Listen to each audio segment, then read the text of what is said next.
All right. What is up, everybody? We are back, baby, with some more Wandering Sword.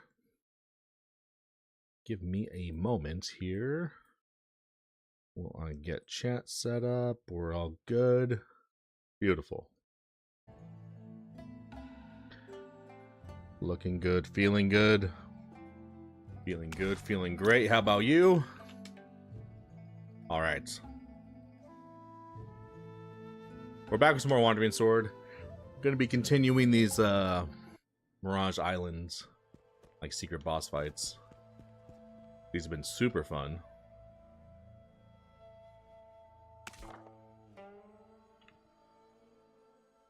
We've done so many quests, bro. Look at all these quests we've done. Look at all these side quests. Look at all those side quests the game has, man. Affiliation quests, side quests, DLC quests, main story quests. Look at this. Insane. Insane. This game has so much to do. It's wild. This I failed on purpose. You can choose to like go 3 different routes on this quest. I went with a different route. I went with the best route is what I went with. Alright, but we're back. We knocked out some of these last night, and they were tough, super tough. But we pulled it off. And we're going to try again today with some more. This one's still really hard. I don't know if we can pull that off. What do we have here? Exclusive to party members who use fist weapons. I'd like to give that to you. Yan Wei Wan, if he was here. I was going to say we could also give it to Fangirl Bai is her name? What's her name? What's some girl's name? Boo Wei Yue. But I think she already has her own like special one. I think if we do this one. Yeah. She has like her own exclusive pearl that gives her an extra cultivation method. Then you have this Mistvale wave dance, which looks super good for Shang-Wan. Oh. And this raises the grade of the Dragon Span Edge. Really super good for Shang-Wan. Because she has that right now. Raises the grade, so that make it a class 2? Or excuse me, class 1? I think that's actually going to be the one we try right now. These two with Bodhidharma's Phantom, and it's all the dead people. All like the phantoms of people in the past. Top experts. This one's going to be mad hard. Hellion Fubi, Moen, Fulongji, Mara Karma, Dharma Eclipse, Pai Wei, Qingyun, Shang Tsung, Zhao Hong won't do. That's gonna be so hard. I don't even know how you're gonna do that. And then we get Yi's Pearl, but you also get Jade Dragon method, which is pretty sick. The Transcendent, a book containing the tale of the Transcendent, exclusive to UNE. Yeah, I wonder what the extra effects are going to be on that. Probably pretty dope. Oh, we also get Highland Warfare Doctrine.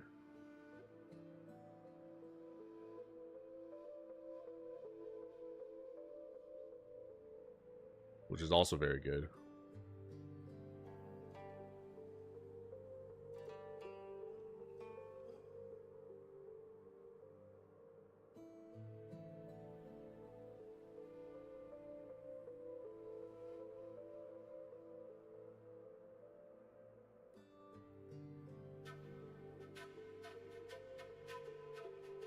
Yeah, this applies lame to people, which is really good.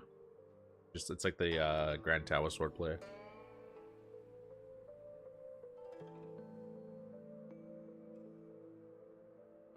Nice. Alright. Whoops. Let's do this one.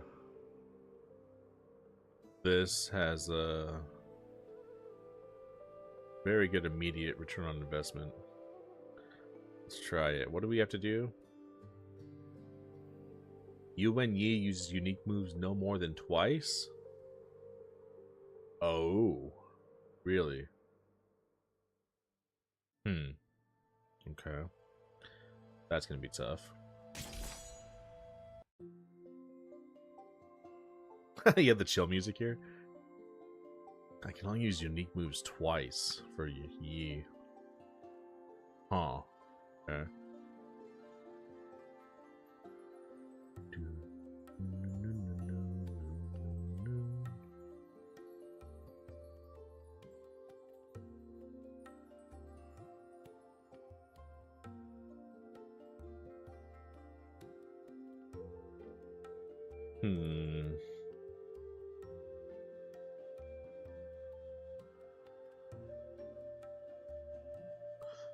Wind and Cloud can also apply lame, which is good.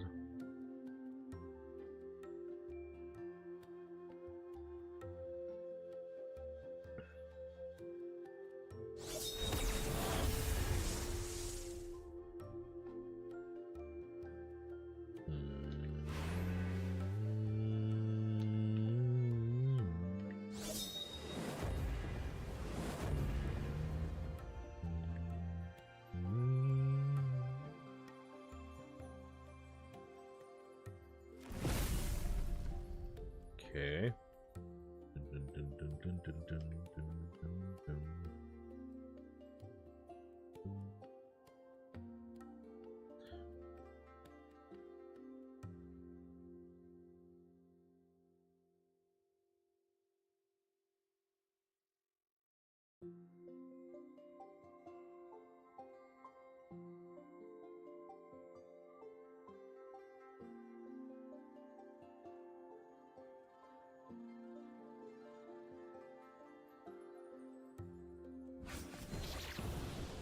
Okay.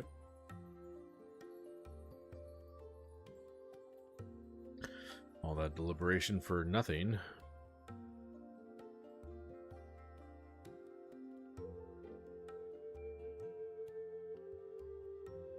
Moon's Reflection.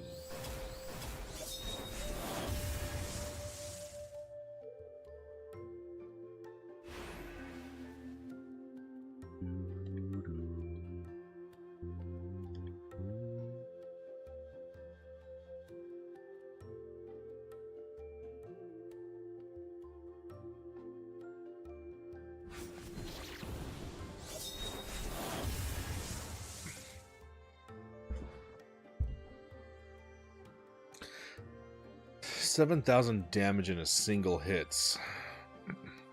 Okay. Excuse me.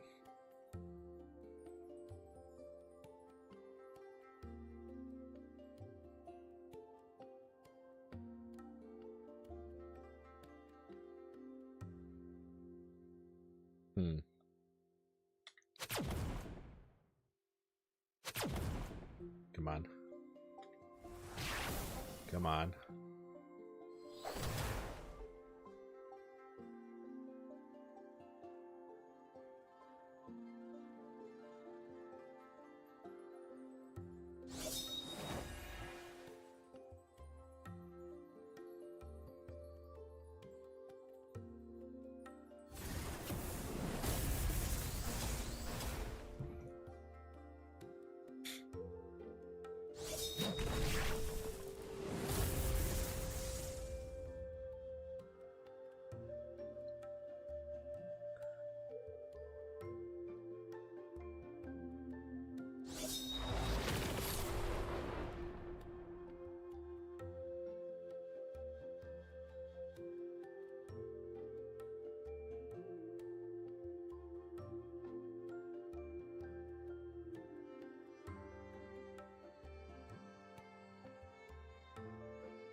Nice, okay. That fight was easy. It's gonna be a good payoff.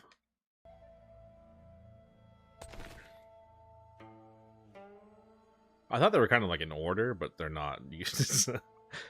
I thought it was like order of difficulty. That is not the case at all.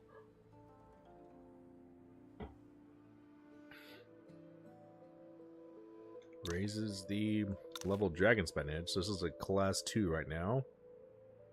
Her attack is at 1704. Let's see how much it increases. To 1846. That was a big jump. Crit rate went up too.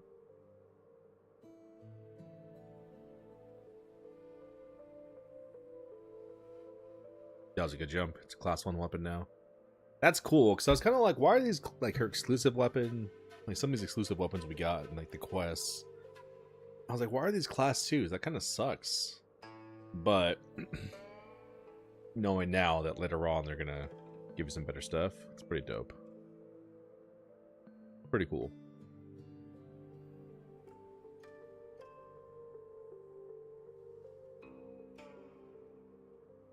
We got some Misty Featherwear, and I'm already wearing Misty Featherwear, so we're good.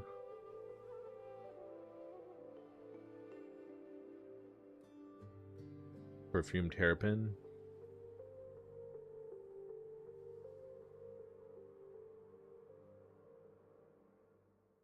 I think I already have that on Simaling.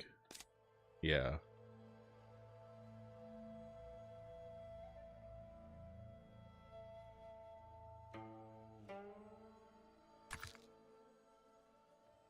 Get her evasion up.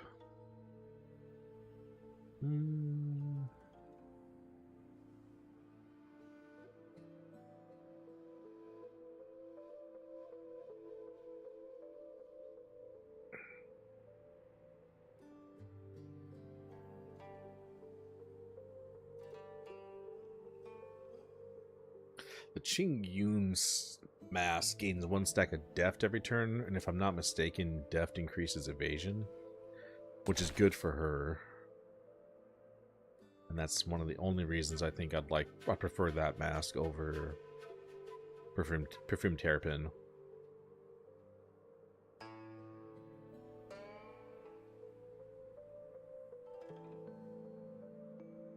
I might still do the hairpin though. Oh.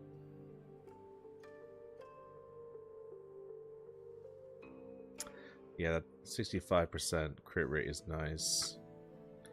And it buffs her defense a lot. Because with that, defense is 1843.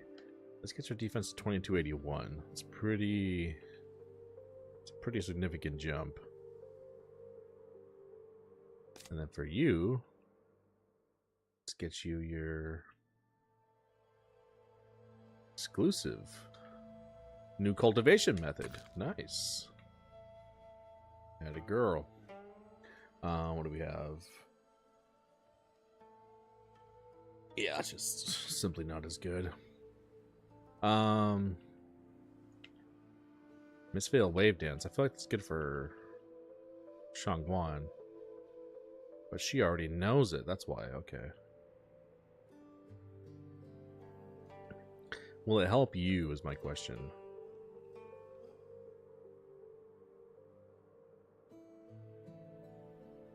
Miss Vale Wave Dance. Do I even have that on her?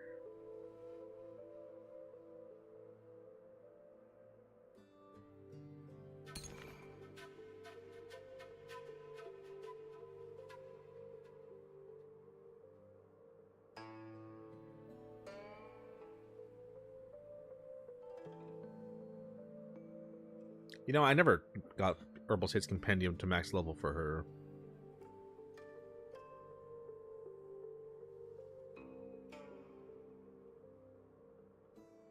This is a great healing technique. Removes all debuffs and recovers 50% chi for self and all allies within range. Level 5 effect, the Divine Pivot removes internal damage from the user each turn and recovers 2% MP for allies within 12 grids around the user. When using this cultivation method to remove debuffs, if any ally target has grievous wound, internal damage, or incapacitate, it grants immunity to the corresponding effects for 3 turns and grants 2 stacks of concentrate. And then level 10, Basic Principles, removes grievous wound from the user each turn and recovers 2% HP for all allies within 12 grids of the user. When using this cultivation method to remove debuffs, if any ally target has poison, frost, ignited, enervate, or bleeding, recovers 1200 HP and 600 MP for them. Pretty good. Pretty good.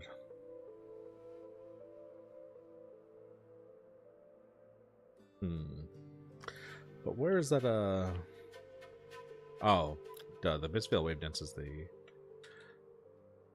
lightness skill she already has, okay. What does this do again?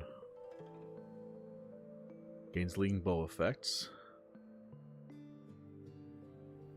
Increases evasion by 25%, ignores enemy block and restraint effects when moving. Good. Each turn has a 30% chance to gain 1 stack of lightweight. Each level of the skill grants 5% chi. Okay. Get a lot of chi built up. With Ling Bow, gain 1 stack of depth when moving. With a 50% chance to gain 1 to 2 stacks of concentrates. With Ling Bow, receives 50% less damage when attacked from the sides or back. For each greater movement, recovers 5% chi. Yeah, so this will be really good on her. Increases agility by 35. Can immediately act again after using the skill. Successful evasion applies 1 to 2 stacks of dazzle to target. Yeah. So this will also be really good for her. I always forget her name. What is her name again? I just read it. Boo Wei Yue. Yeah. This will be good for her. Because the more she moves, the more damage she does. But then now with this, the more she moves, the more chi she builds as well. So that'll be very good for her. What's up, Pepe? Welcome back. Cultivation manual you get from the Mirage Realm should be using your allies because you can consult allies, making you have 2 cultivation users. So true. That is a good point. I think I actually used one last night for Yi.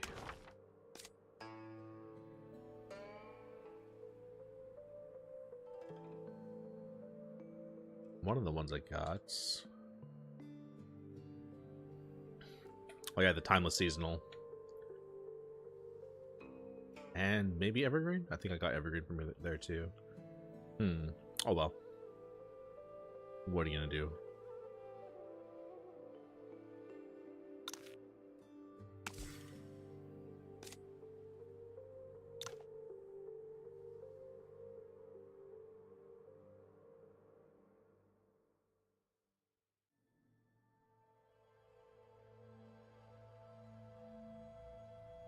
I don't really need that.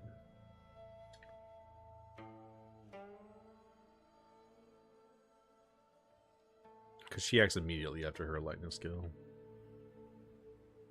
Yeah, I don't know. Oh. This menu is something. Yeah. Yeah, let's go ahead and give her the Mistveil Wave Dance.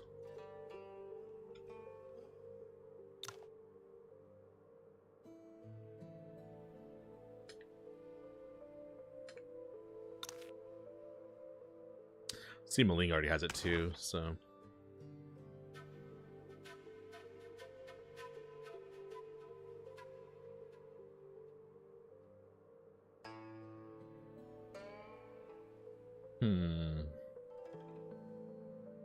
Take off Swan Steps.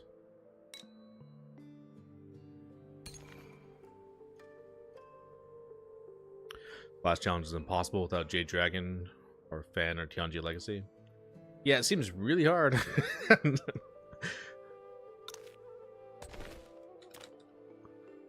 That is a tough lineup. Let's give you 2 of these.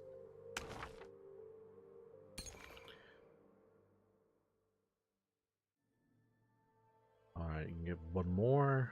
What should we give you?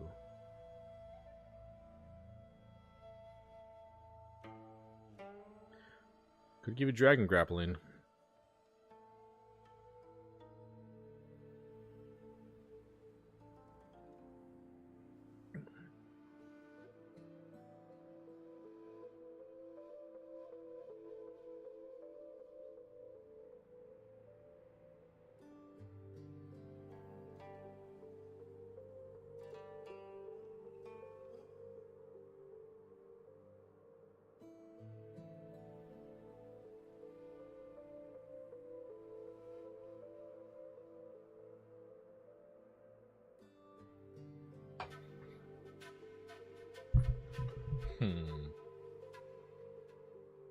Bell Cocoon.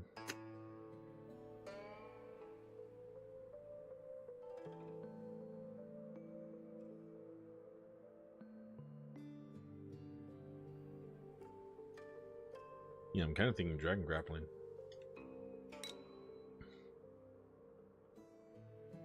We'll try it out, see how it works.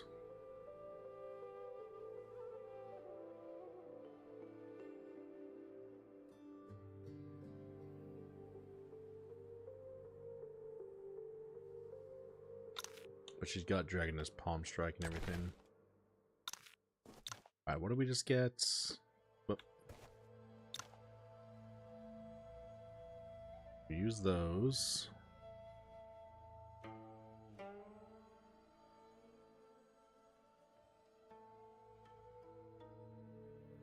Max MP, increase evasion.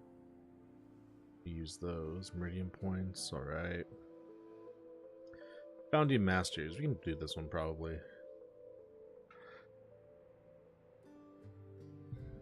It's good for Frosty Condor, but we don't have it in the party right now, which sucks. These pills will be good though.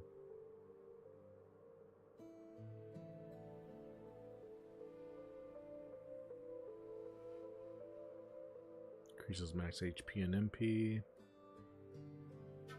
Some more Yang Dragon Bone. More crit rate, yeah. Yeah, it looks easy. The Eastern Sea Immortal was super easy. I figured let's knock out the easy ones, get what we can, and then try the harder ones.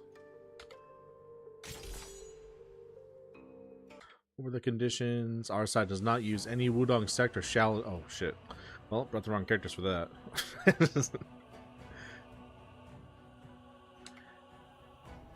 Don't use any Wudong stuff, okay?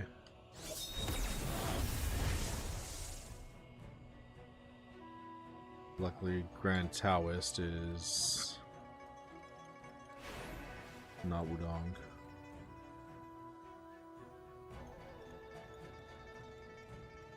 Villain Valley.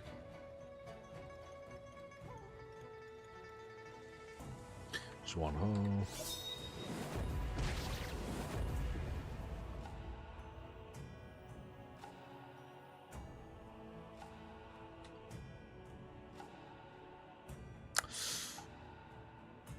Oh, that's you. I was like, why is that a Shaolin technique? Villain Valleys, one occult. There's one occult. Shaolin, Villain Valley.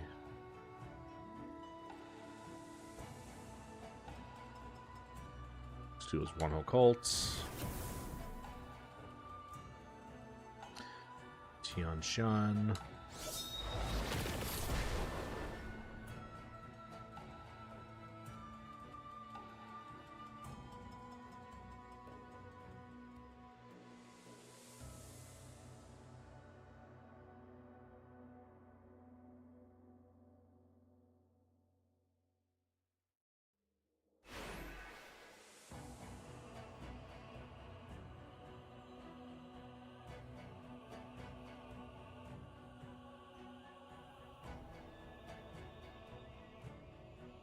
Increases damage that's moved by 7% for every grid the user moves before using it. Yeah, so it's just stacks with other effects.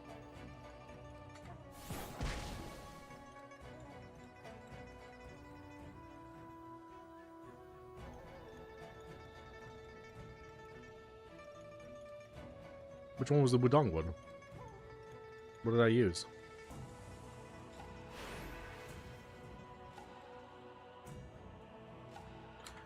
Mean John Manor. Is it? I thought that was a beggar sect, my bad. Whoops.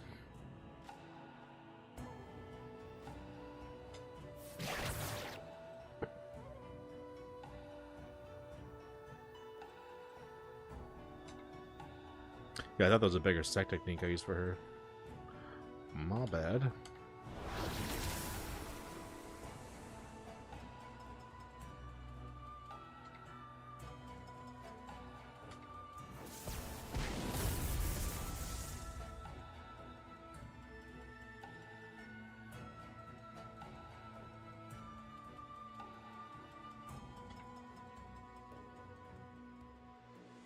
What is this? Jonghu.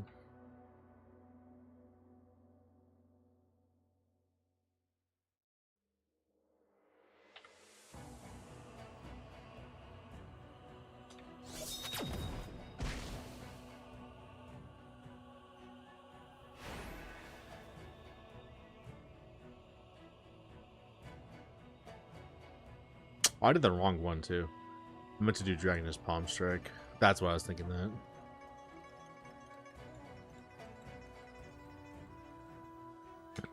Oh well.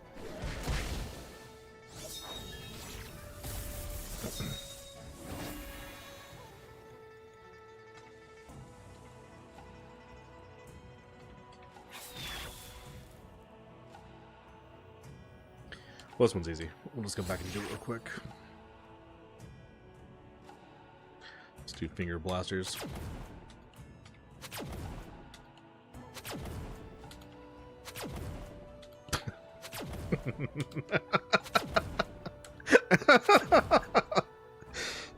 Attack is so stupid. That's what happens to me when I'm finding stupid comma.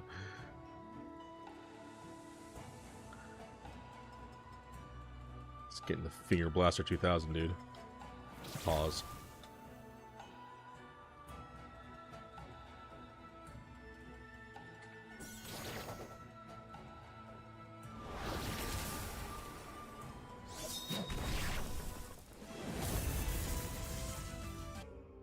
All right, let's go ace that.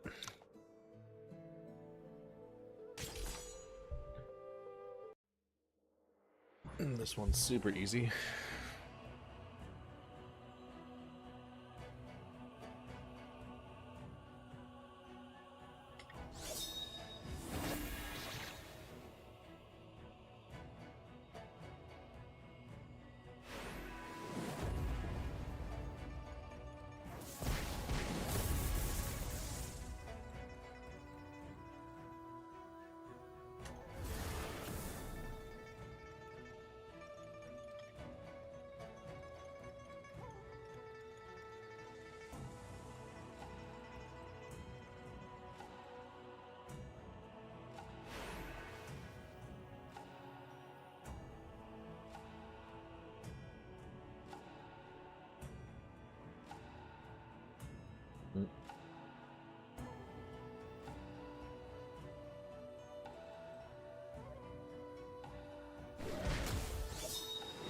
Fantastic. All that just to miss. This one's being John Menor.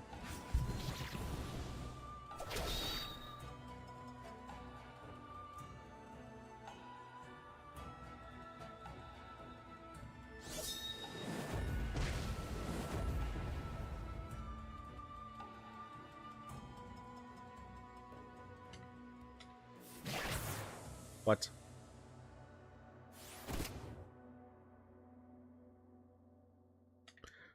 Hell no.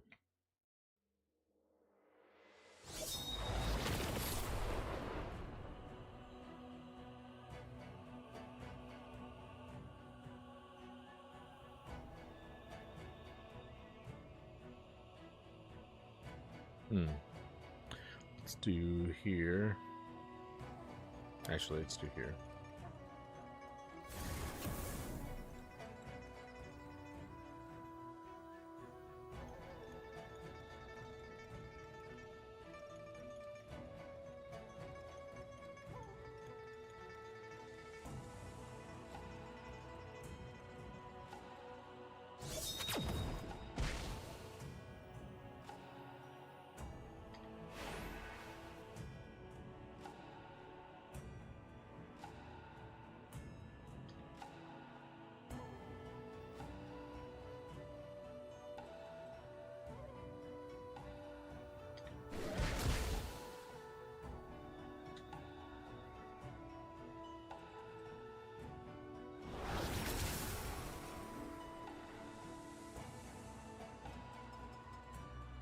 Jonghu.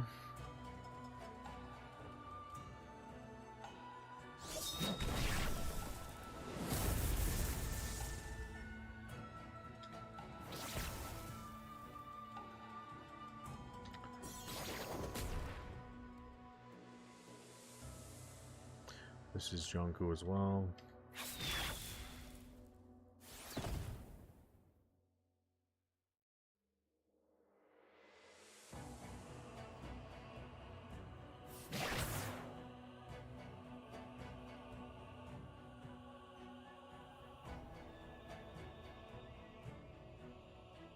Can't use that. Let's use just one hole.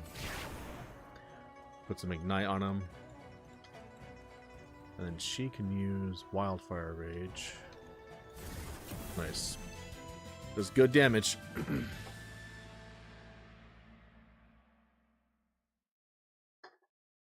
Too bad Frosty Condor is not here.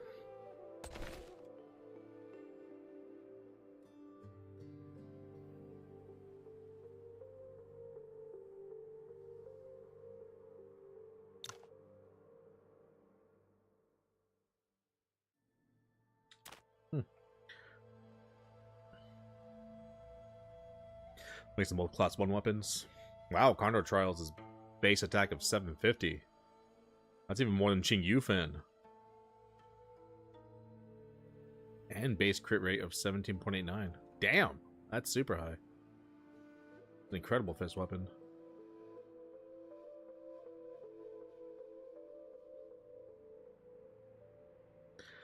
1 to 3 stacks of bleeding when you attack.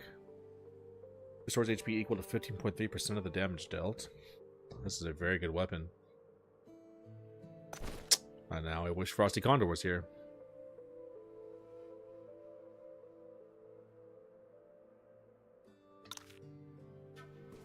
Get a Steam achievement starting the game with 4 red cultivation methods. Oh yeah. That's cool. Alright, let's take on these guys.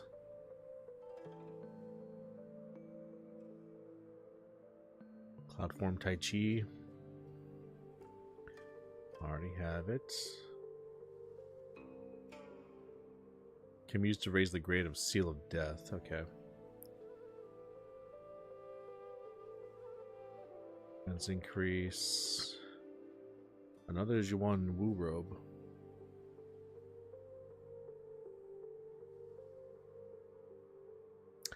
That would be good. Our side does not use any Wudong martial arts. Okay.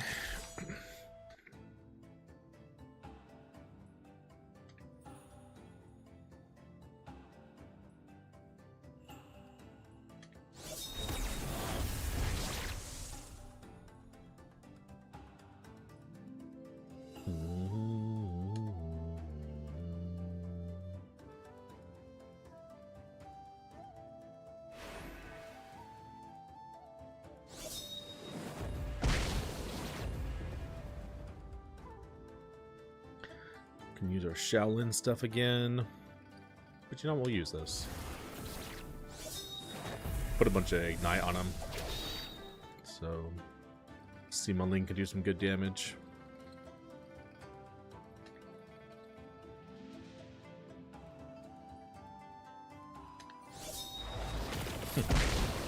That's the Wudong music. That's cool.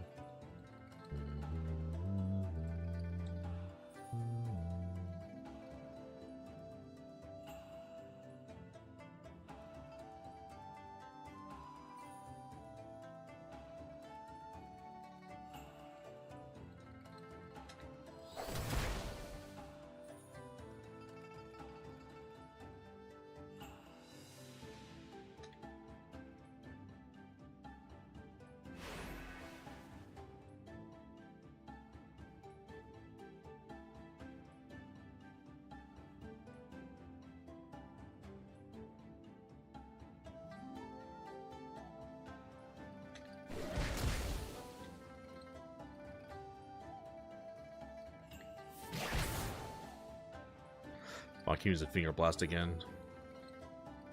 Since I can use Shaolin techniques again.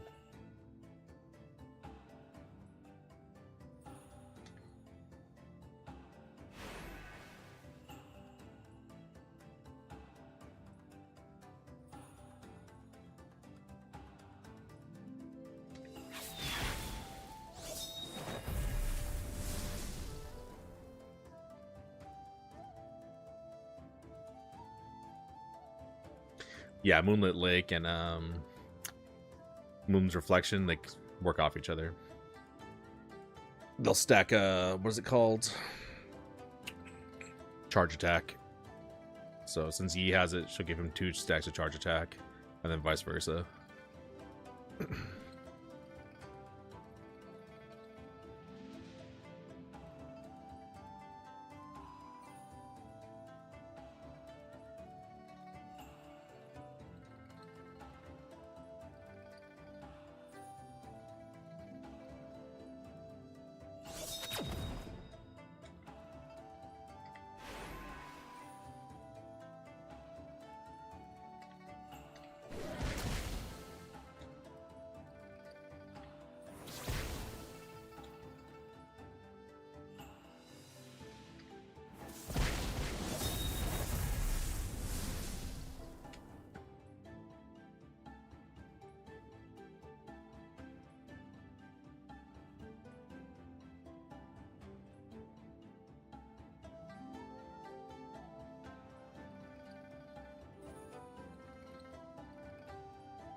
Shaolin.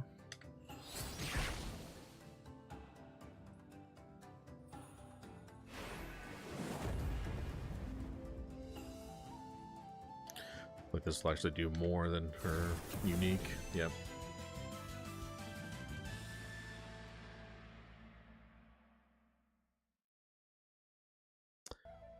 Proof Seal of Death, huh?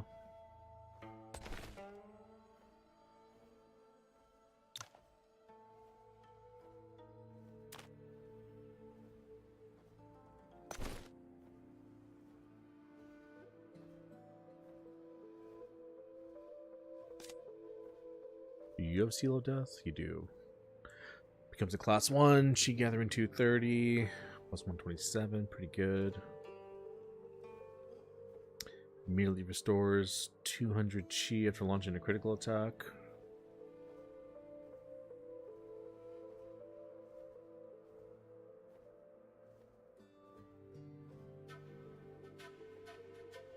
$200 Chi after a critical attack. So she would do well with if we give her not killing precept, whatever consciousness, what's it called? Omniscient consciousness. Since these are gives you a guaranteed crit, that would be good for her.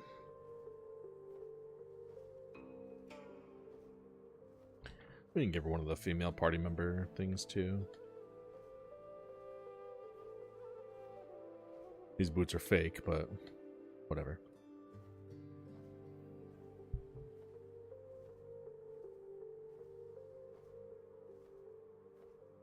Okay. Making progress. 1, 2, 3 left.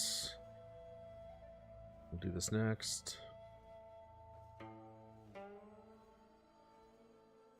Can be used to raise the grade of the J token.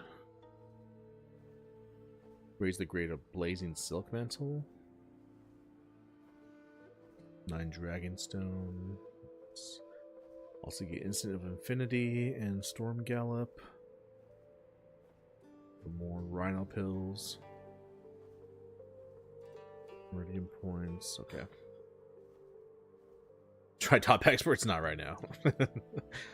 I mean, after this, we only have Buddha's Light and Shadow, and then top experts left, so we're gonna have to try it soon. It's gonna be a pain in the ass. Alright, he uses cultivation methods no more than twice. That's no problem.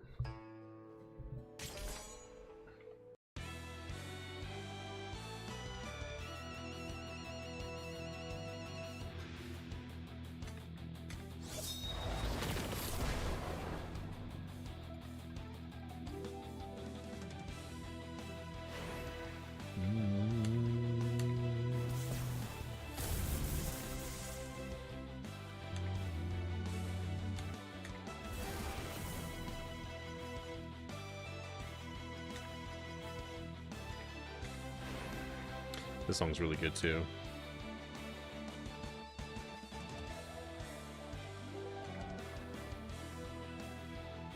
Sure, you know what? It's time for some finger blasting. Oh. I wish you can go back like turn by turn of what you did.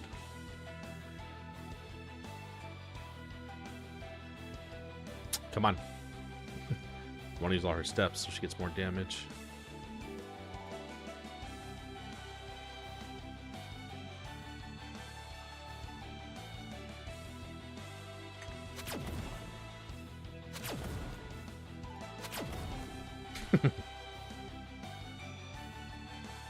Stupid skill is so much fun to use. It's so dumb, but it's so fun.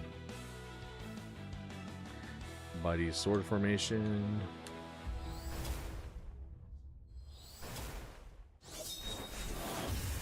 Something's fire as hell, yeah. 100% agree.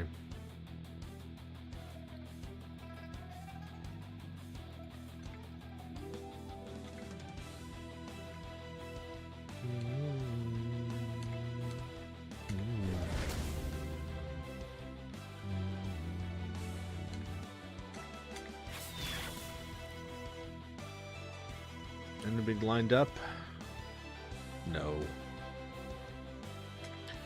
Fortunately not.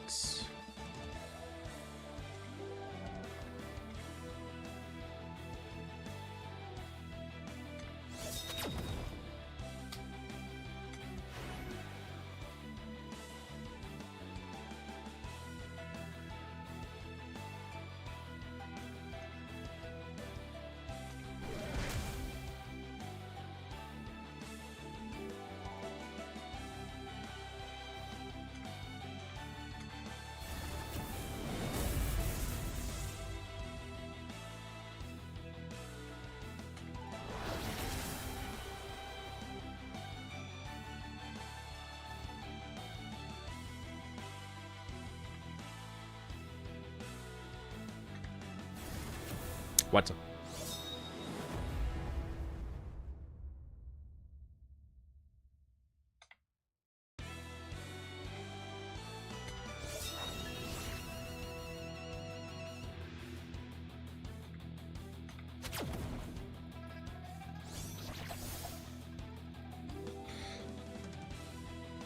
Get finger laser, dude.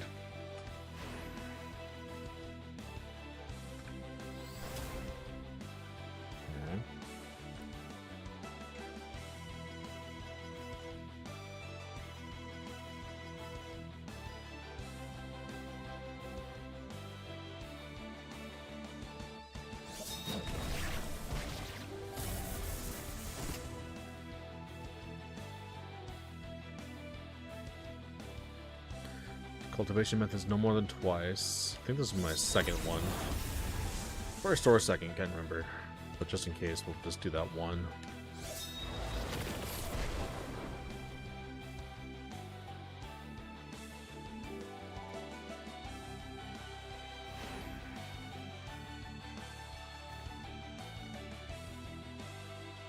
Oh, look at that.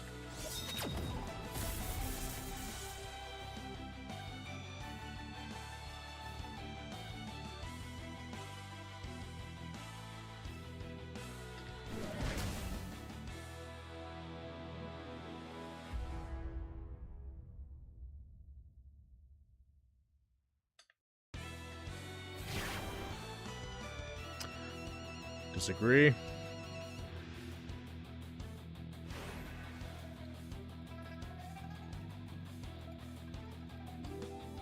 A Misfail wave dance really compliments her. What? What are you talking about? What kind of nonsense?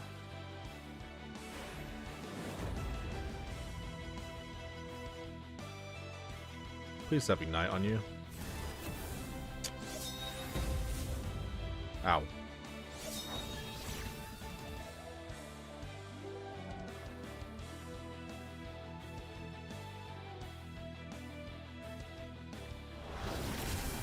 What?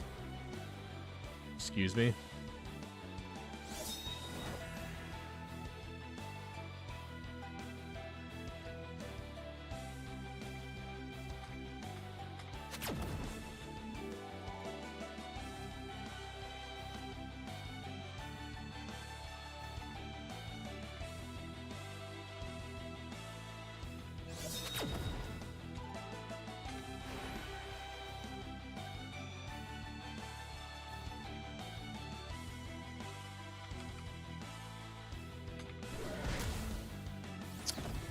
How are you not dead?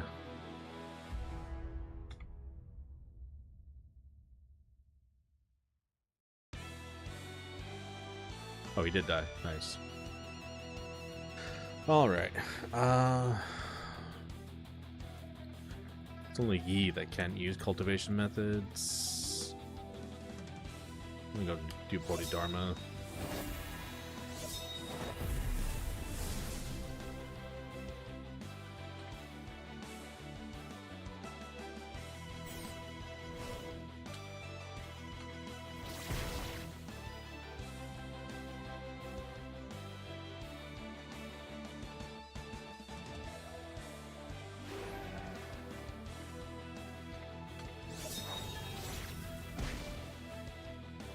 Figured that would kill her, but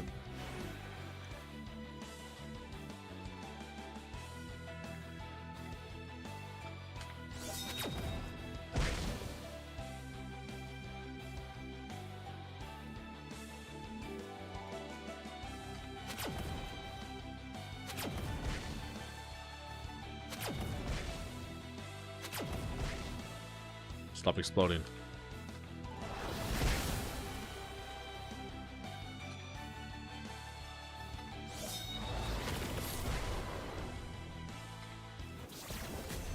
Good job, Yi. Give him like 20 turns. All right. Down to the last two. Qing Zhao, Qing Zun, Qing Yun, yeah. The Qing Masters.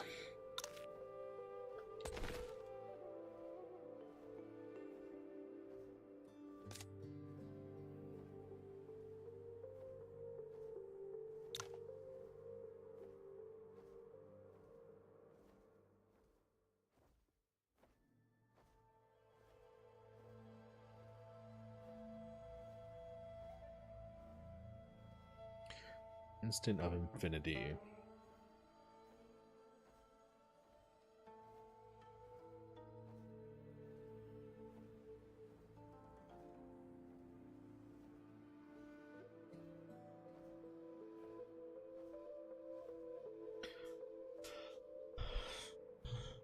It's for Qing Yun mark.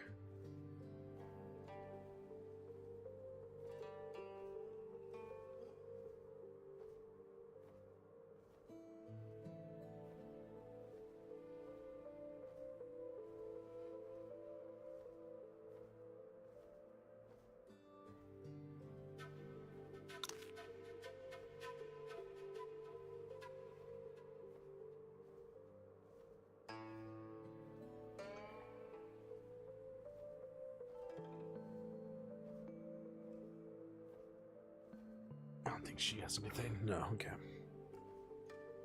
I don't want to give that to anybody.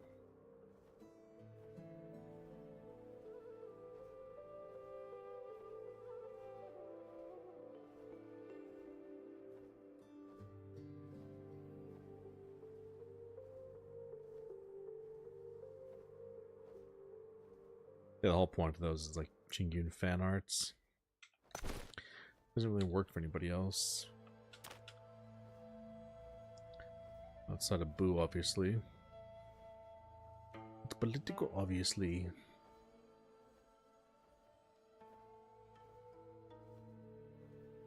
This is just better.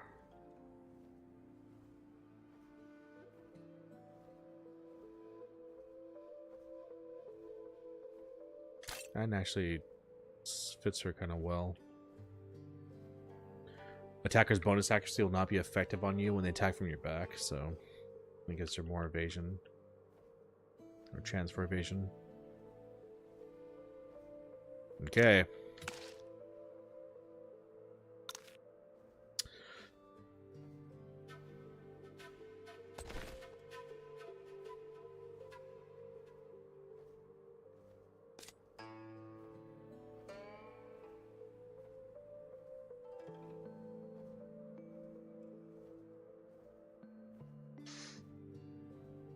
He's got more attack and defense.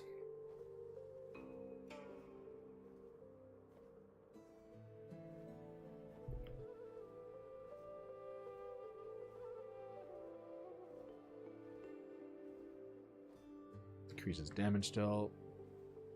Critical damage bonus.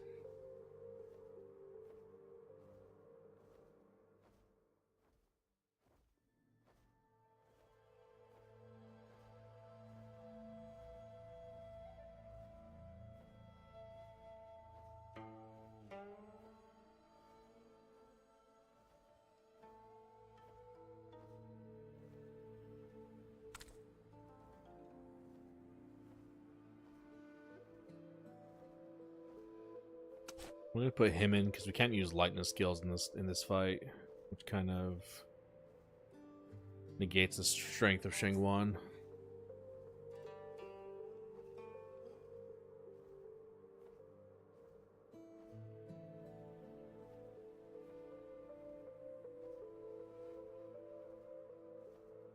Okay. His HP is so low, though.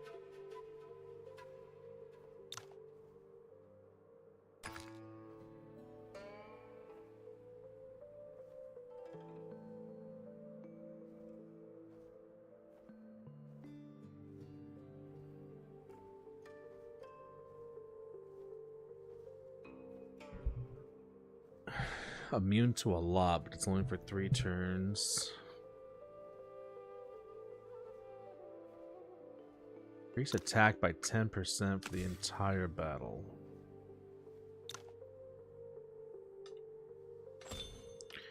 Wouldn't hurt.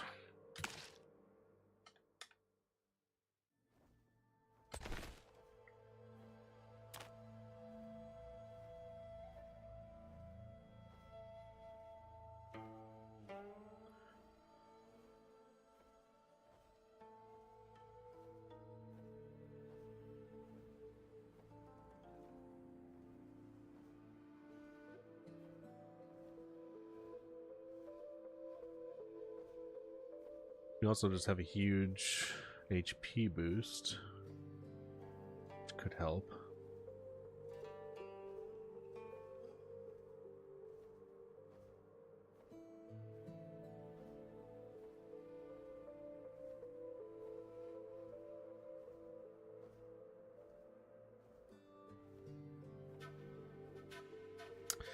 Yeah, he's like my second top sword guy.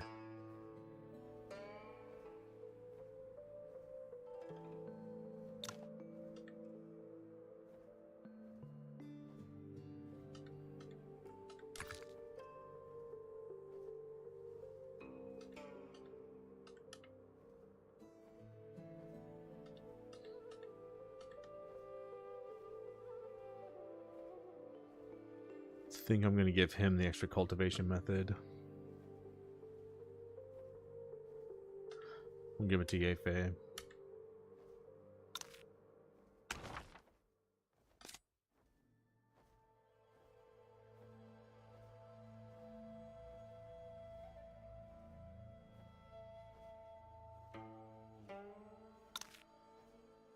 What were the cultivation methods we just got?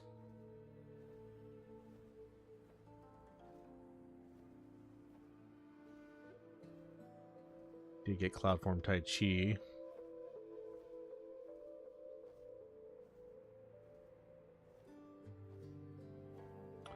Cloud Form Tai Chi would be good for him.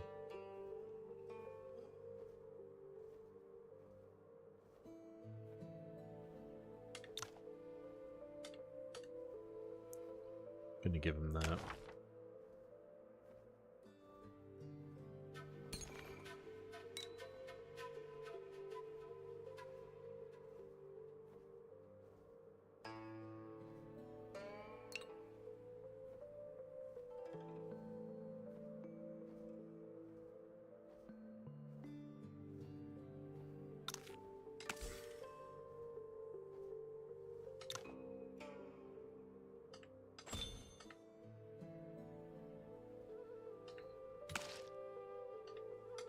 Okay. If only Yefei gets 7 stars and 3 closer and closer, dude, it'd be so much. It'd be so helpful to have that on both him and Yi right now. It would be super helpful. That's the tough part about doing this on your first playthrough.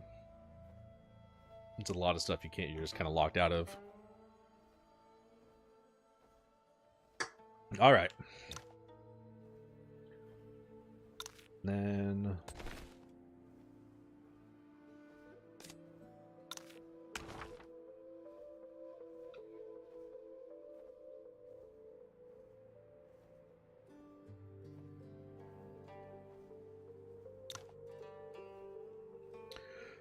of course Yi's fifth cultivation method is blocked behind this fucking fight.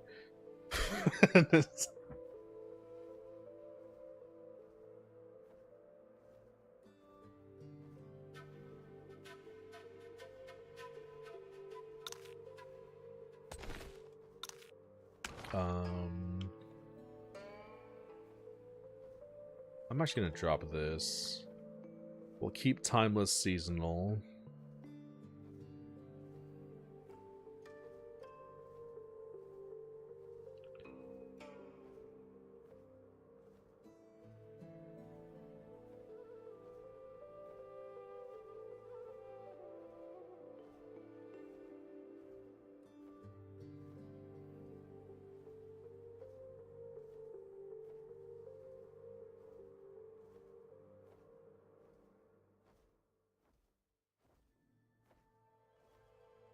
Nine region art is not bad. Increases your chi gathering speed and the damage output of all moves. And you get 1 stack after using any move.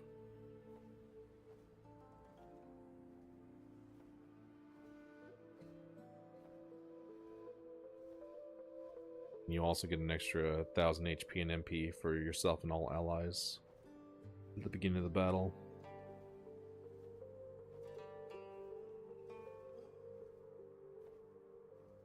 It also passively heals everybody too. Which we do need healing, because like you take a lot of damage in this fight.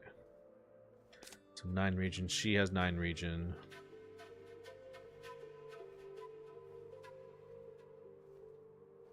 I almost wonder if everybody should just have 9 region on. Just drop it for like Supreme Blaze.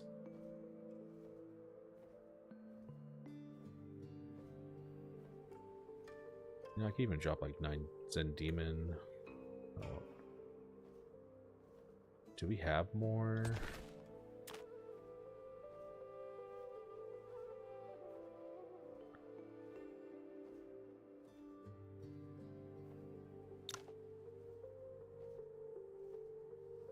We do not. Okay, never mind.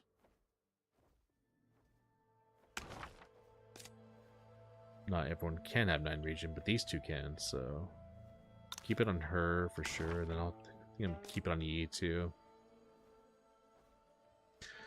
Keep the timeless seasonal to block their shields.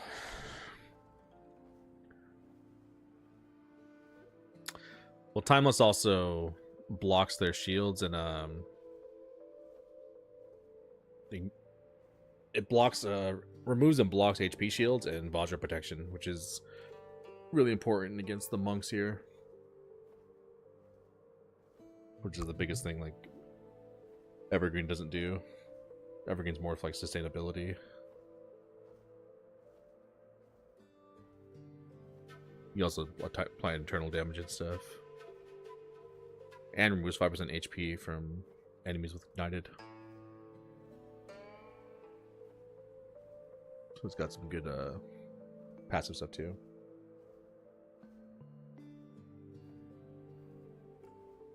Good little passive damage.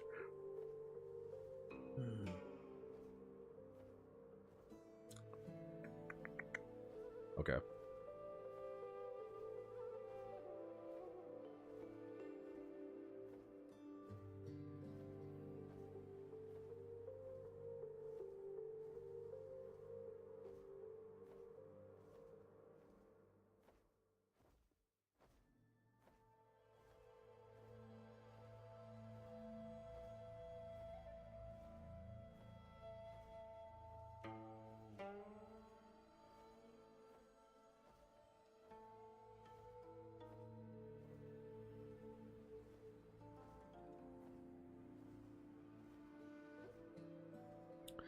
might use Resolute Stone form with him off rip.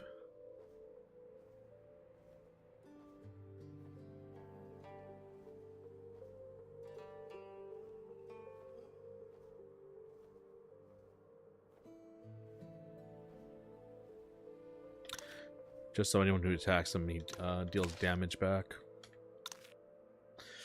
Okay. Can't use lightness skills more than twice.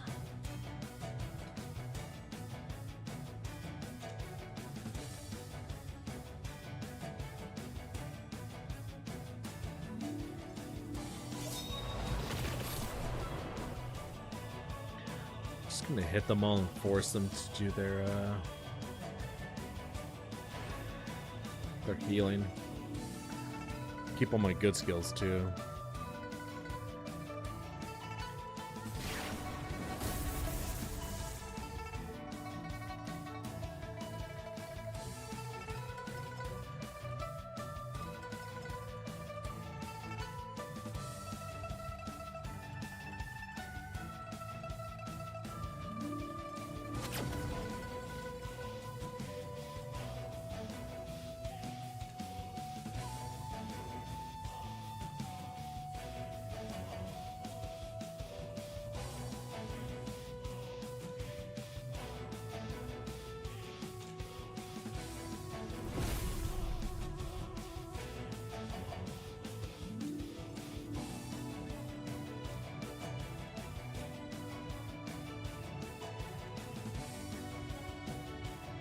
Kill him. Close. Oh. Another chance.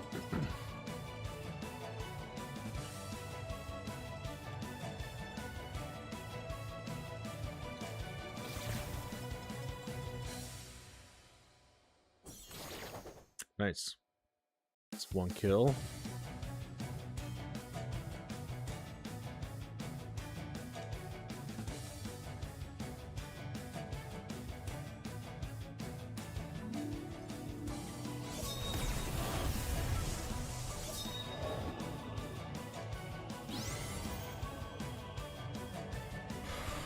I think they use their heals.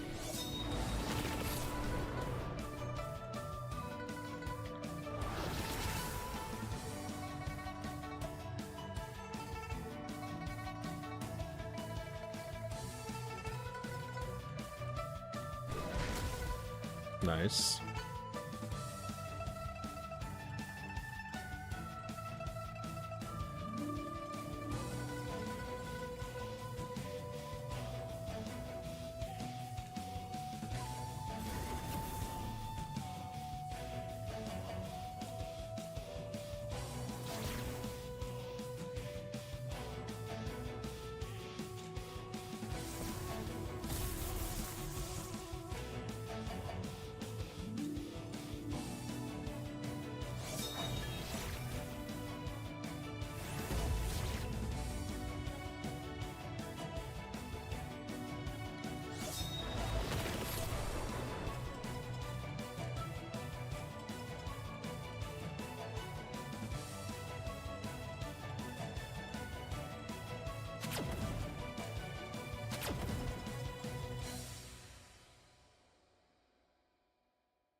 Sick.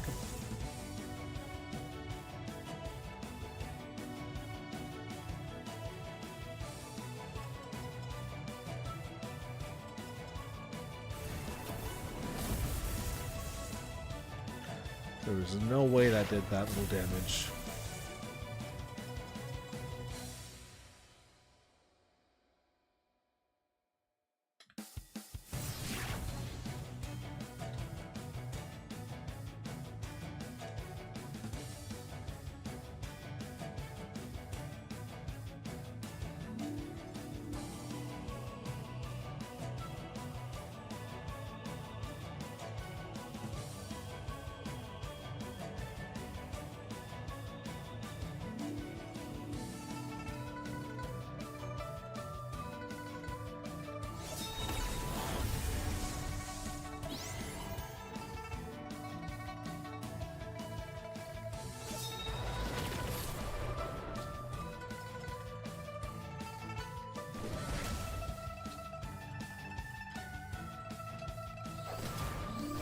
Nice.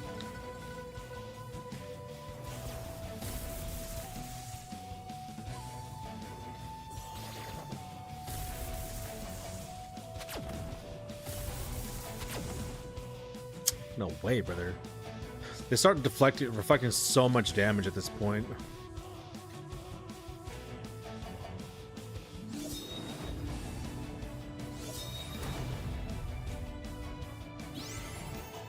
So we're gonna reflect damage back.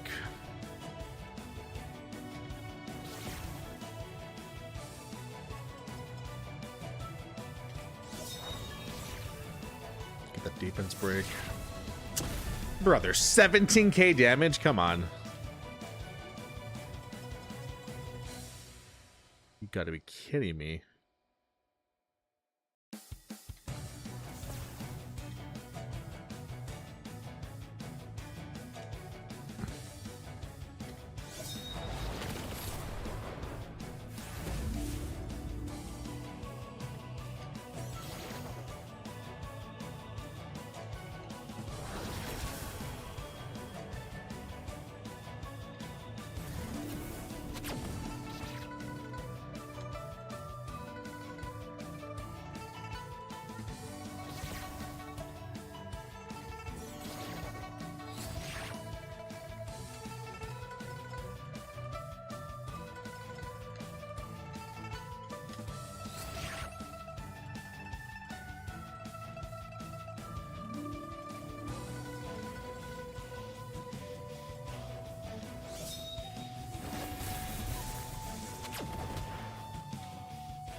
Just, so we can't do anything to him after this point.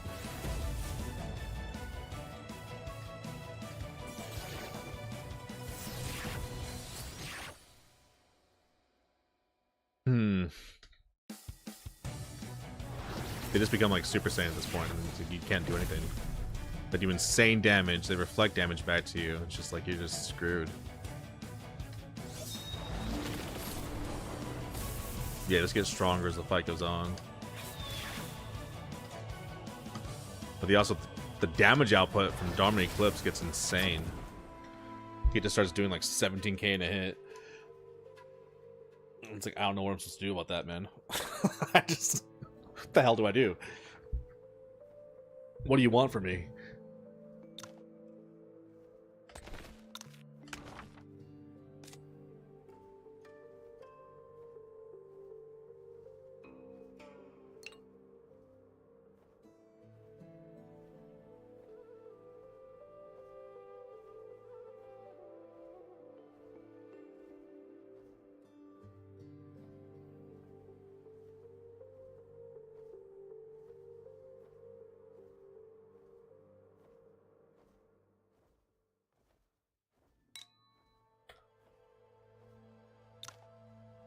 Try top experts. I'll give it a shot.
Big hits. I didn't like that much.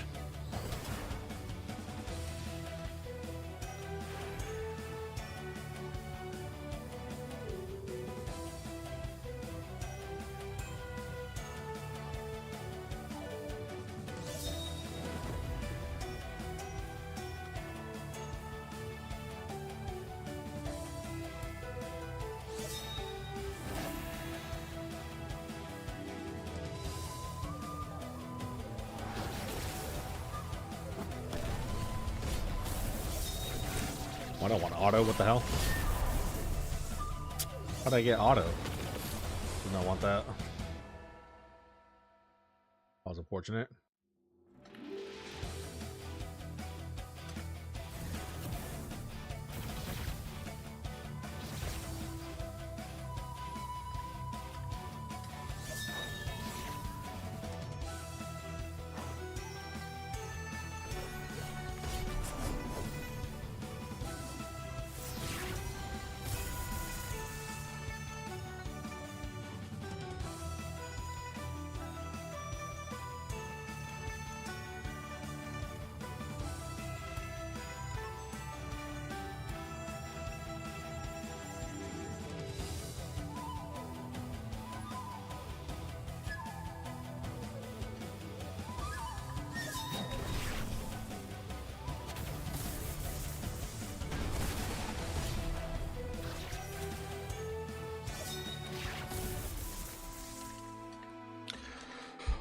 Well, that didn't go well.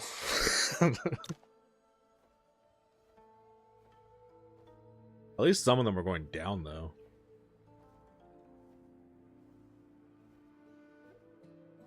Like, Kama died pretty quick.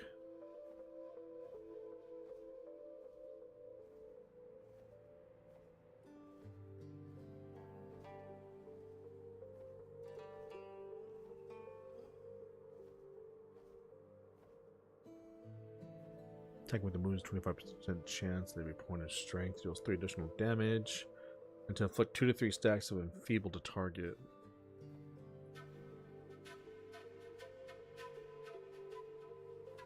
At least managed to beat a few, yeah. Alright. Let's start spending some cash.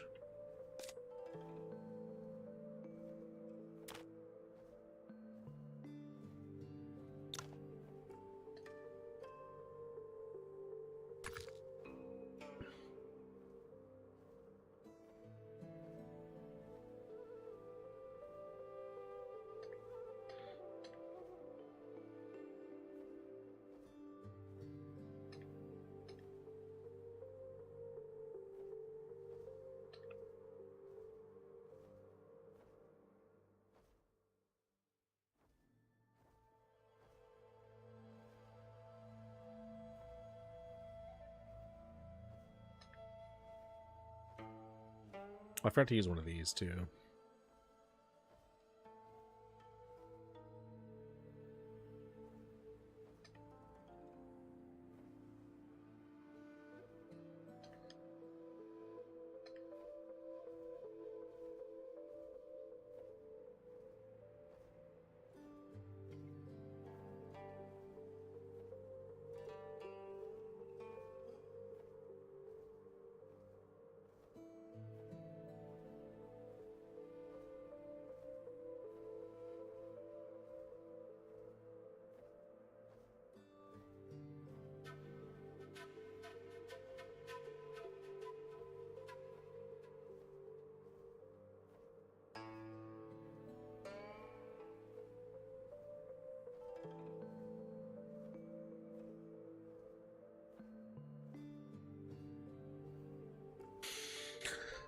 You know,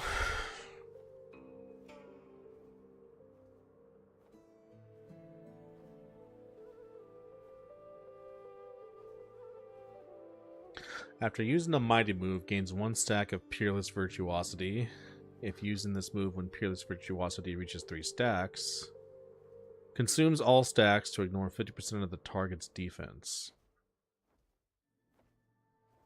Applying 3 stacks of Incapacitate. Also increases Chi gathering speed by 20 up to 5 stacks.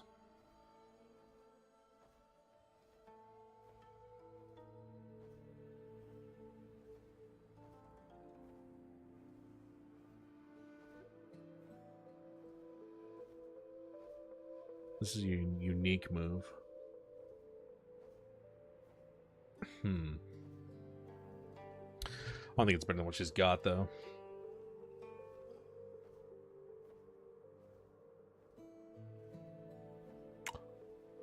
Ooh. Right.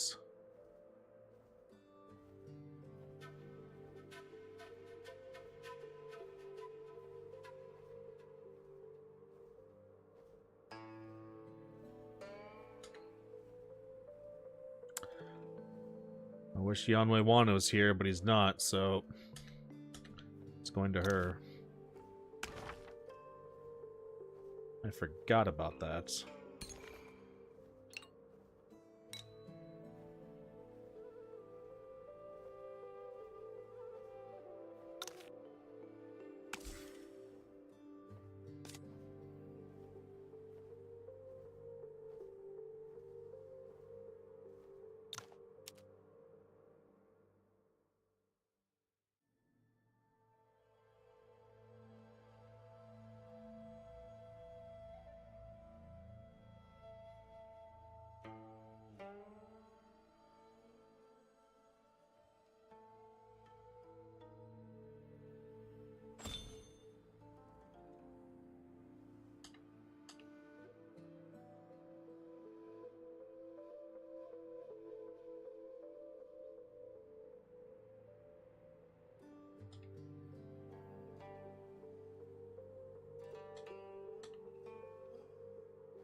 The Ice Fist dude, yeah, I got him.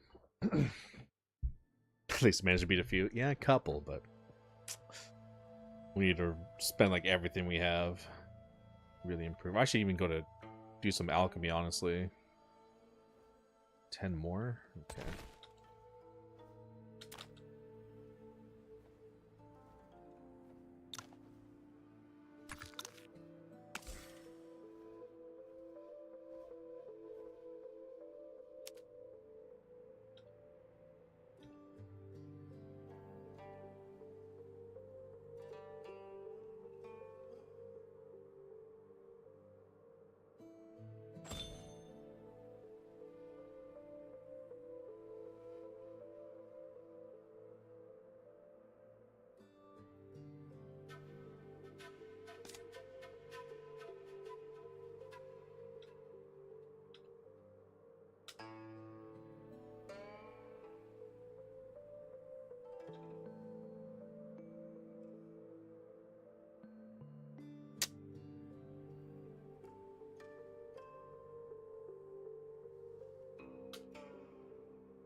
I wanted this skill, but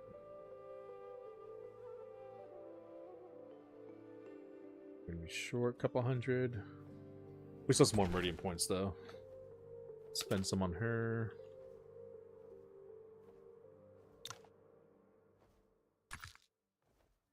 $600.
For a legendary meal, this should last the whole battle, bro. Not just 3 turns, come on. Alright, we're gonna try...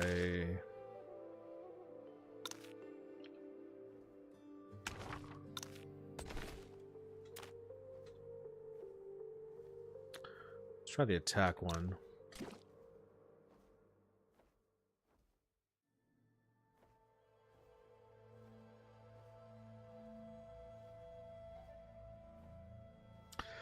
I almost feel like I'm gonna try to do this one first.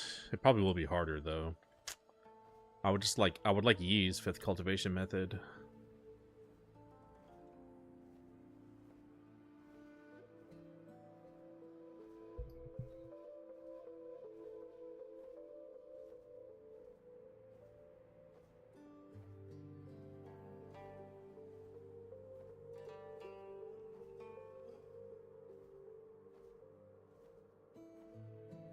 Yeah, see, Borrow 6 Perceptions, they probably have this as a cultivation method. I'm pretty sure they do.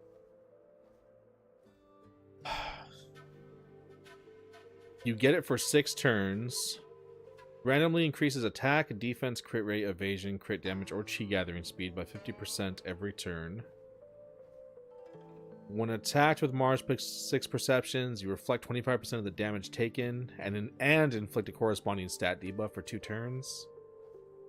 After moving, reduce damage taken from frontal attacks by 35% and randomly gain 1 Mars 6 Perception buff for the next turn.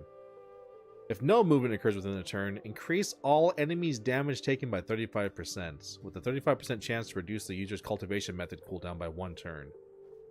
That is so good. So if you stand still, your enemies take an extra 35% damage, which is why we're just getting blown up. For enemies within 24 grids close to the user, there's a 50% chance to reduce their accuracy by 35%. Move to 1. Yeah, which is why we get stuck with to move to 1 all the time, too. And HP. Reduced HP and MP recovery by 60%? Dude. This is what they have on, which is like... this is what's screwing us so hard.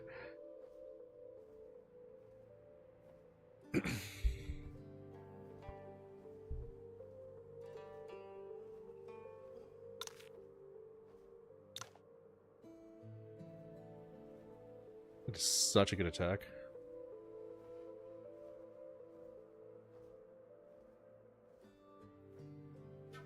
Mara Palm Strikes. Inflicts chi deprivation and random Mara 6 perception effect to the target. Random effect will decrease attack, defense, crit rate, evasion, crit damage, or chi gathering speed by 50%. Level 4 effect. Next add Desire Spears. After using this move, gain 6 attacks of this effect. When attacked with it, there's a 45% chance to consume 1 stack to deal 5 points of additional damage for every point of strength and recover 50% chi.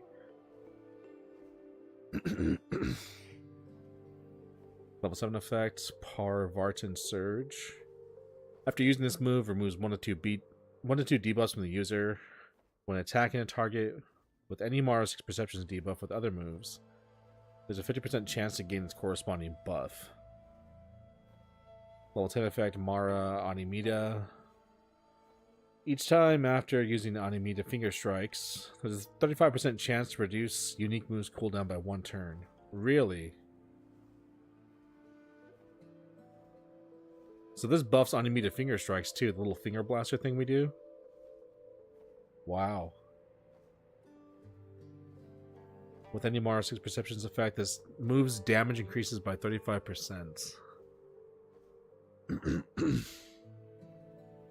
Yeah, so if he has a Mara 6 Perceptions on, his unique move, that big hand that slaps us, does increases damage by 35. No wonder it hit so hard. It's insane.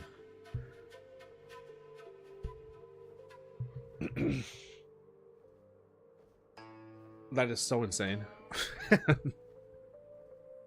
Need to stop him stacking the stacks. Yeah, but man, it's tough.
Hmm.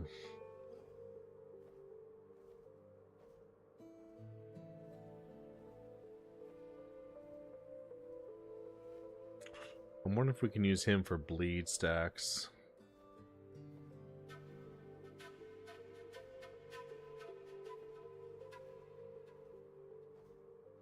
Which will reduce their HP recovery.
This could be really good.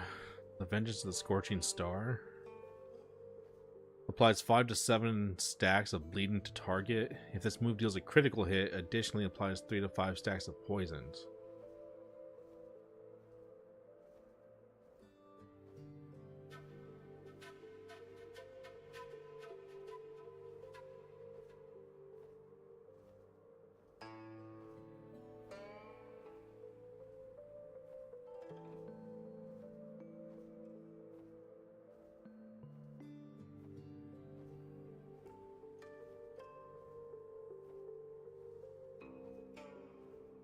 When your HP is above 30%, using this move reduces 15% HP to increase the damage output of this move by 60%, granting 4 stacks of charge attack to self.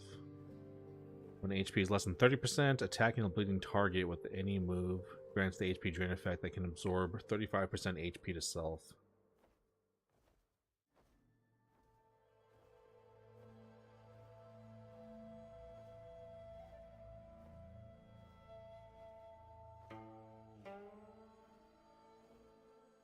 When HP is less than 50%, using this move applies this effect to target for 3 turns, which decreases the target's accuracy, crit resistance, chi gathering speed, and max HP by 25%.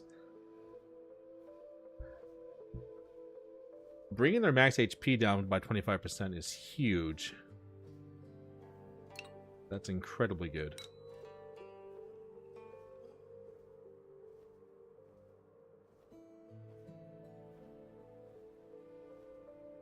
Yeah, getting all that dot damage to counteract their passive healing would be very helpful.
Immune to effects that decrease chi.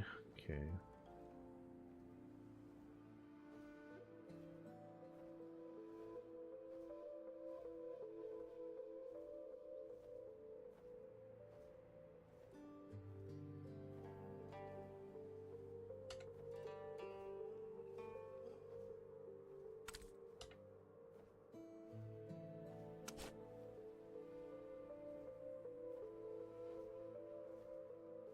Okay. Now for cultivation methods for you.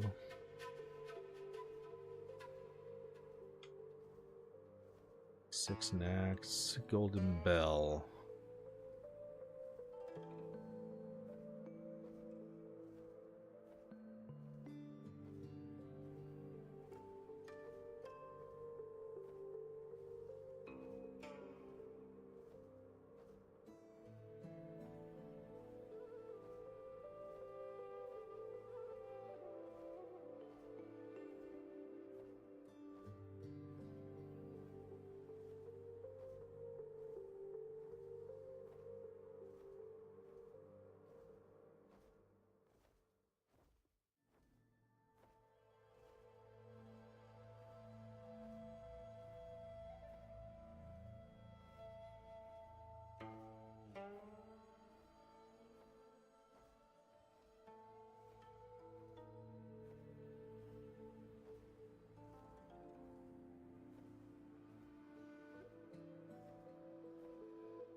I'm gonna put Deluge of Blood on.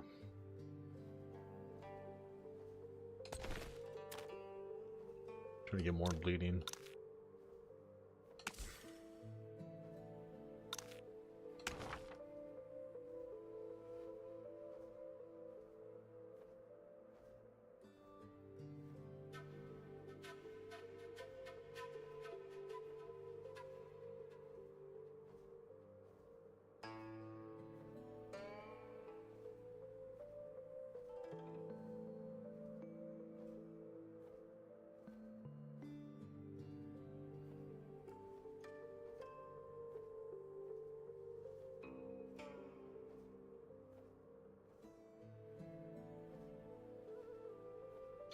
Hmm.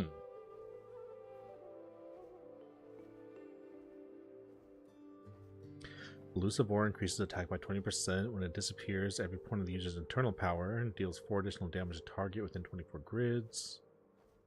Inflicting chi deprivation.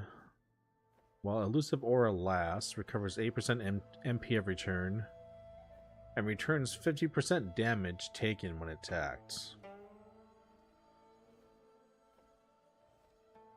That could be good.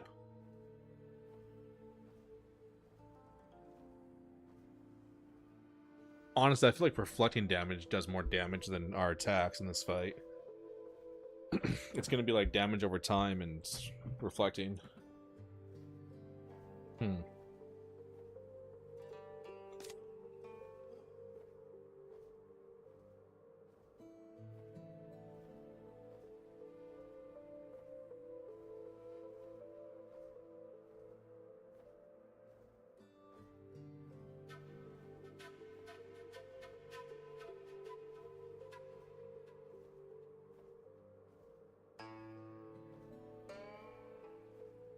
You know, Yoga Arcanum also counters Kama's cultivation method.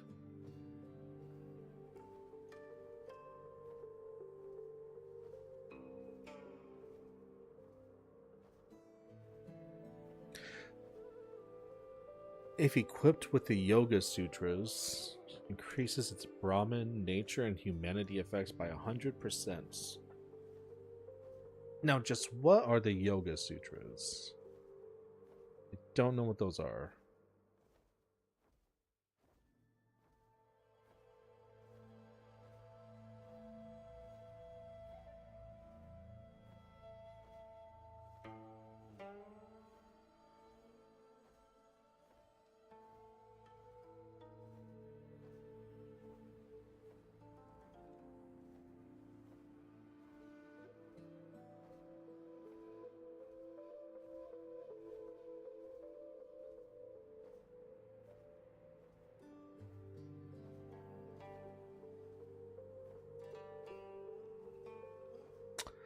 You get from jumping down precipice? You know what? I never did that. I tried it once and then we died and I forgot to go back. I wonder if I can even still do it.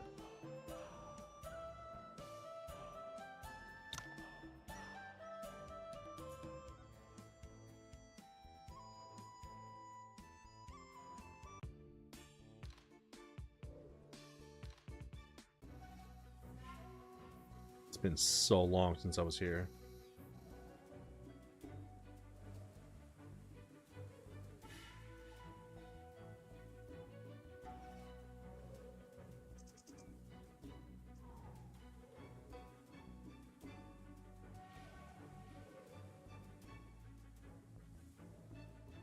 Move.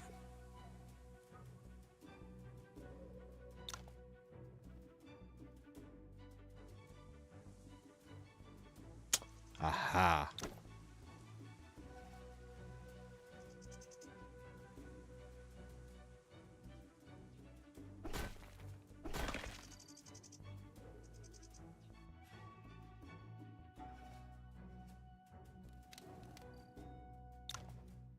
The Yoga Sutras. Cultivation method originated from Tianzhu. Can strengthen one's body and nourish one's inner organs. Restores 350 plus concentration times 4 HP and 350 plus inner whatever times 4 MP per self. Level 5 effect Brahmin restores 100 HP and 100 MP every turn. Level 10 effect Nature and Humanity increases HP recovery and MP recovery by 15%. There we go. That's the counter. There it is.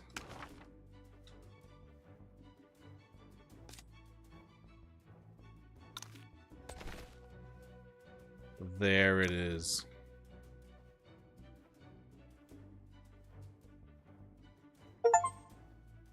The Yoga Sutras. Learn the Yoga Sutras. Nice. Thanks, man. I completely forgot about this. Completely forgot to come back. just gonna give this to everybody so we get some extra Meridian points.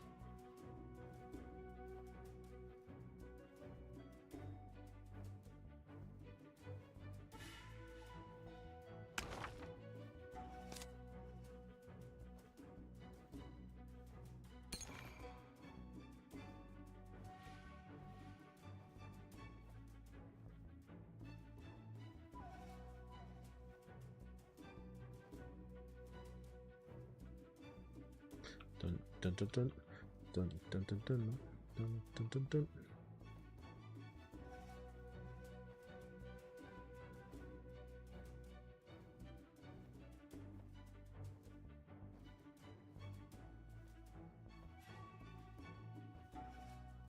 Alright, we're actually gonna give that to Dijui.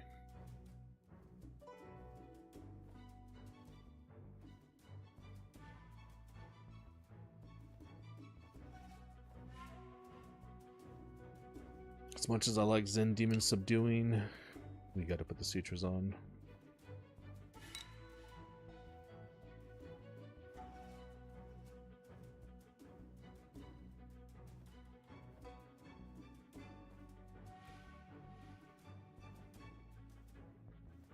So now we're gonna increase HP and MP recovery by 30%.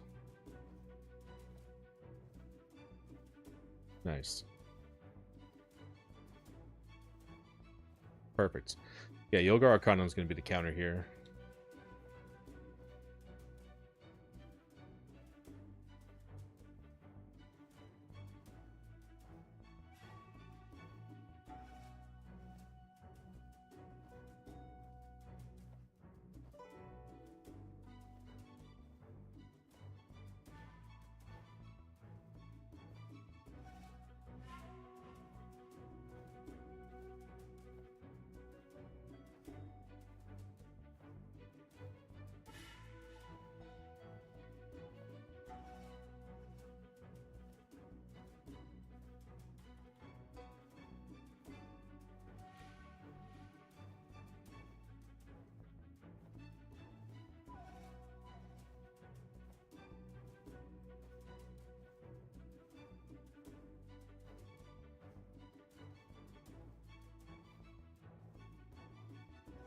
Okay.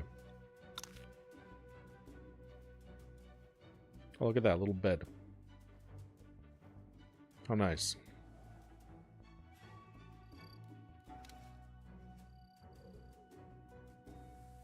No, Baiji lived. All my homies lived.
All right.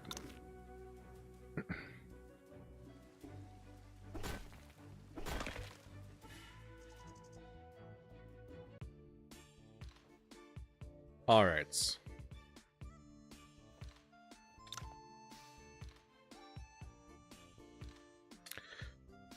That's a counter. Let's hope it's enough.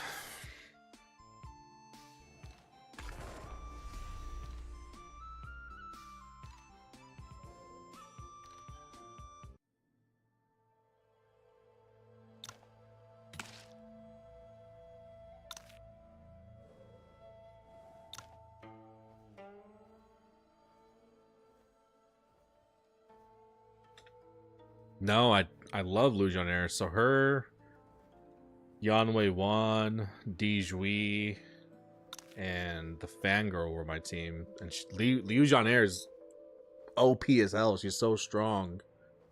But she's locked. At this point in the game, she leaves in Zungu Pass to fight the final battle with the general, and she can't get her back. So I don't have Yanmei Wan, I don't have Soul Wrecking Bird, I don't have Frosty Condor, I don't have Yao Jonair, or Lu Jonair, I don't have Li Yuanxing. There's a lot of people I don't have. They're all stuck at Zungu Pass right now. And Lu Jonair is so strong, and I wish I had her. Should be so helpful right now.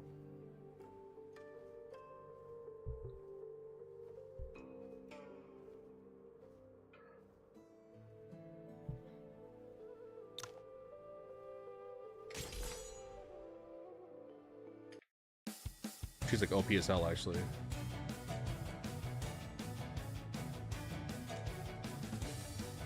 So I'm kind of fighting like nerfed right now, which is unfortunate.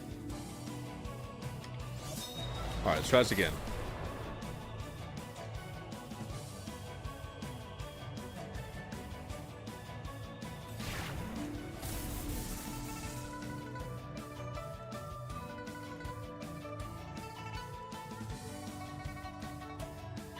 Use one of my lightness skills here.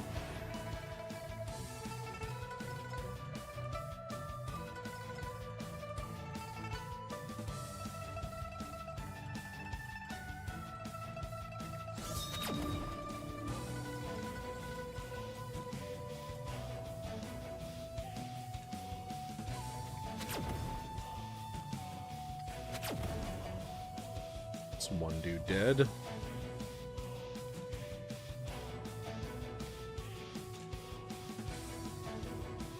Whoops.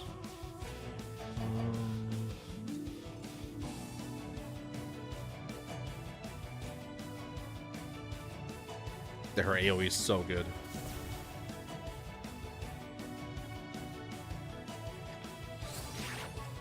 It's 2 dead.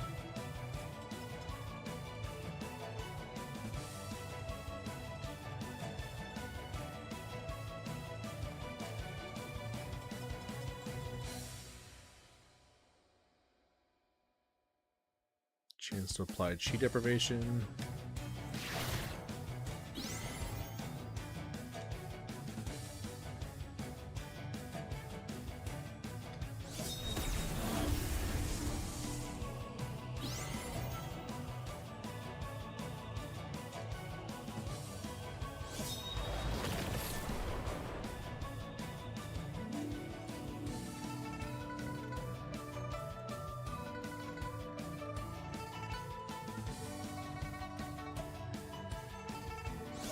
Actually gonna go with 9 region art here.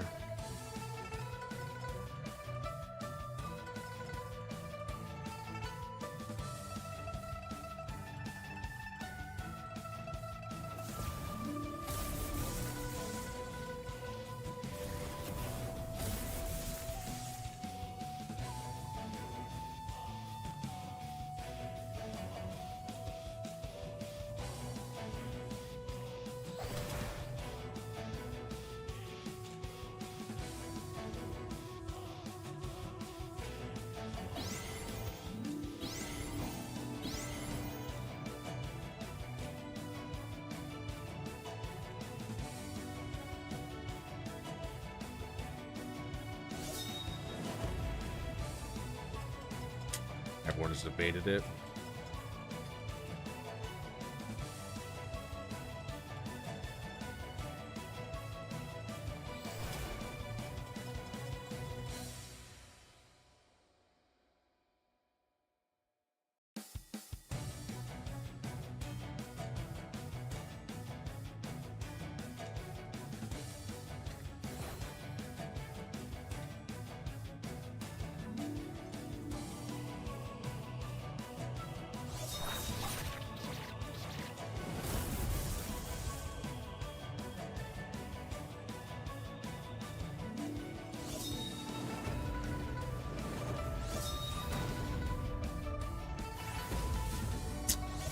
Like Wu Ching just died.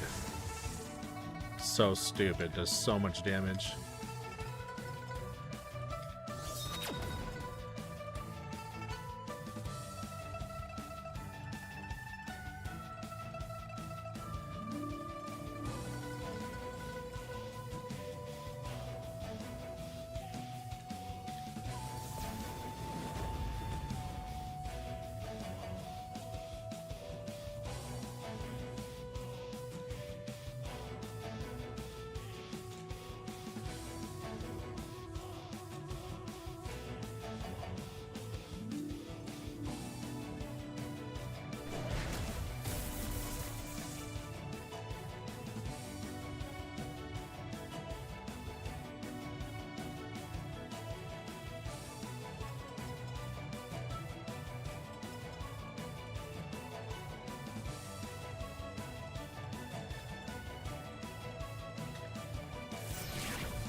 It's fine.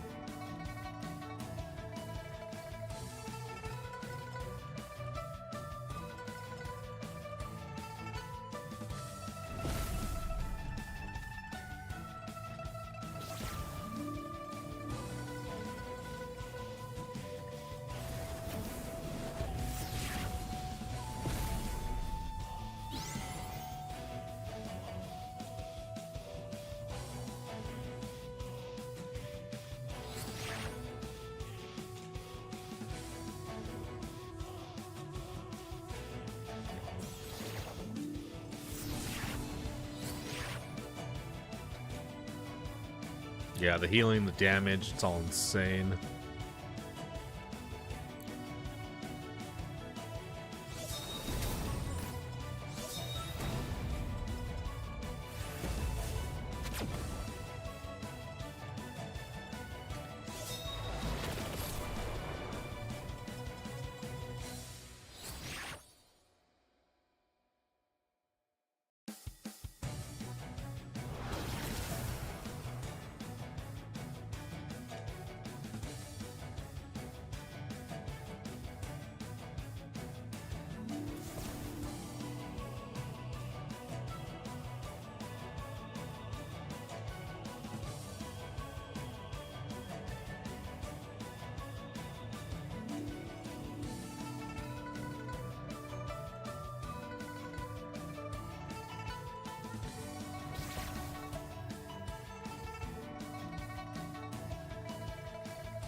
Kalma gets so many turns too, it's just insane.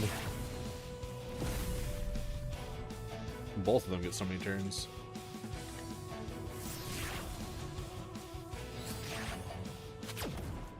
Look at that, 9,000 damage. One slot 2 skill. Oh man, such a tough fight.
Kind of figured that would happen.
I was like, you know what? I have a feeling this is going to be easier than the than the other fight we just did.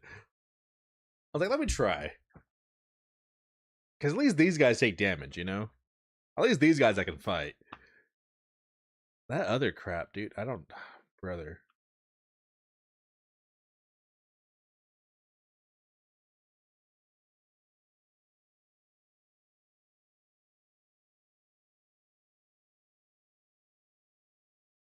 Jade Dragon method, huh?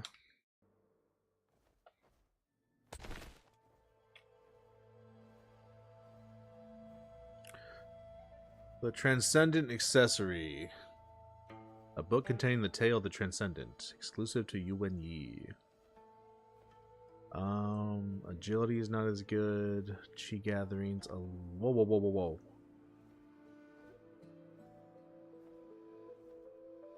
Okay, Chi gatherings super fast. What the hell? The extra effect is 366 Chi gathering speed. Holy shit. Oh, whoa, whoa, whoa. I didn't see the other ones. Strength 109, Constitution 109, Agility 109, Eternal Power 109. Holy shit. Okay. Yeah, equip that. Holy balls. What the... Wow. My attack goes from 1903 to 2174. My crit goes from 66.92 to 73.24. Defense goes from 2771 to 3098. Evasion actually goes down, funny enough.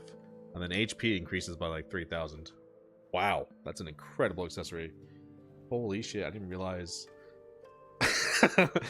I was like, I was looking at the top effects, like, that's not as good, dude. And then I read the bottom. I was like, holy. And we got Yi's 5th cultivation method. Fantastic. All right.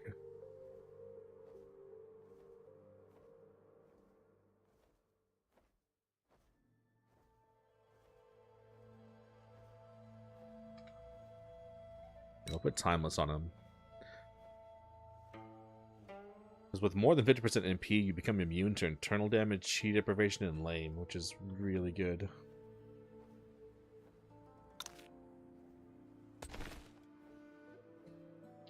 Jade Dragon method.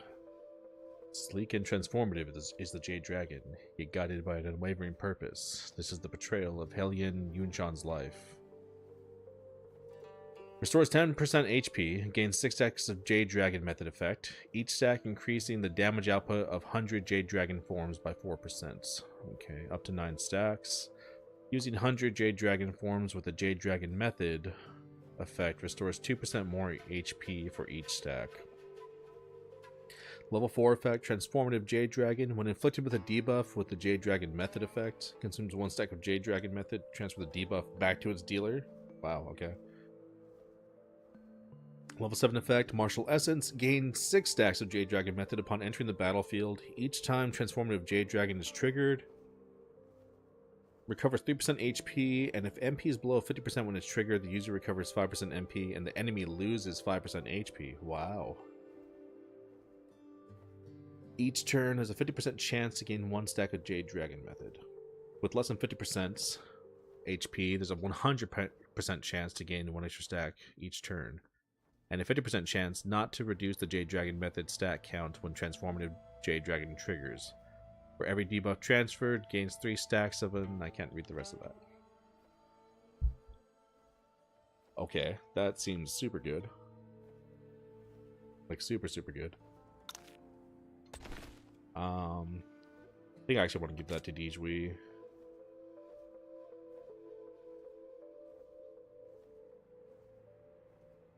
And then I'll just consult him.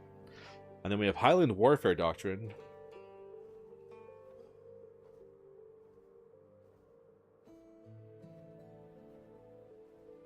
Is this Legionnaires skill?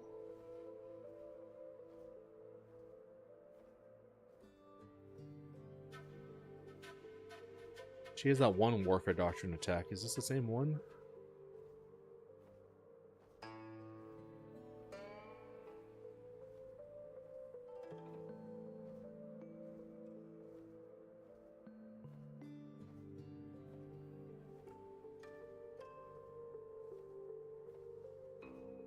You want Empire's unparalleled royal technique honed in battles with bloodshed. Practitioners of this technique grow stronger with battle spirit, overpowering any strategy with pure force.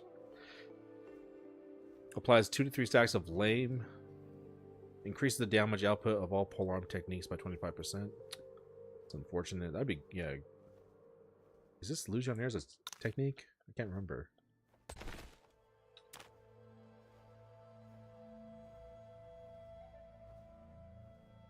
I think she just straight up learned that. Like it's a skill that went straight to her. I don't know if it's the same one as hers or if that's the one that the boss uses.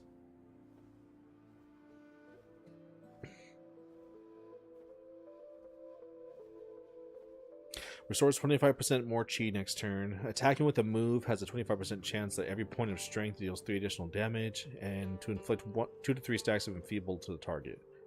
There's a 50% chance to prolong this effect by 1 turn after being attacked. Level 4 effect is Fierce Predator. Each turn, gain 1 stack this effect. Each stack increase in attack and defense by 2%. Resets the stack count after it reaches 50 stacks. So you can get up to 100%? Wow. You can stack that 50 times. For each attack on a target, gains 1 stack of one additional stack of Fierce Predator. So every time you attack, you get another stack of Fierce Predator. Okay. Each stack increasing crit rate and crit damage by 1%. Reflects 35% critical damage with a 50% chance to inflict 1 to 2 stacks of lame. Level 10 effect is Clashing Dragons. Each 1% HP lost increases damage by 0.5% and reduces damage taken by 2.2%. Wow. If an attack triggers evasion, increases chi and attack by 50%. And accuracy by 100% the next turn. Whoa. It's incredibly good.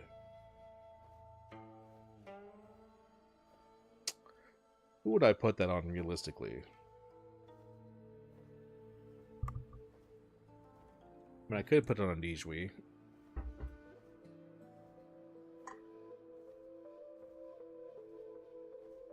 He's like my second strongest guy right now.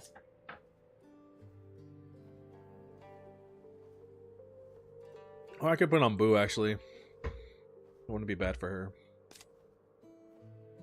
He has such good mobility, too.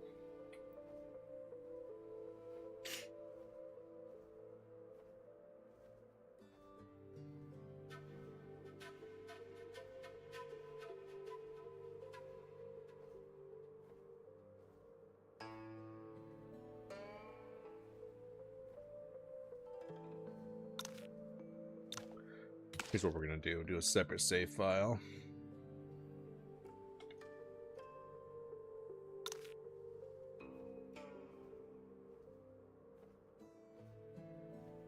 So I kind of like Dijui having what he's got, just to stay alive and kind of be our healer too. But with her, like we could drop this. We could drop Supreme Blaze. Yeah, I think I'm good with that. I think I'll teach her both of these. And then I'll consult with Yi. And then we'll both have it.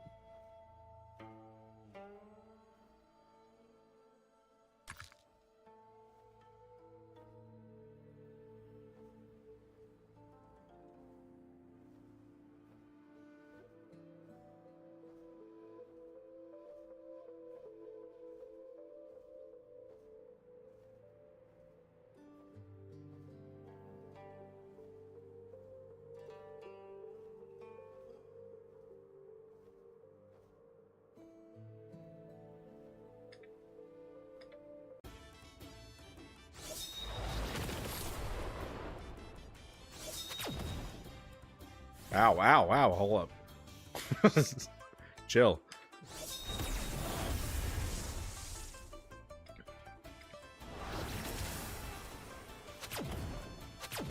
Stop that. Need to take all her good skills off.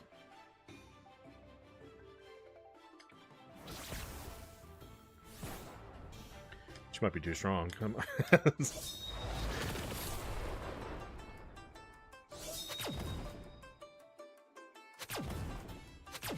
Hey, stop it. Stop it. Stop it.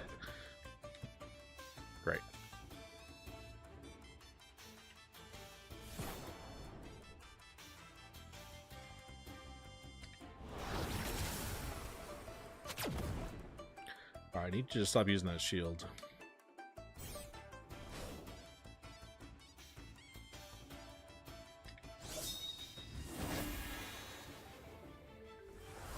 Yeah, that was why I didn't upgrade to level 10. I was like, alright, that should keep her, like, manageable.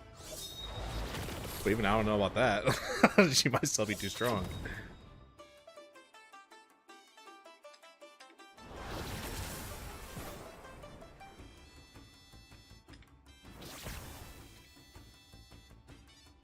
Let's try this, actually.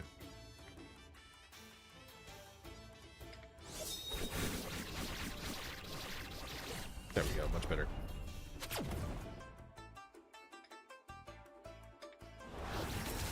There we go. Okay.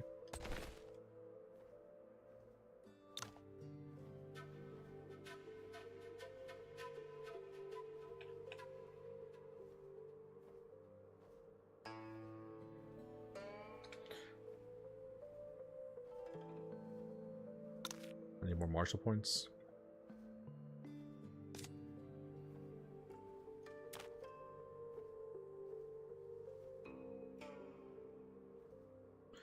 How about that? Is that good enough?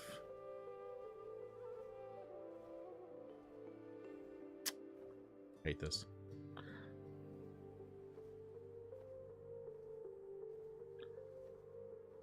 There we go.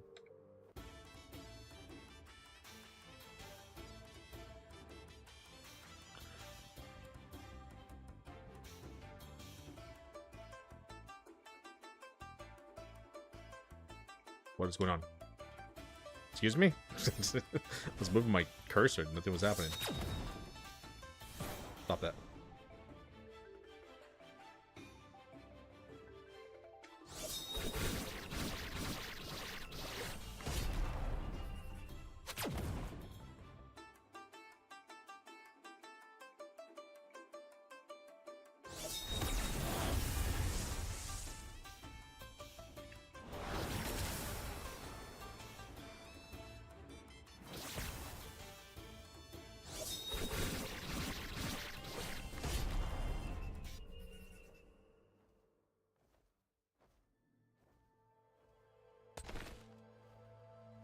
Okay.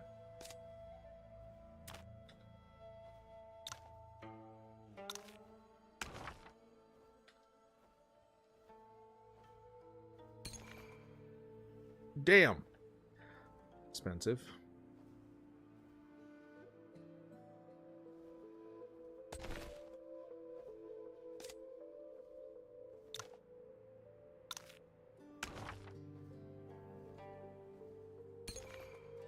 Still not enough.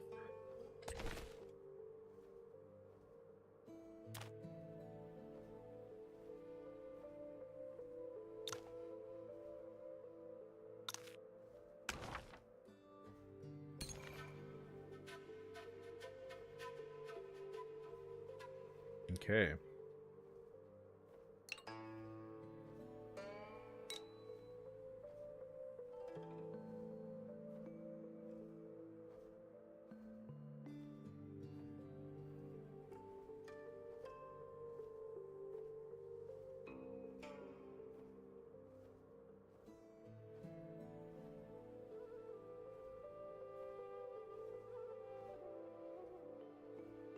All right, got some pretty good stuff. Oh, you need help too? Great. There you go. Let's see, who has a lot? Give you like 6.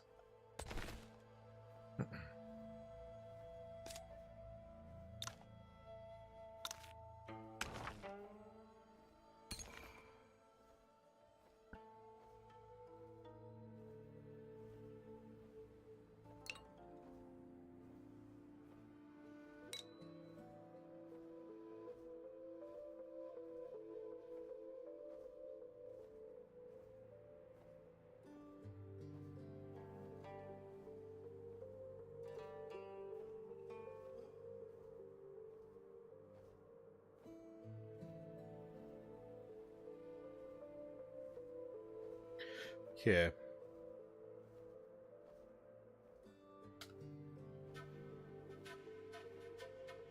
just because.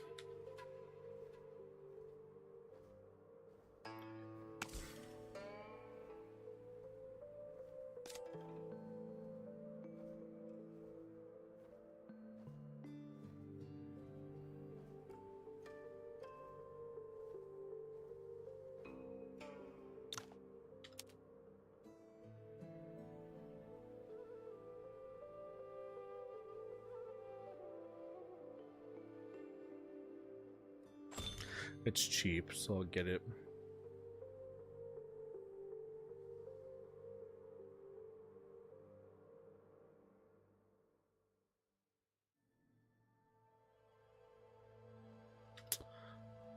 Or I spend the cash on that.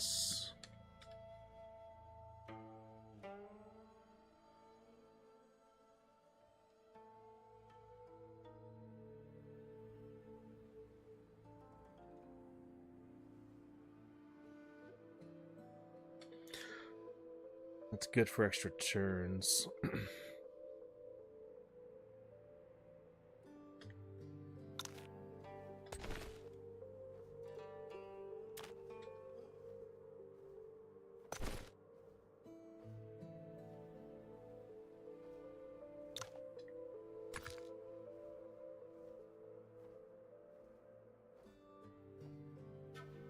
That's all I got from Meridian points.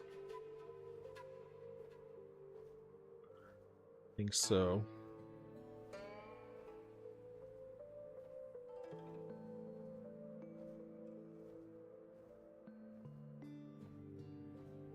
Increase chi gathering speed. Let's do that. Okay.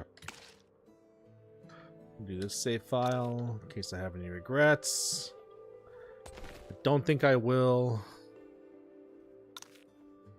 Let's try it again, man. Last one, I think. I believe, you know? We got some good stuff. This one's so hard.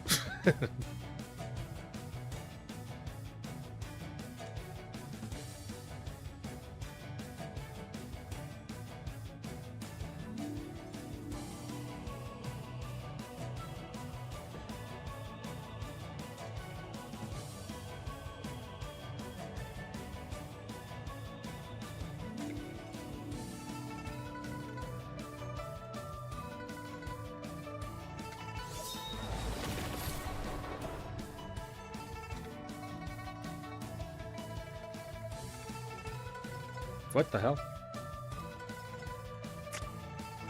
Wasn't what I wanted.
Hmm.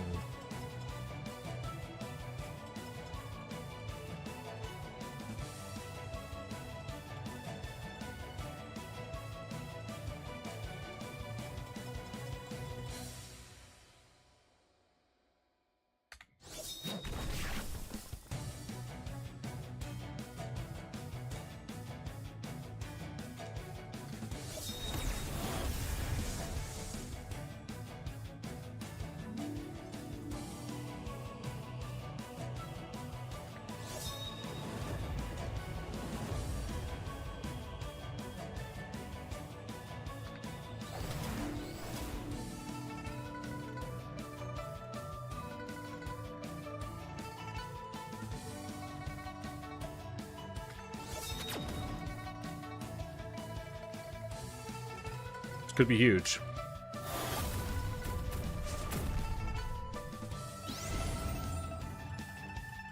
Because those debuffs are going to help a lot from Ling Wuqing.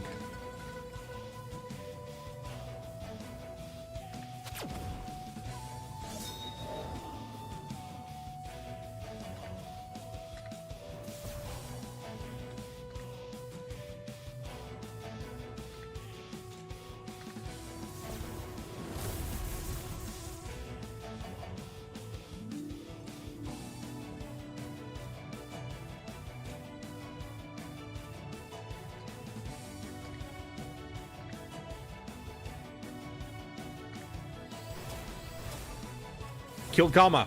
We killed Kama.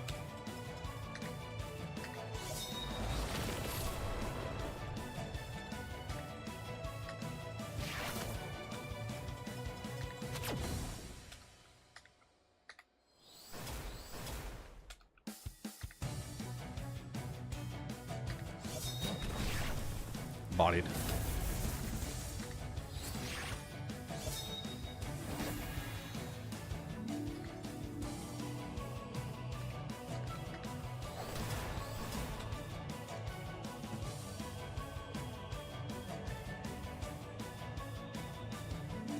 No, no, no. No, no, no. Not the lightness. Don't do the lightness. I'm about to ruin my A rank. Alright, we popped his muscle changing scripture.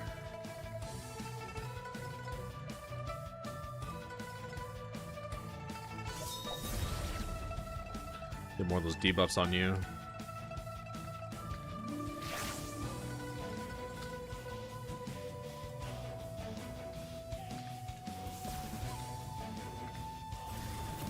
Big damage. Do some healing to everybody. Just in case.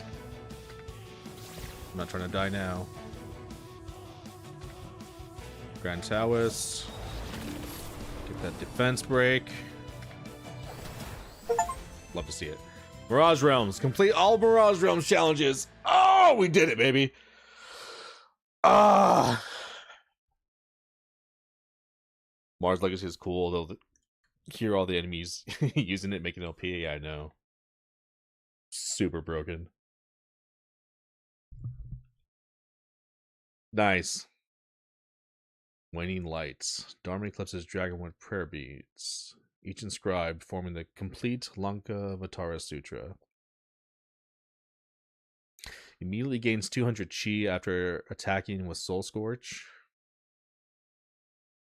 That's actually good. Gains 1 stack of Angry Vajra every turn.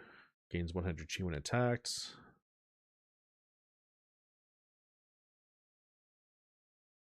And raise the grade of Infernal Bloom. And then we get the Mara's 6 perceptions and the Mara's Palm Strikes. W, baby. Easy money. Is this accessory so overpowered? This is insane. This is the best item in the game. This is nuts. 109 strength, 109 constitution, agility, and internal power. Chi gathering speed of like 600 something.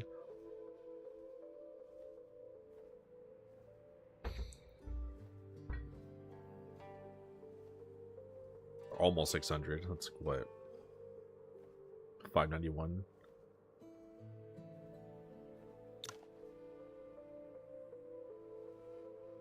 Nice. Gotta give that to Dijui.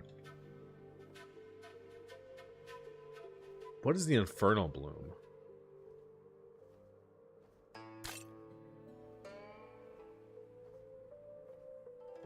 There's a couple of those that I got, and I don't know what they go to. Gossamer Edge, I just don't have Zhui in my party. Dustless Sword, Nimoen. Infernal Bloom. Who's the Infernal? Oh, is that Yao's weapon? Yao Ji? Probably hers. Blazing Silk Mantle. Spider silk spun by the Cinderfire spider that dwells near earth veins. Can be used to raise the grade of Blazing Silk Mantle. And then can be used to raise the grade of Jade Token. Who has Jade Token again? Oh, Wan Wei Wan, was it? Yan Wei Wan?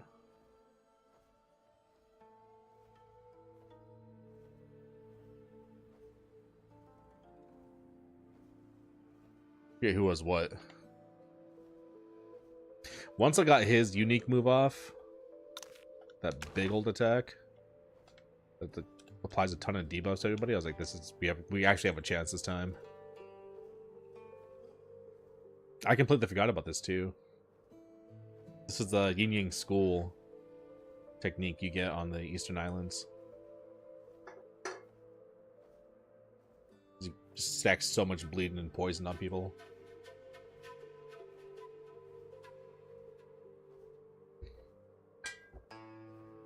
Nice. All right. Well.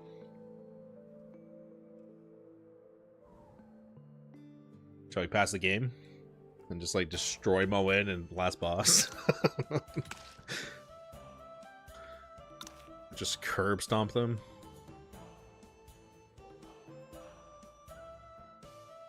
Hey.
Buddha's Hollow was such a fun fight too.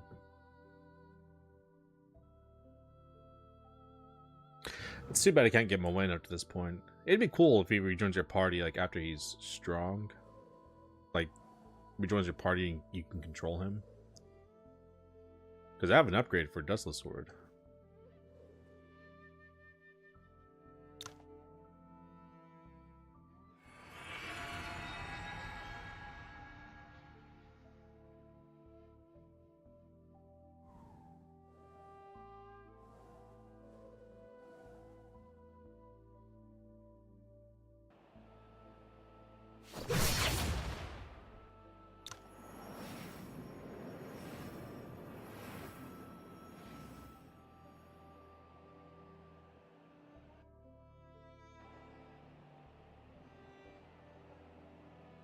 Yeah, you can lose to Moen. There's a lot of endings in this game. After I passed it, I was going through and like watching the different ones available. Dude, there's so many.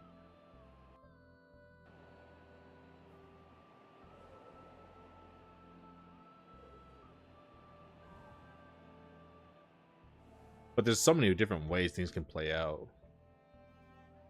Just because there's so many different routes for all the quests. Even whether you did a quest or not isn't like an actual option too.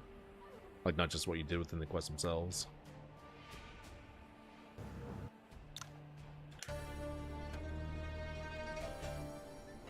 And Moen, look what I got.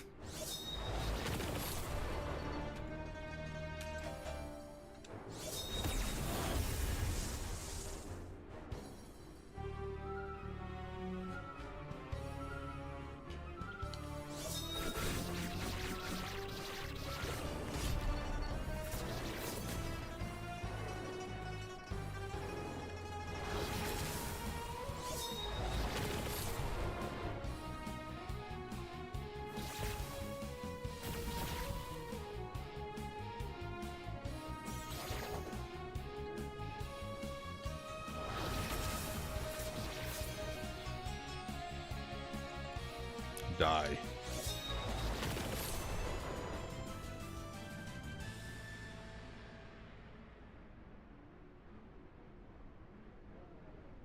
Upon discovering his identity, Moen discarded the Dustless Sword, but curiously attached its tassel to his new blade. This item seems related to Tian Shan's sex legacy. If he discards it, can you get it somewhere?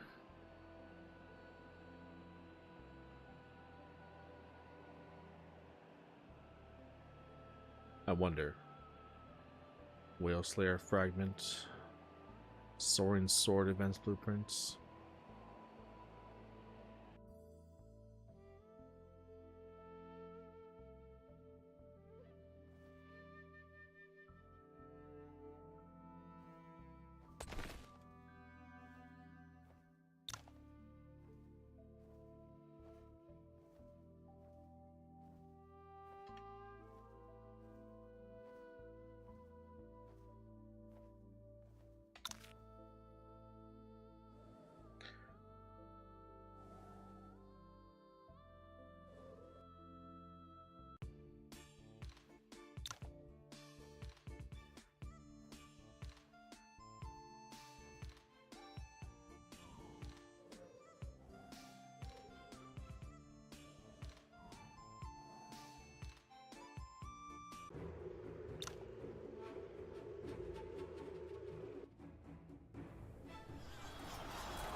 This fight's going on forever.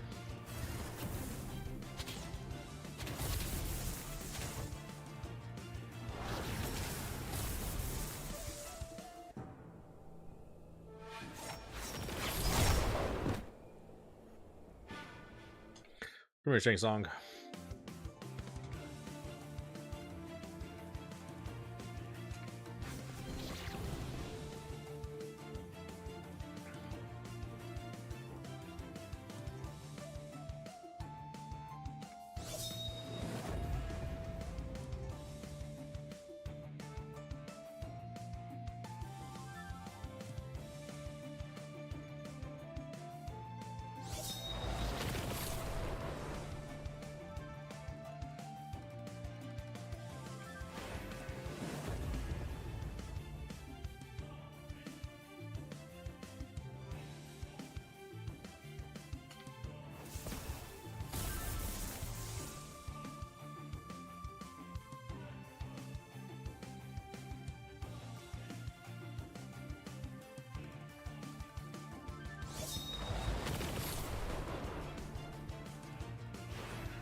she just took so many turns.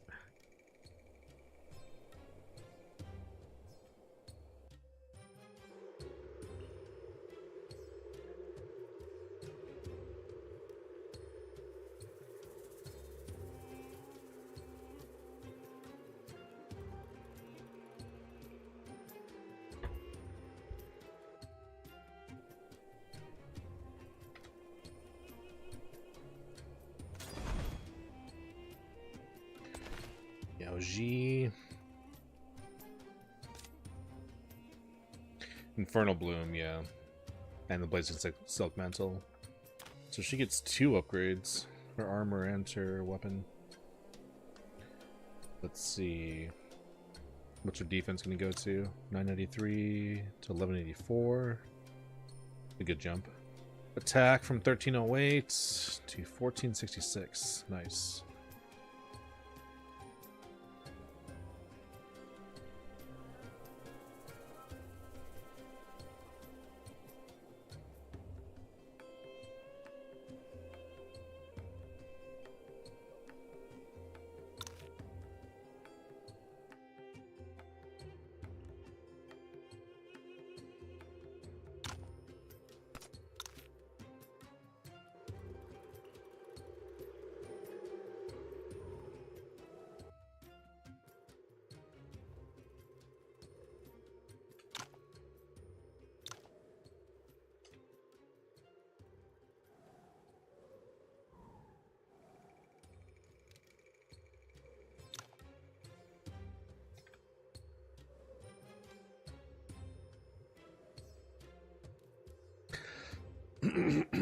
There's a forbidden area in here. I wonder how you get to it.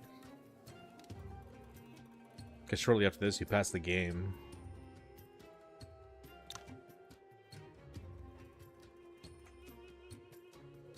Must be part of some other quest or plot line, depending on what you do.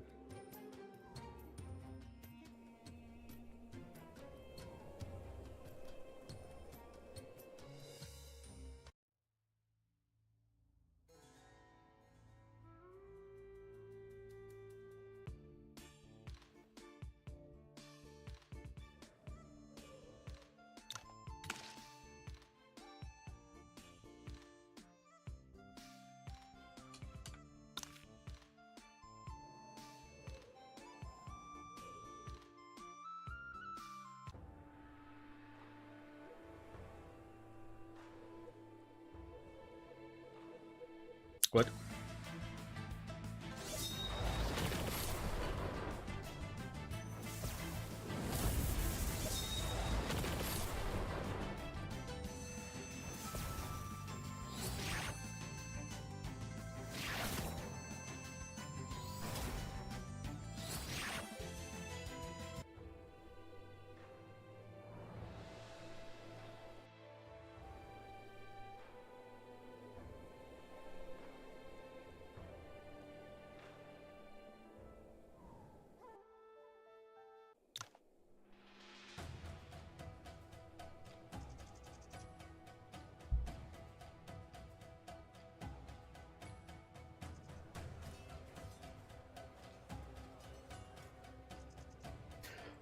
Scumbag beggar sect, dude.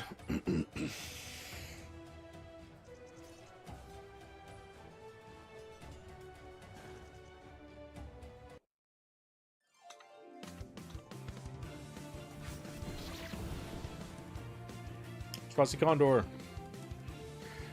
Just let him auto. Except for you. Not gonna run to.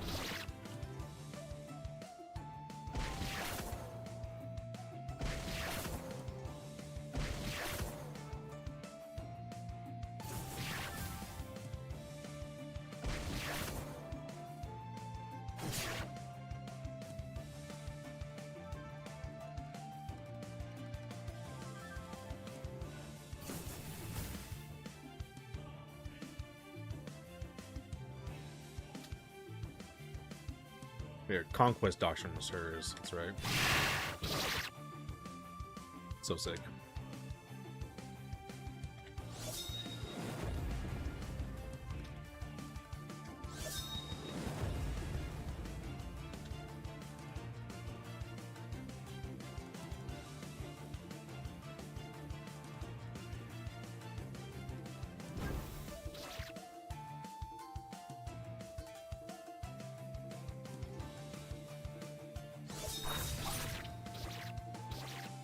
Would have been so nice to have her for those fights.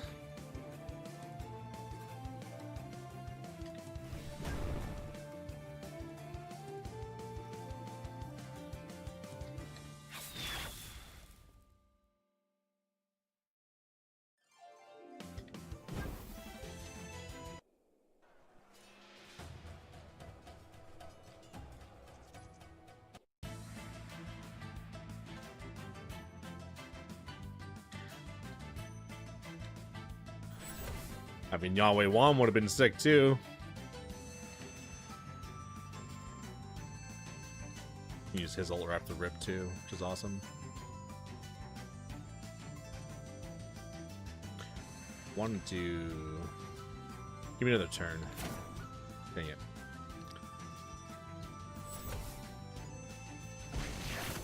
Have one line up for me.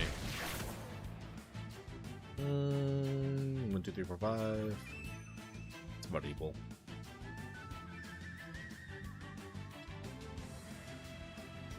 What?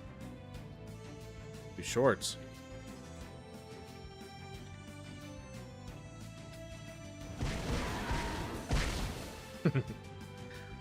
I really wish I had him for the fights too. Yahweh Wan's so sick. Such a cool character.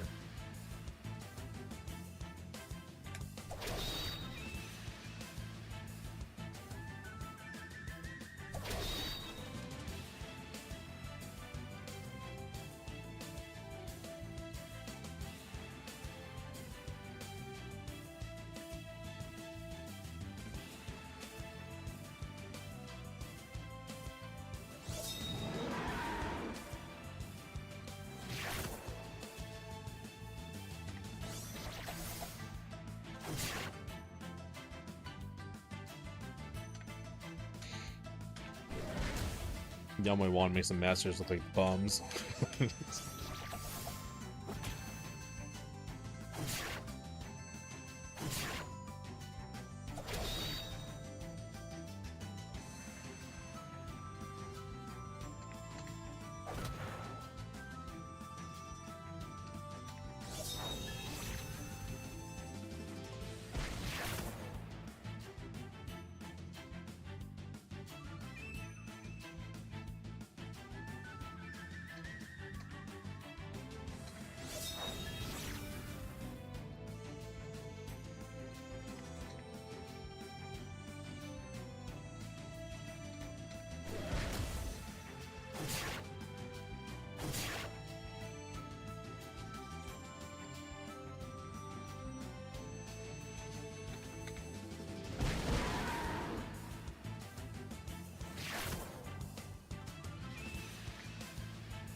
Beggar Sect was actually strong? Yeah, I know. It's like Beggar Sect if that one guy would have stayed back and actually led them instead of going to hiding. That guy was sick.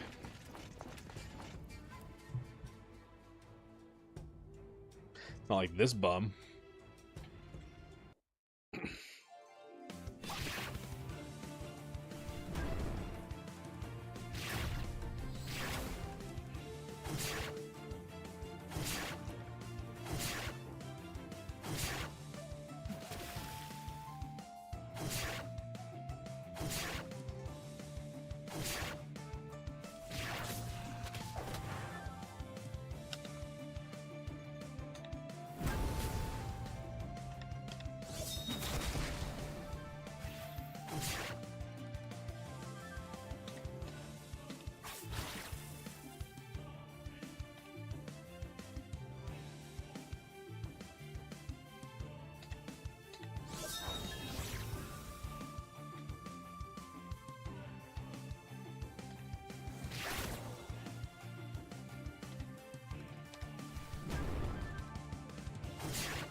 Its attack is cool, but it's kind of weird to set up. It's cool when you can do like a bunch of the hits in succession.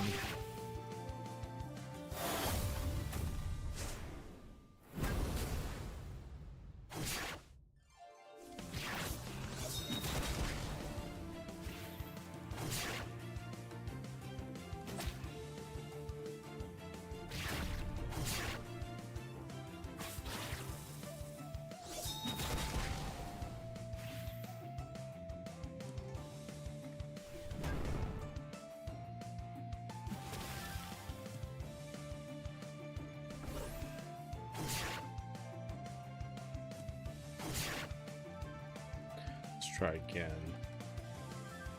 I don't think we can. There's no one lined up well enough. What?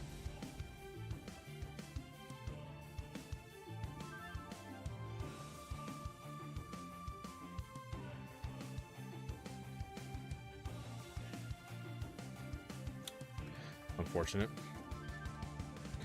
What's her cultivation do? Serpent Fiend Aura.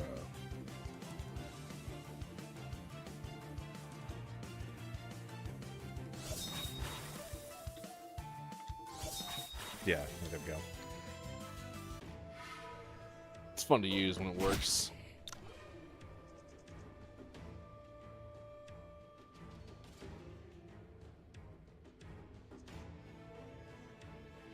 Scumbag trader.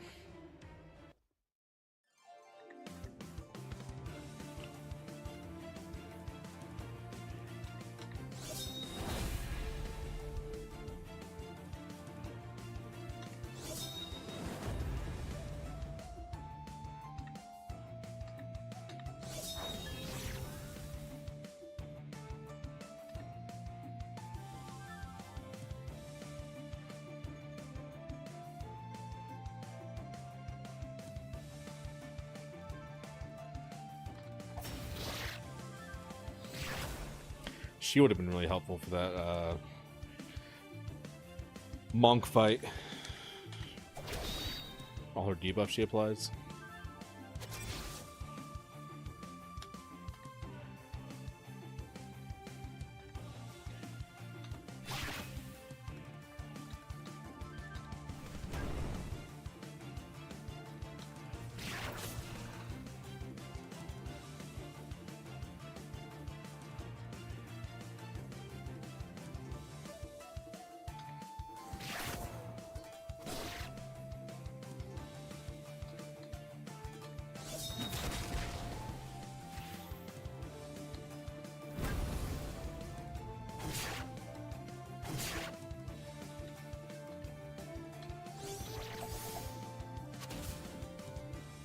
You want cheese, stay alive.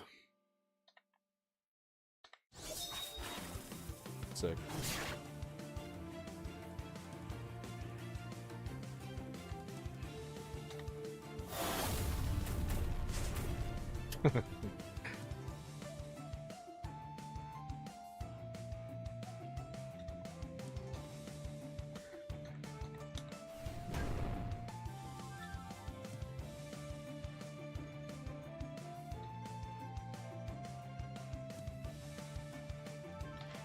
Yeah, she's also got legs unlike Wu Qing. Poor Wu Qing. No lightning skills.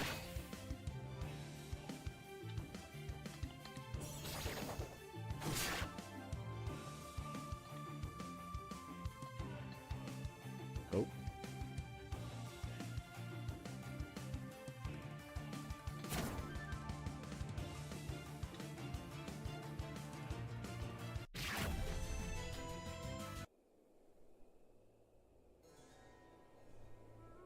Die, dirtbag.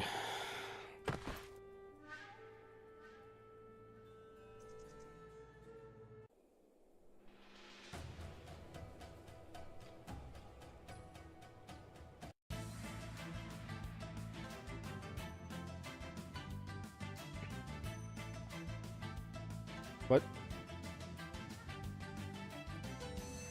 Just trying to get that attack. Yeah, that's good.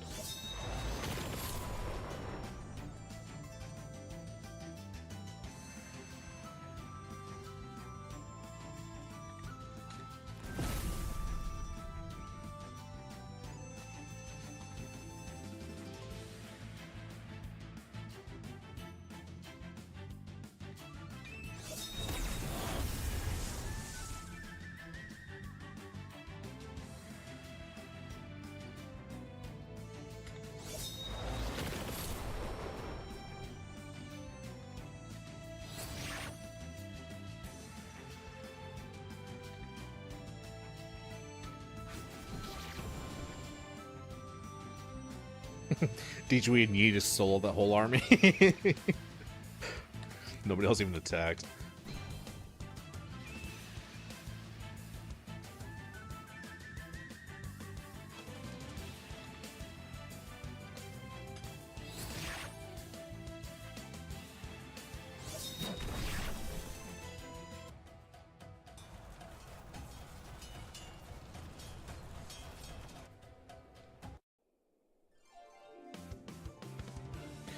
I got an upgrade for you.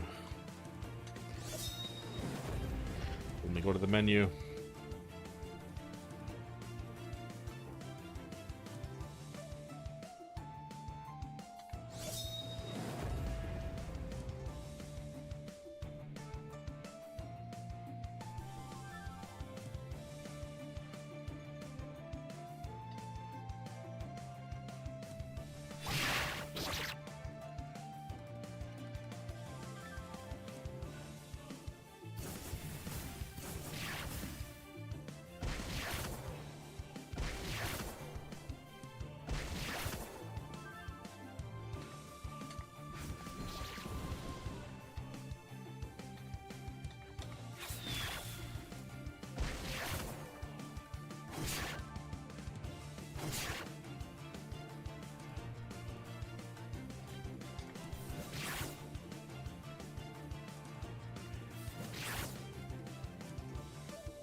She travels so far too.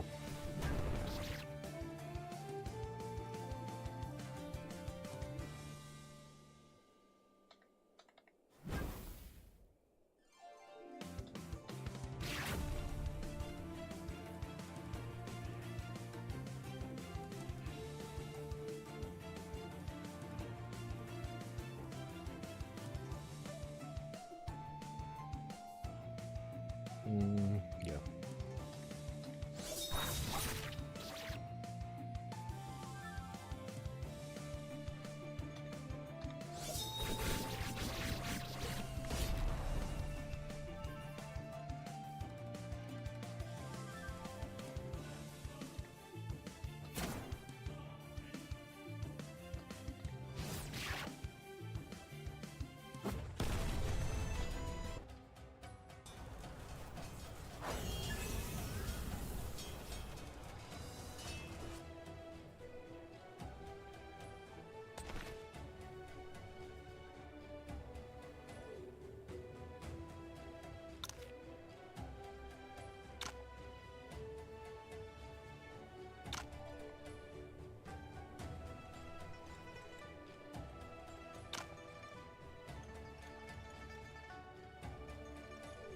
Yeah, you can't get Shui back in your party at this point.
Oh, I forgot to use the 7-star swordplay.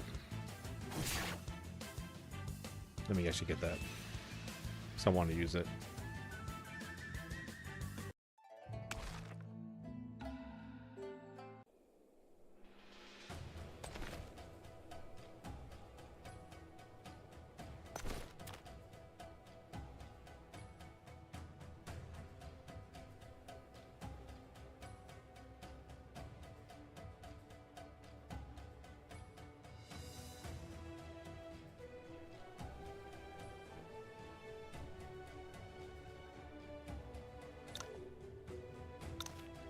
Did I forget it on the way? I might have. I think I did. How to get the constellations? I forget where you get that too. I thought you just got it along the way, but I guess not.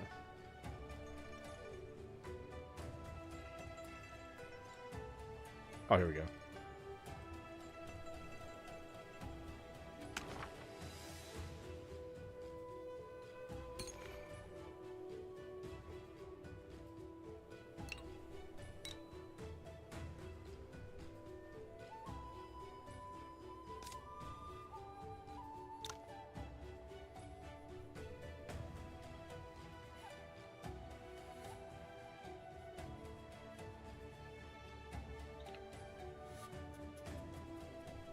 Come on.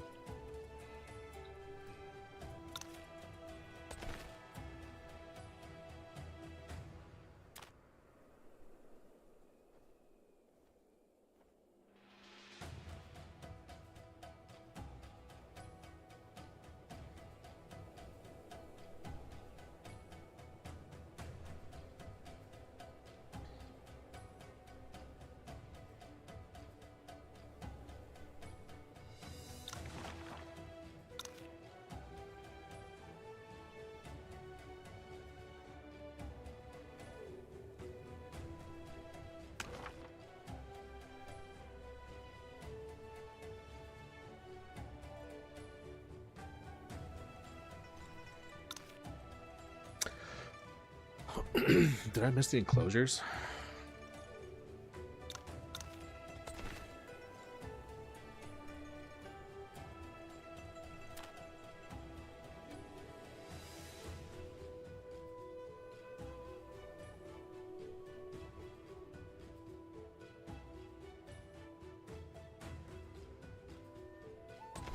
Brother.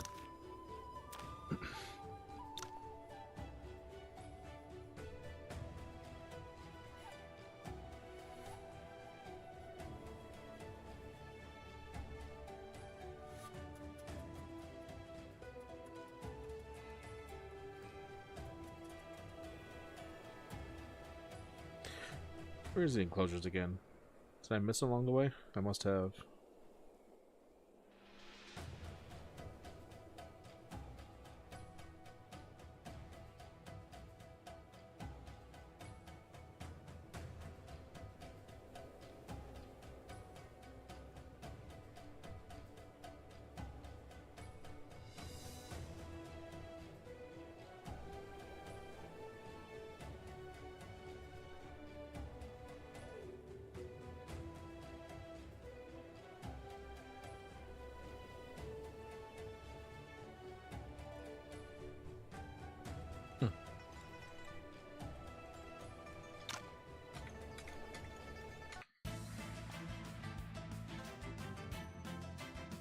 Right back.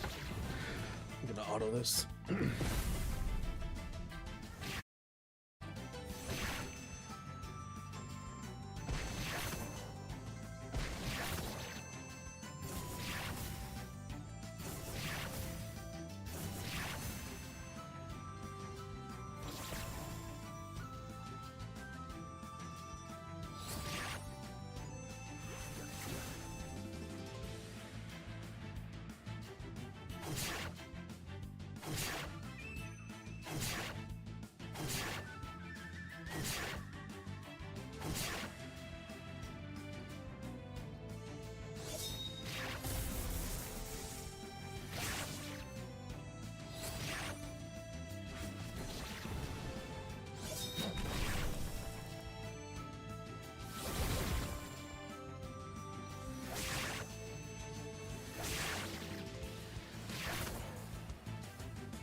Alright, right? What the hell did we get the 3 enclosures from again?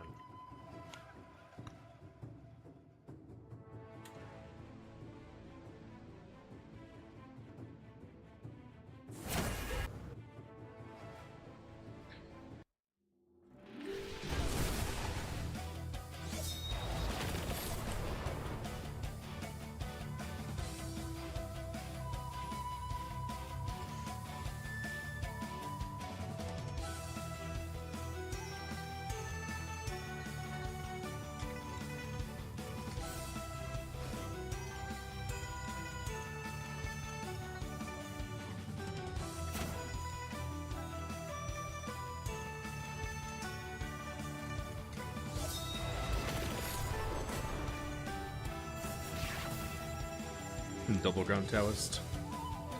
Sick.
All the homies. I didn't get Yay Fei's hidden ending. I think because I did the Tianji Palace ending. He like serves me instead of doing his own thing. Kong and his wife.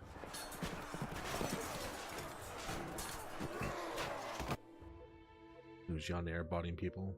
Oh yeah, I did get it. Okay. I guess I missed it.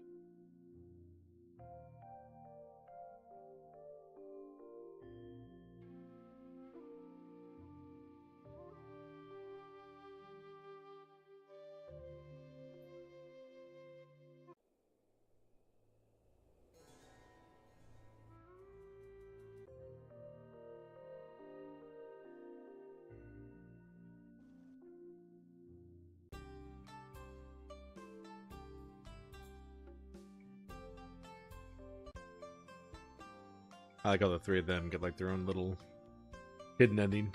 That's cool. The homies. You want the Yaoi, Yao too?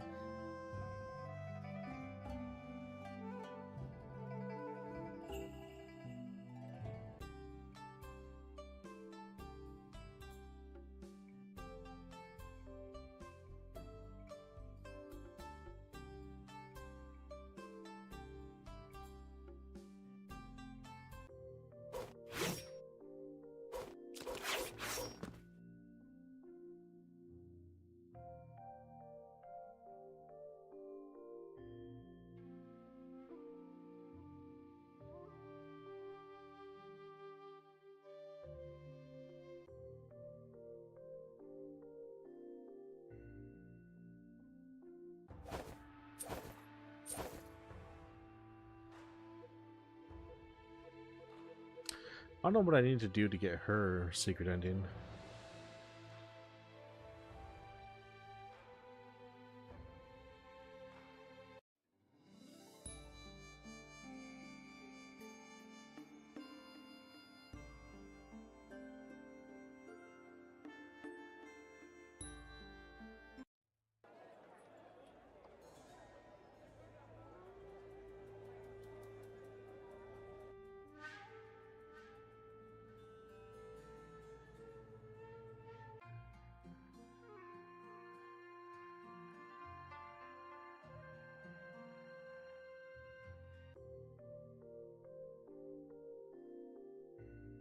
Ling Wuqing. Ling Wuqing is dope. I like his character a lot. There's a lot of good characters in this game, dude. The side quests are so good. The way they integrate into the story. It's so awesome.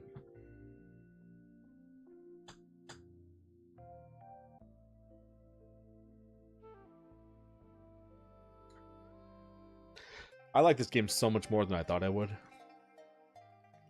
This game's great. I think this game's insanely underrated. I mean, everyone who's played it says good things, but underrated in the sense that, like, more people should know about it. I know this isn't, like, everyone's cup of tea, but, dude. This game's awesome.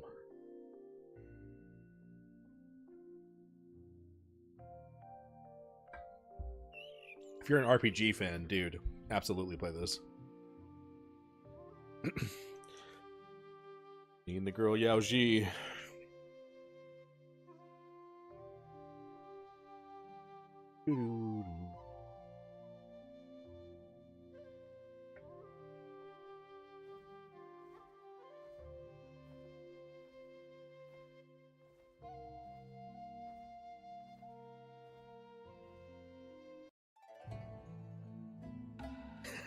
You know what's funny about that is that I did my first ever full playthrough of the original Final Fantasy VII right before I played this game.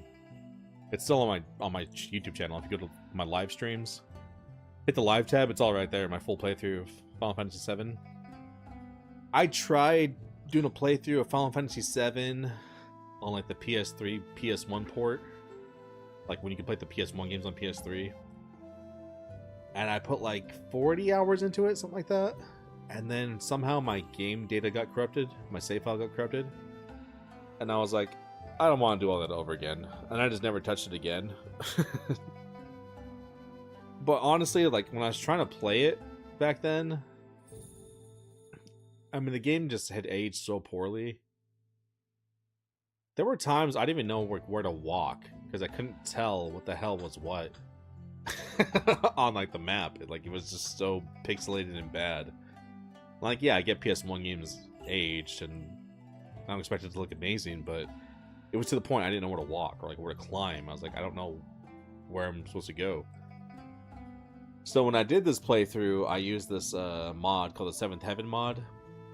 It's phenomenal what these people pulled off. It's just a group of modders, and I mean, they added voice lines, voice acting for the entire game, everything upscaled, custom art, all kinds of stuff. It was such a great quality of life enhancement for the game that it really helped me like get through the game and play it all the way through. But I never did a full playthrough of 7, so I was like, I just wanted to know for myself, like, okay, I want to experience it for myself. To, like, everyone always talks about how great 7 is, and how it's like the best game of all time, best Final Fantasy, best RPG. A lot of people say just best game of all time, you know. So I played it, and at the end of it, I was like, that's it? This is not the best game of all time, first of all. Second of all, this isn't even the best Final Fantasy of all time. Like, what? What are we talking about? Final Fantasy VI smokes 7. I don't care what anyone says. You are out of your mind if you don't think 6 beats 7. I can't believe that. 6 is still my favorite. 6 has so many great characters. The story's awesome. The transition of the world from like the normal world to the chaos post like apocalyptic world, like having to find all your teammates again, all the stuff that opens up in like the second half of the world. A major thing that people are gonna like, I know will fight me on this, and they're wrong, is that Kefka is a way better bad guy than Sephiroth. And people will fight me on that, and it's like, no, you're wrong. You're just wrong, okay? Because when I did my playthrough with 7, one of the things I said towards the end was like after I passed the game, like I killed Sephiroth, I was like, Sephiroth is like a non-factor in this game. He's like, you barely see the guy. You go through all through Midgar, and like you never see him. And then he just like shows up for a little bit, kills President Shinra, and then he's gone again. And then finally we start having some backstory to him, like when Cloud starts talking about how he was in Soldier and how he fought with Sephiroth, and then we get introduced to Sephiroth and he's like OP. Now you could say something like, I don't know, Sephiroth is cooler than Kefka, which I mean fine, but like Kefka's not supposed to be cool, he's supposed to be a good villain, you know? And I think people like Sephiroth for that reason. But like you get that little backstory of him, and then you find out he goes insane and kind of why he goes insane. But honestly, even that, like, I know they were working with the limitations of the PS1 back in the day, but the story doesn't even feel like that fleshed out or like believable for Sephiroth. Like, I don't feel convinced that just because of what Sephiroth discovered, he would like lose his mind and just go apeshit, you know, and just want to destroy the entire world. Like, it wasn't a convincing plot point for me. And then again, now he's just kind of around and like wants the Black Materia, but again, you don't really see him. You barely see him in the Temple of the Ancients. He gets the Black Materia, and then he's gone again. He goes up to some crater and he's just gone. And then you finally unlock the crater, and not until the very end of the game do you see him again. Like, I mean, he kills Aerith, obviously, that one little part, but you barely see the guy. Like 50 hours and you barely see the dude. It's like this guy's not even around. Kefka is all throughout 6. You constantly see that scumbag. Everywhere you go, there's that scumbag doing something scumbaggery, pulling some scumbaggery, making you hate him. Like, you hate Kefka when you play 6. You're like, dude, I can't wait to kill this guy. And then you get the chance, and your chance gets thwarted. You think you're going to kill him, but no. He gets even stronger. And then he destroys the world. And now he's like a god, and now you still gotta go find him and kill him. It's like, no, Kefka's a way better villain. And his stupid laugh that he does.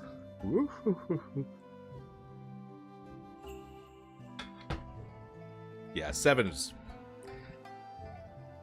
I can't believe how overrated that game is. I don't even dislike it. Like, I still like the characters and everything like that. It's a solid Final Fantasy. It's a solid game. But greatest game of all time? Brother.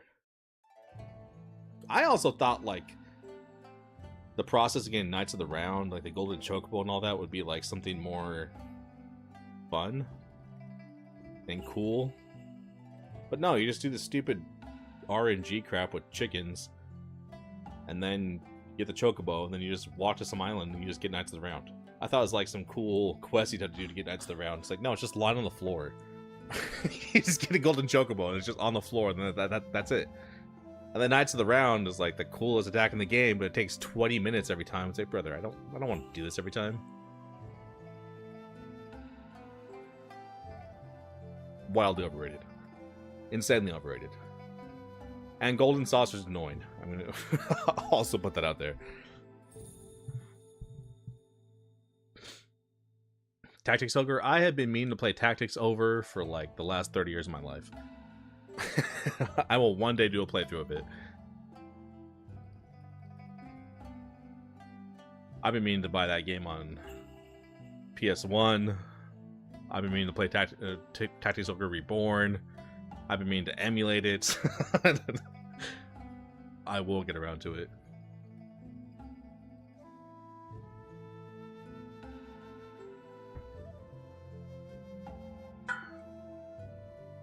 And that's honestly what I've been doing lately, is just actually playing a bunch of backlog games that I've been meaning to play forever and just haven't, which is why I played 7 right before this, and I did a full playthrough of Final Fantasy 15 before that.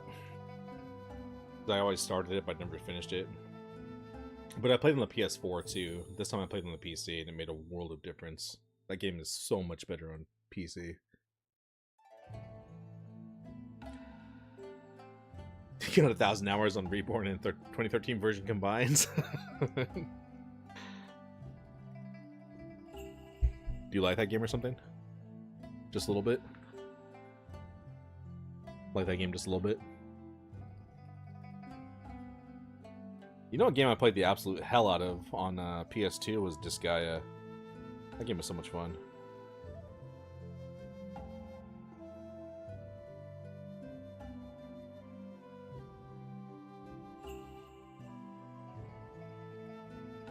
I don't even know how many hours I had on that.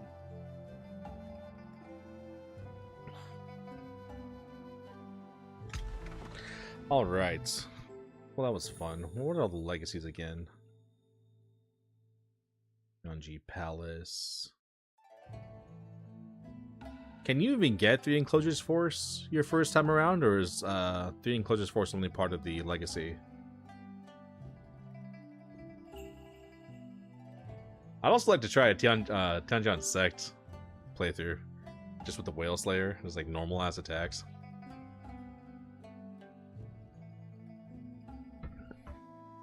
This guy is grindy as hell though. It was, but it was super fun. I love like every second of that grind. Only legacy. Okay, so I didn't miss it. So I actually haven't used like this at all with 3 Enclosures Force. I barely started like another playthrough or a new game.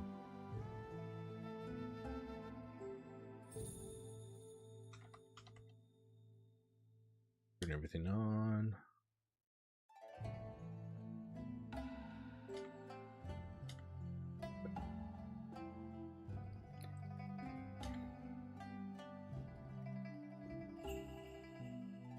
What does Legacy come with? I want to try the Jade Dragon Legacy too.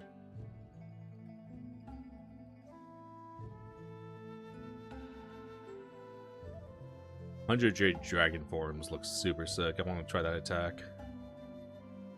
I started another save file with this. I also did another save file with just like a palm, kind of like a Yanwei Wan build. It's pretty buff.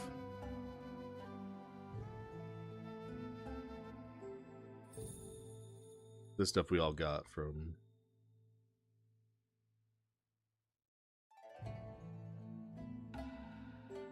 the Mara gloves, the Mara Kila, and the Glaze Kasaya.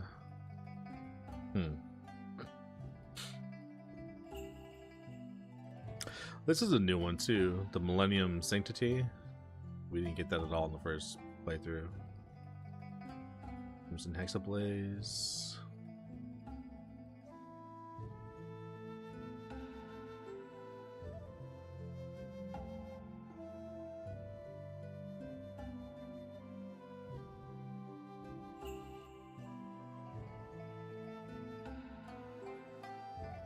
Master Jingyun.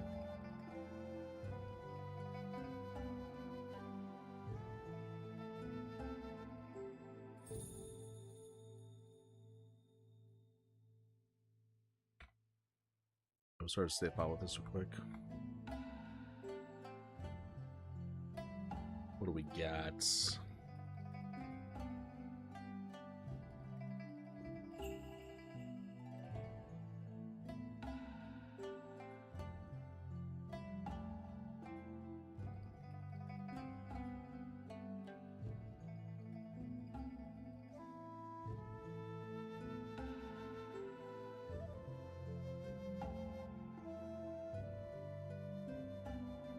Why are these locked?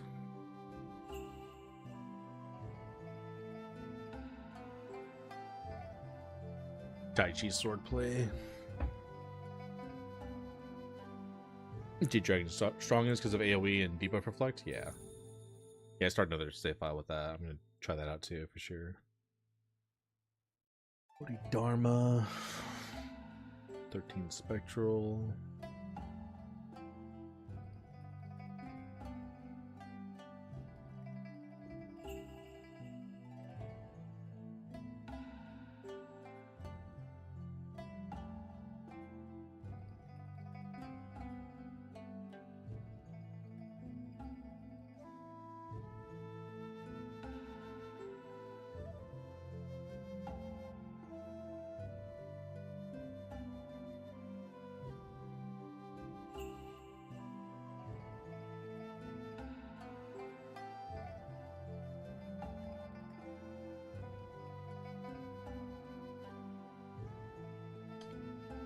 I like Hawk Shredder.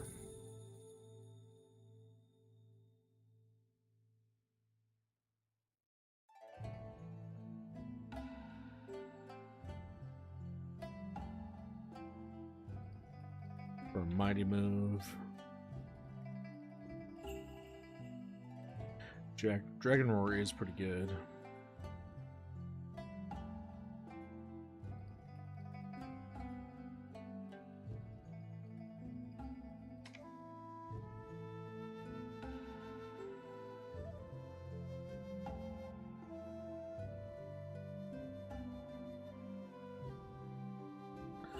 Then we need a normal move.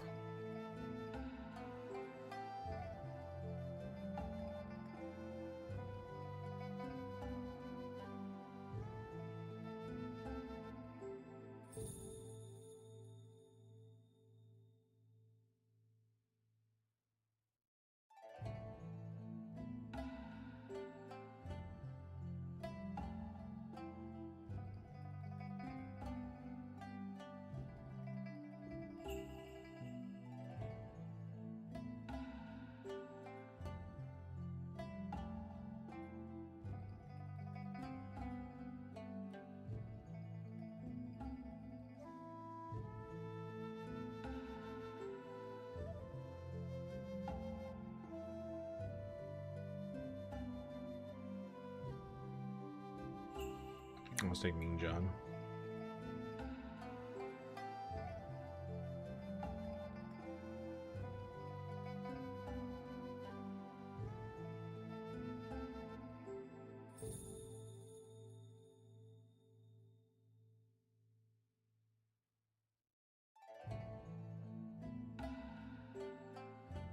Oh yeah.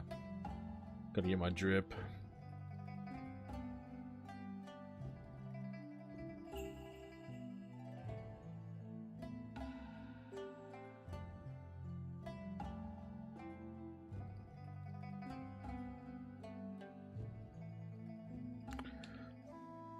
Might as well look at some cultivation methods. Let's check the manuals. What do we got? Nine Region's good. Supreme Blaze is good.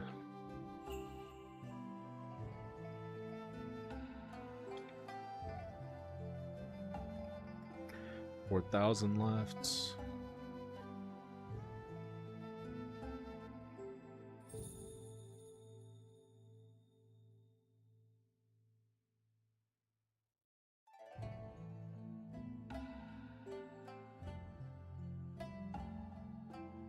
Some lightness skills.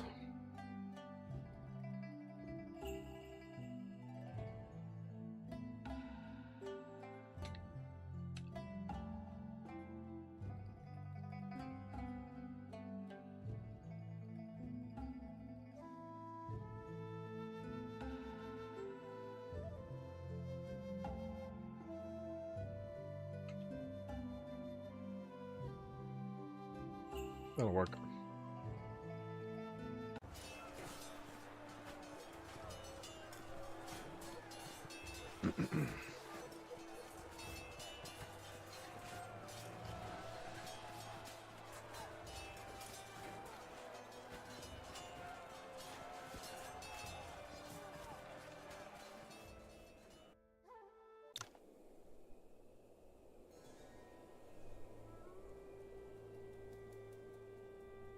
Where it all began. Yeah, I'll do that for another build.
Zhongqing Fang is so sick.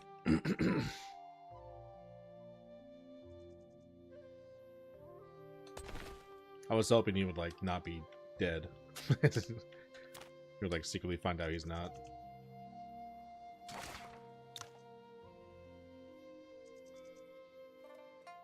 Oh, hold up! I forgot this one has no weapon. Shit. I have no gear. My bad. I forgot we only have skills. We don't have weapons. I should have gotten a sword. Oh well. All right. Well, get this. This is useless.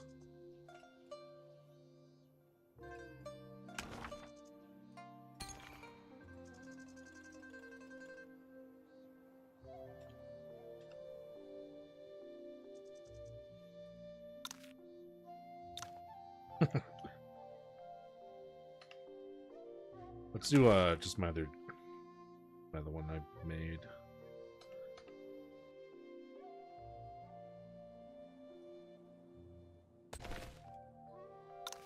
My fist builds.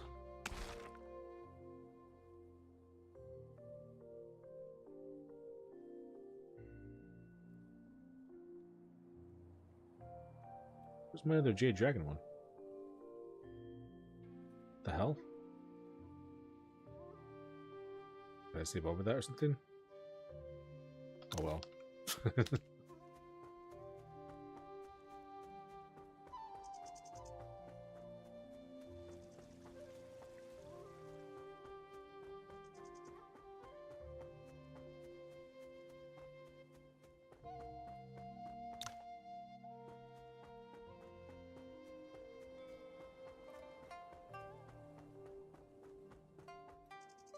I just want to do this first fight with all these dudes. See how it goes.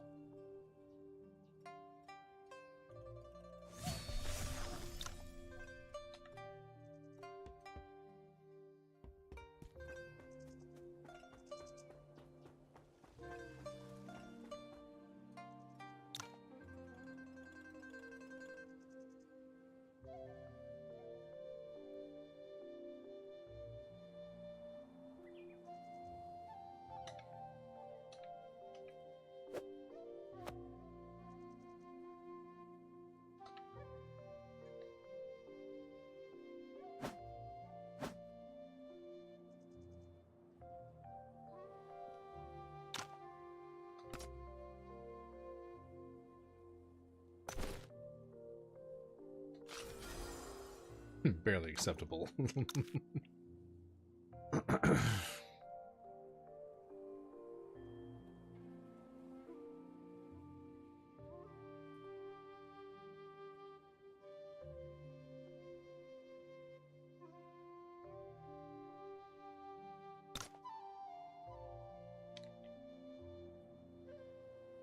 He has some decent stuff you can spar him for early on.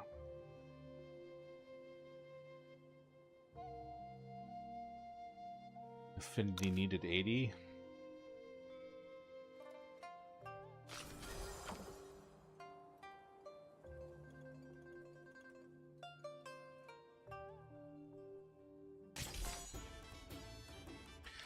If you fight him for his stuff, you can gift him and get to 80.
Oh, wait. Cheating. Cheating.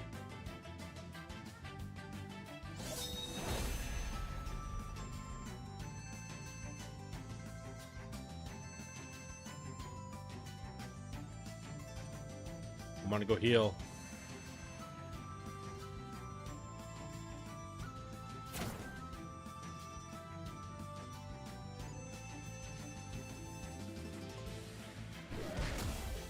Okay.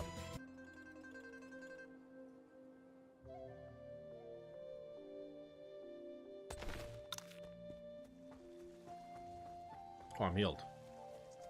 It's a miracle.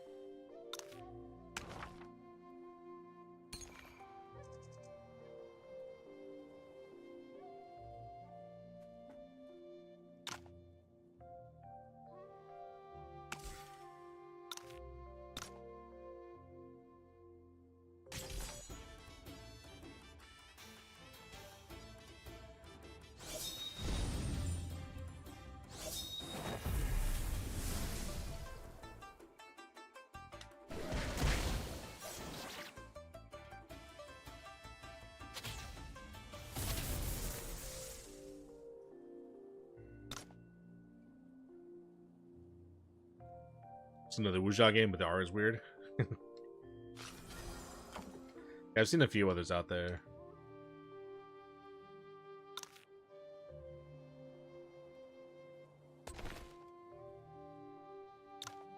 Ching Feng swordplay.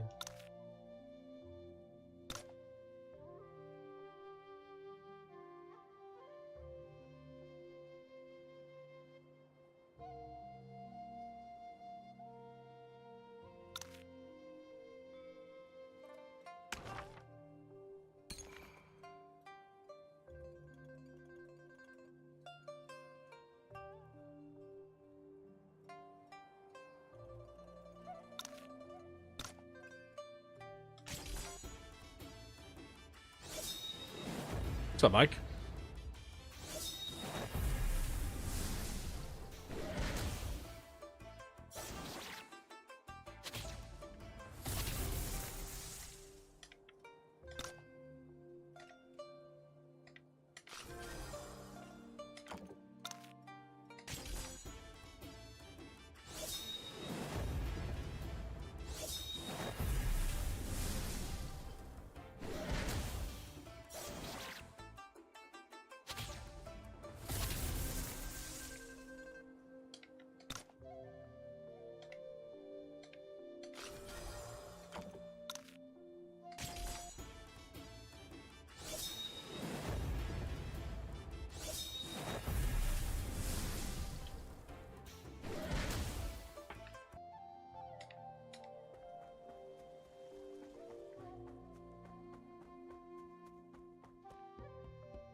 It's the only thing I can gift him.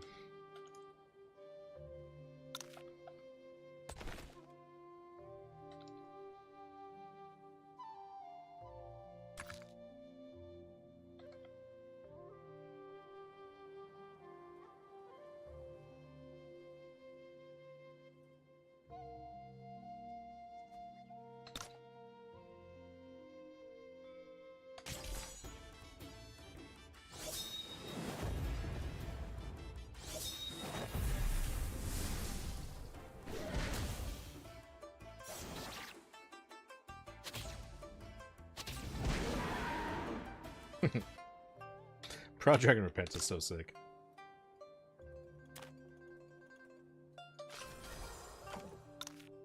Come on. It's gonna get him to 80, right? Yeah. You can get a lightness and a cultivation off him. What's cool about these, you need 0 martial points. You can just get them. That's part of like the challenge things you turn on. Forgot about that. That's nice though.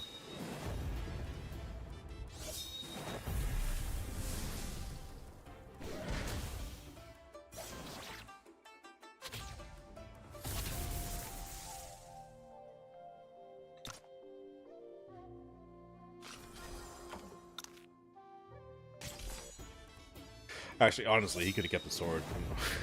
Sword's trash. I don't need it.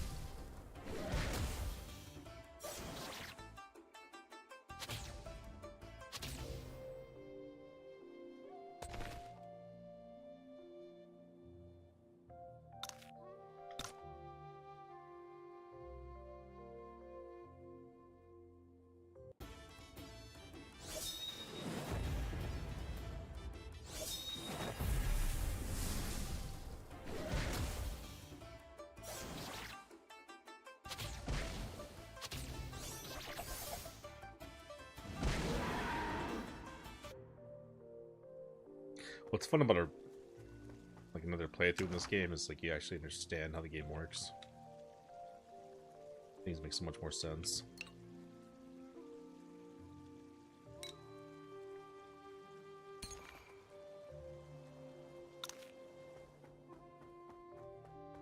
Which is true with any game, but I feel like there were just so many things this game when you start out.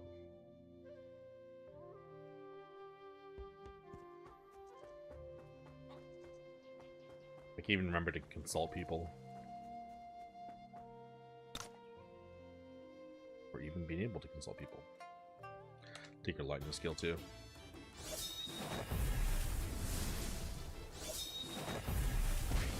It would have been cool how you can self-reflect. If you could have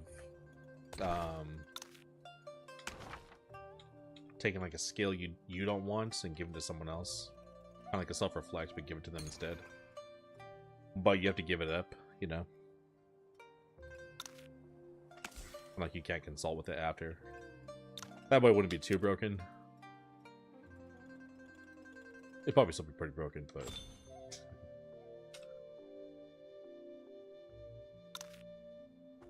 Nice. Can I leave the village yet?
What?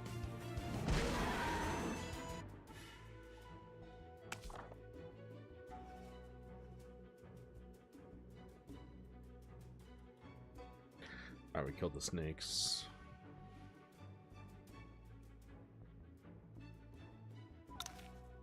That's why I gotta poison the monkeys too. Forgot about that. Let's poison and kill these monkeys real quick.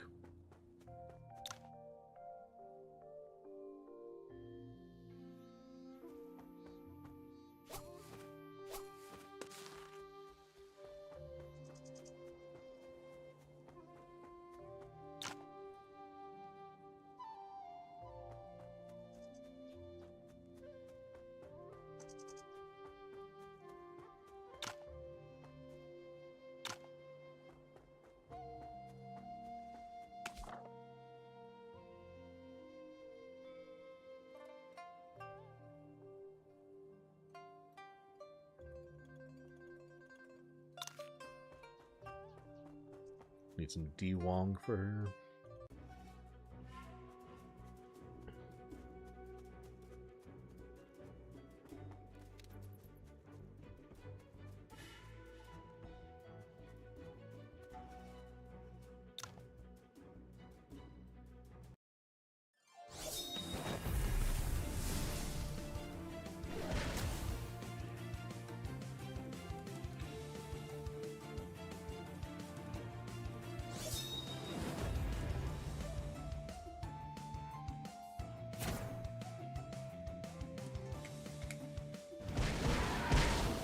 That attack is so sick.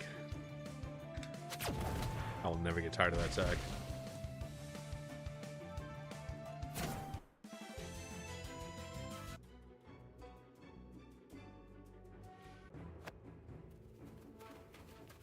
What's up, scumbags?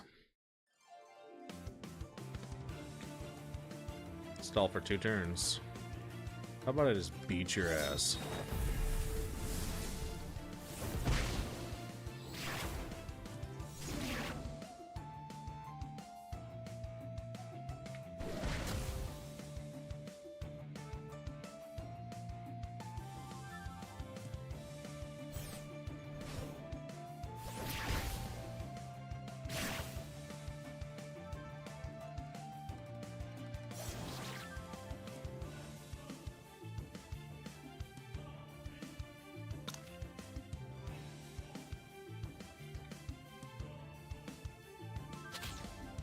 What?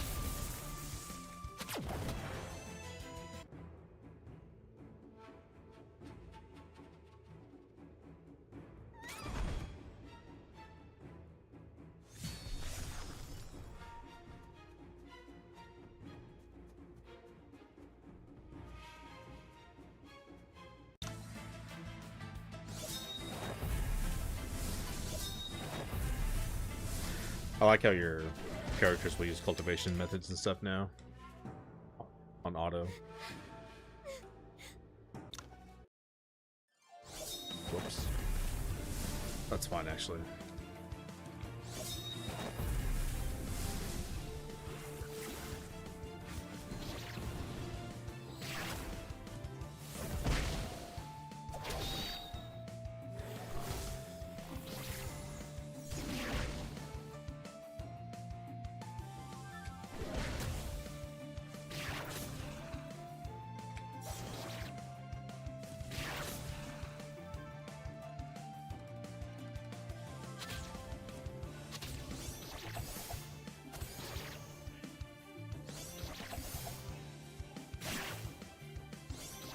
Tian-chan's psych, dude.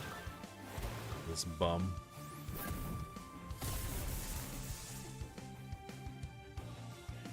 Just a bunch of nobodies.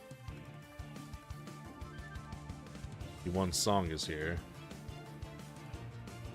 That's right, Eb Yield was the one that came. Who won you?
I forgot we saw Wu Ming way back here. Forgot about that.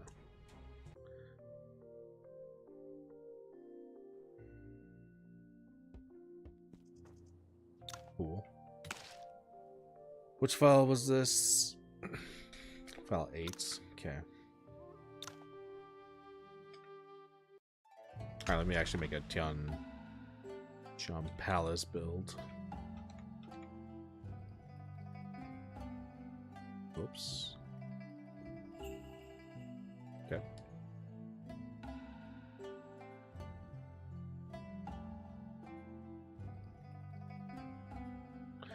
Legacy, Tianji Palace.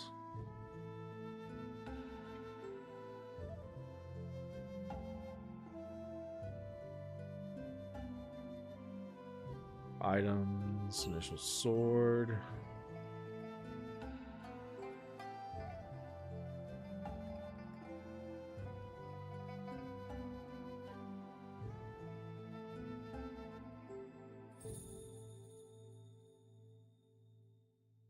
We can do 2 on those.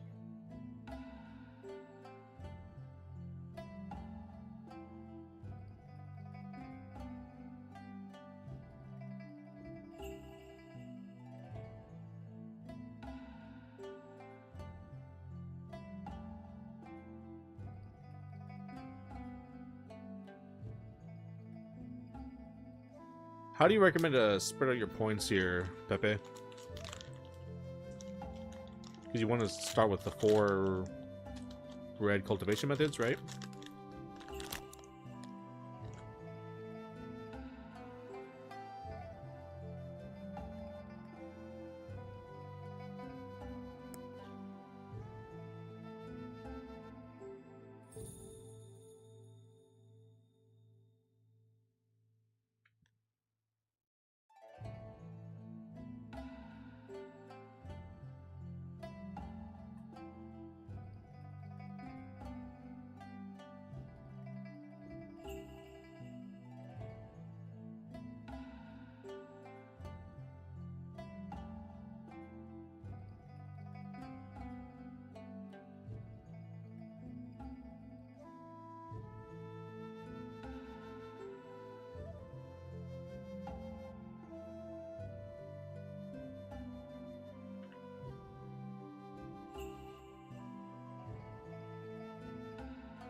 Son of a bitch, I hate when I do that.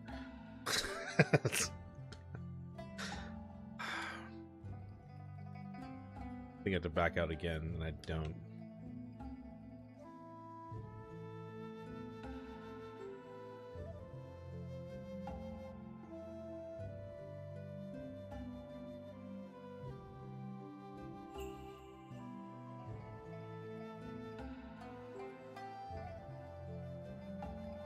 Maybe like class 3 on these, I think.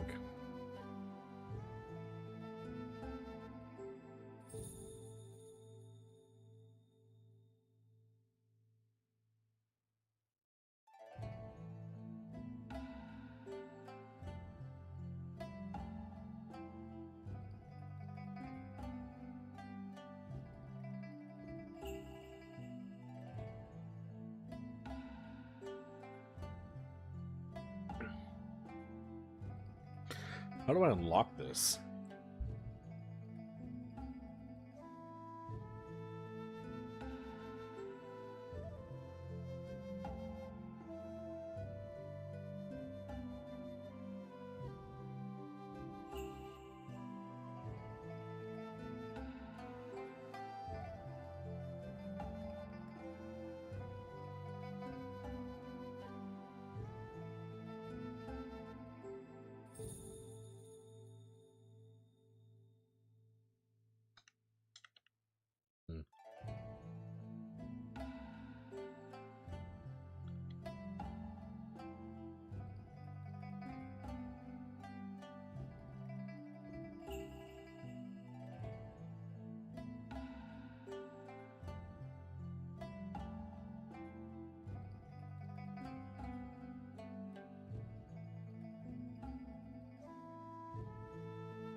I think this is good.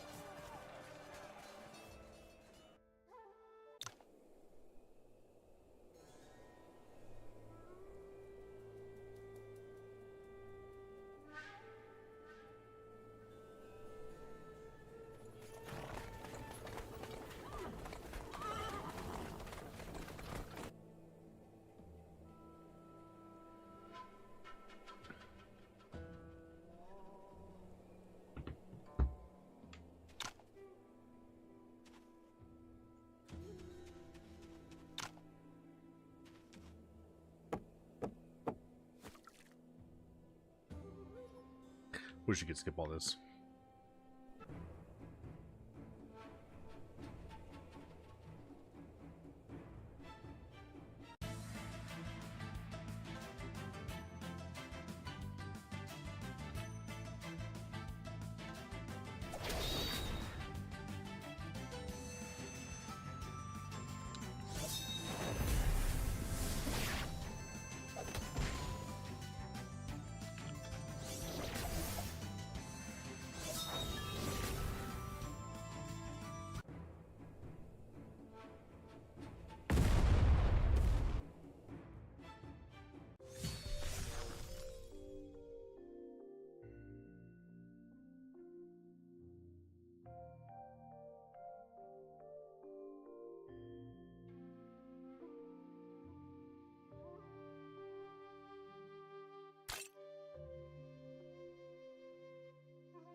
My starting stuff has no extra effects? Oh, I didn't realize that. That sucks.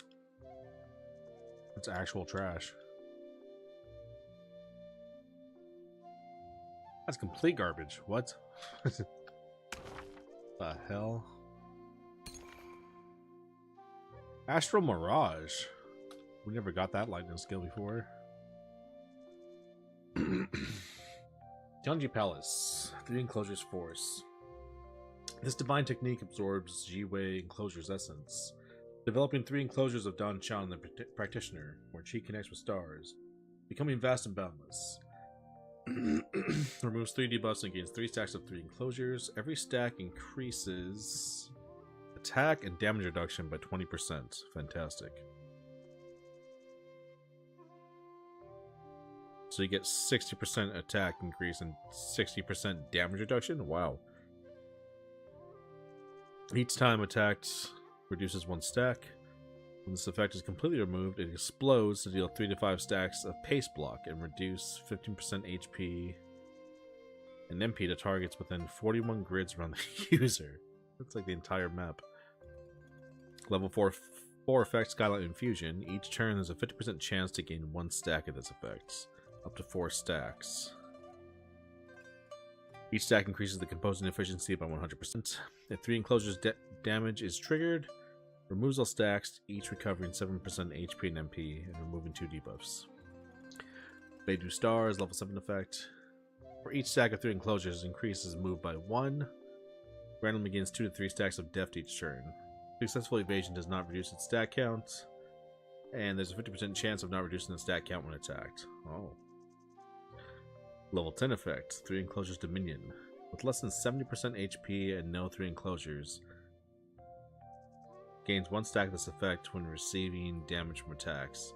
Each stack increases Chi gathering speed by 30% for 2 turns. At 3 stacks, automatically converts them to 3 stacks of 3 enclosures the next turn. Wow.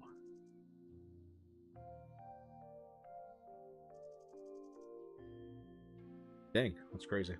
Okay. Very good. Created after Tianjui, the Venerable mastered 3 Enclosure's force. This swordplay prioritizes force and intention over forms, wielding unmatched power. Only those with cultivated 3 Enclosures of Danshan and thus boundless chi can use it.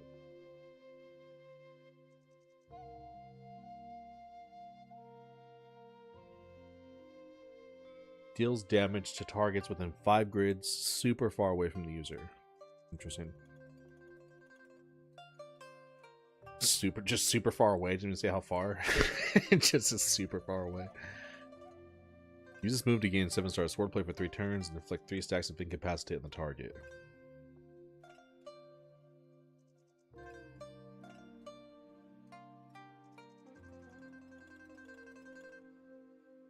Seven-star swordplay increases the damage output of all swordplay moves of Tianji Palace by 35%.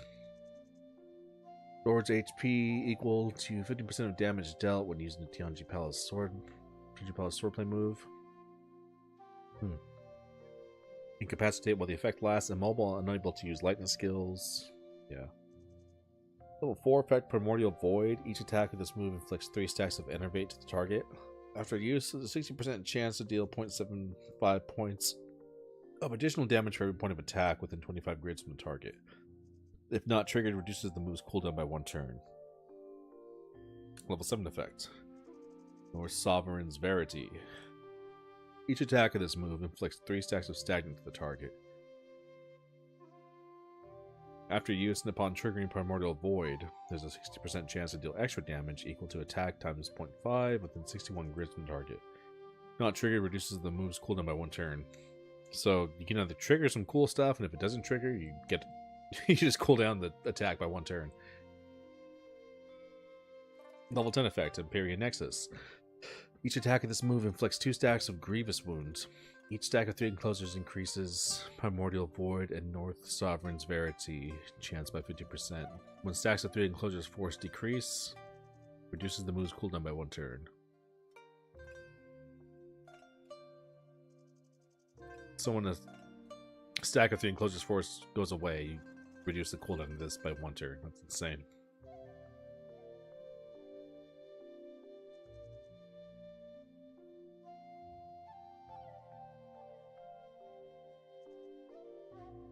Wow. Okay. Beidou swordplay.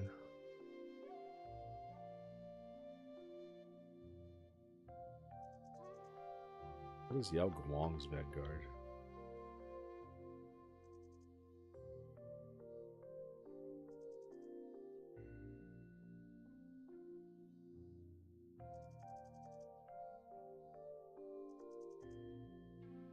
Good fortune, but we're sticking with it. There's a nice full horizontal stream waiting for you, Naz. If you want.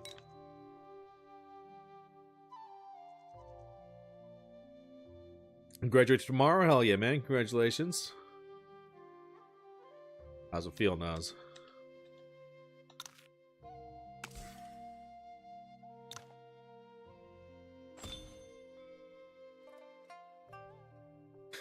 Drank too much tonight to care. That's how it feels. That's how you feel about it.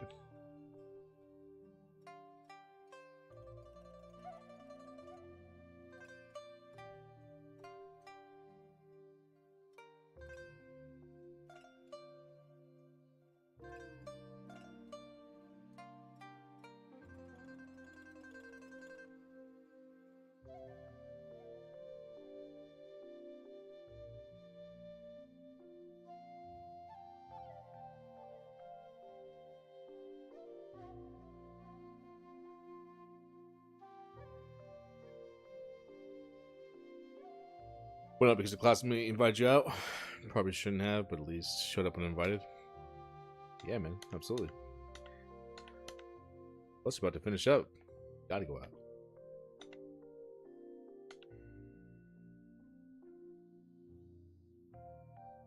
Celebrate.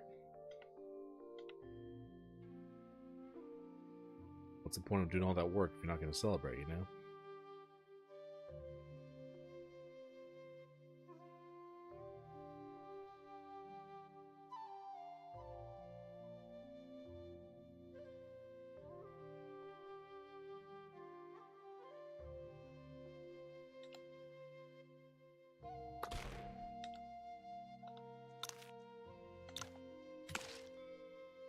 make sure we save this time.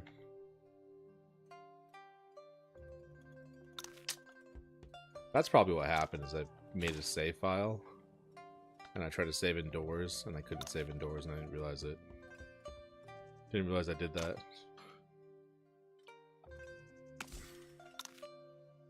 It was only me and that girl and her parents and her boyfriend and their friends. So awkward. As long as you enjoyed it.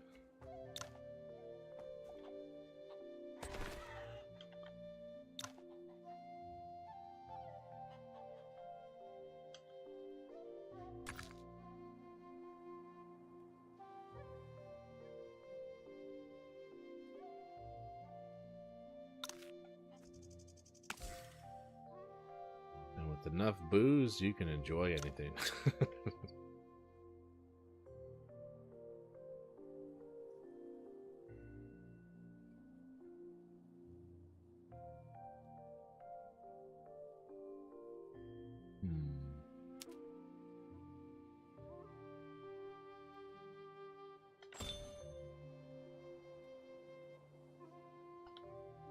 It's whatever, yeah. Now you're home now.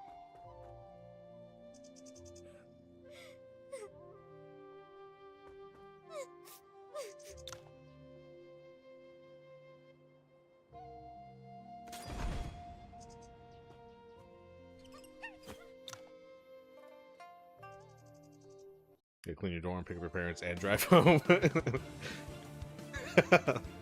Fantastic. This, yeah, we never used this or got this. So what do we do with this? We have 2 lightness skills. Start turning steps. Okay. Technique created by the first leader of Tianji Palace, with 1 form incomplete at the time. It wasn't until Tianjui the Venerable perfected his skills that it was fully completed. This technique subtly contains a profound principle of shifting stars. It uses one's own body as a celestial map, transforming the myriad shifting stars into countless steps, making it elusive and impossible to fathom. Swap positions with an ally or enemy. Really? You can just swap positions. Finally, something that just swaps positions. I thought we were going to get something OP like that at the end of the game, but you can only get a New Game Plus. When using the skill on an ally, the ally restores 10% HP and MP. Ah, that's awesome. And is granted 5 stacks of charge attack and formidable defense. That's really good. When using the skill on an enemy, the enemy loses 10% HP and MP and is afflicted with 5 stacks of enfeebled and armor penetration. Dude, that's super good. Every level of the skill grants 5% chi the next turn. If used on an ally, removes all their debuffs and restores 100% chi for them. If used on the enemy, inflicts chi deprivation and 5 stacks of stagnant on them. Cosmic Unity, level 7 effect, Octant Star Charts. Increases evasion by 25% for 3 turns after using the skill. Moving has a 35% chance to inflict Yao Guang's Vanguard on targets within 41 grids. Yeah, what is that? Around user. After successful evasion, reduces lightning skills cooldown by 1 turn and inflicts Yao Guang's Vanguard on target. Wow, okay. So that's where that whole Yao Guang's Vanguard comes into play. So what does this say again? Oh, it's the level 5 effect of this attack is Yao Guang's Vanguard. Tianji Palace's swordplay moves inflict this effect, reducing the target's attack and accuracy by 25% and move by 2 or 4 turns. Okay. This move does 0.5 points of additional damage for every point of attack with 100% accuracy to all visible targets with Yao Guang's Vanguard. Okay. So using this lightness skill combined with this is going to be super good. Each subsequent target takes 100% more damage, stacking up to 5 times. Removes Yao Guang's Vanguard from targets afterwards. Cool, okay, makes sense. Got to the point where she was pressuring me to drink more, and I was like, you're good. It happened more times. I was like, gonna dip. I don't feel like blacking out, so I'm chilling.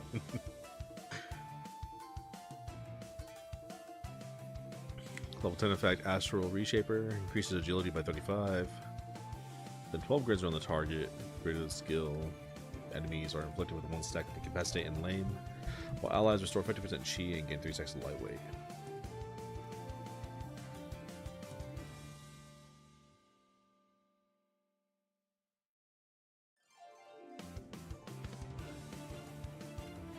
Allies restore 50% chi and gain 3 stacks of Lightweight. It's insane, okay.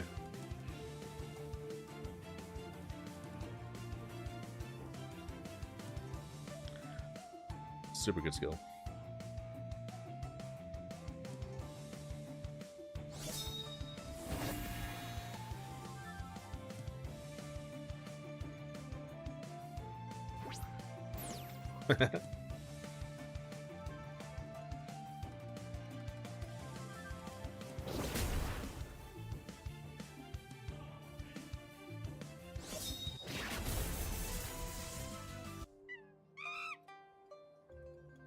Stupid monkey.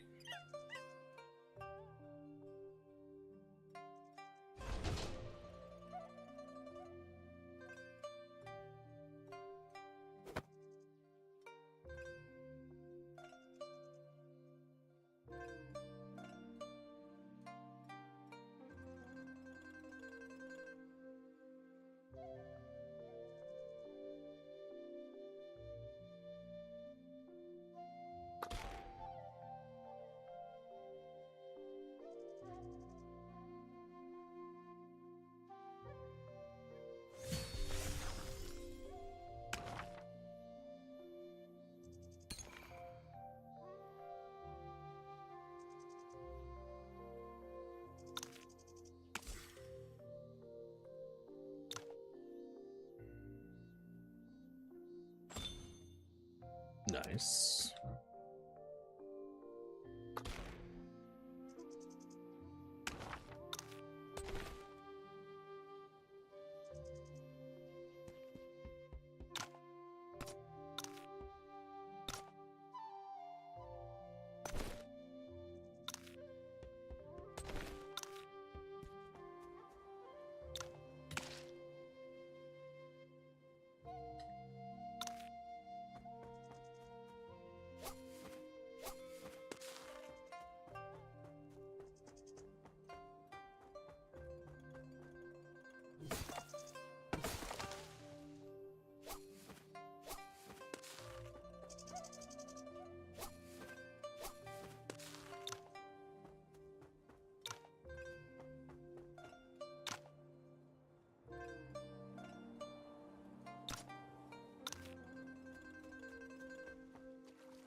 Very beginning of this game, just running errands.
It's nice that one of the challenges you can turn on in this playthrough.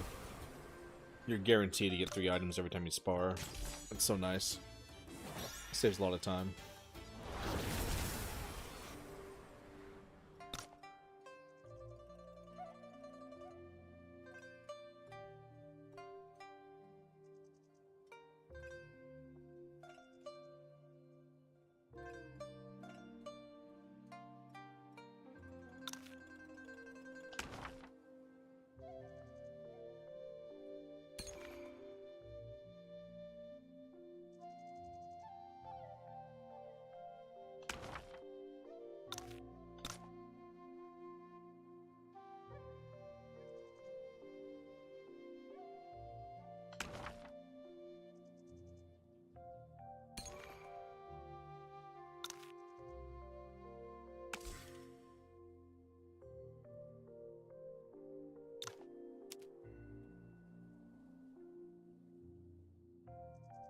Nope.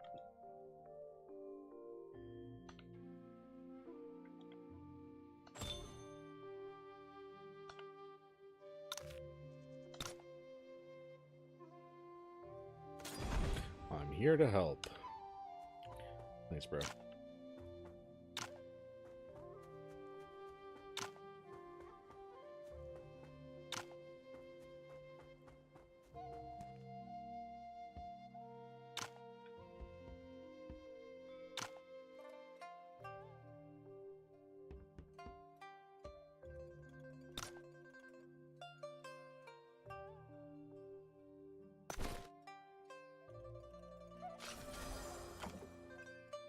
All you bums. Let me steal your stuff. What's up, Justin? Welcome back, man.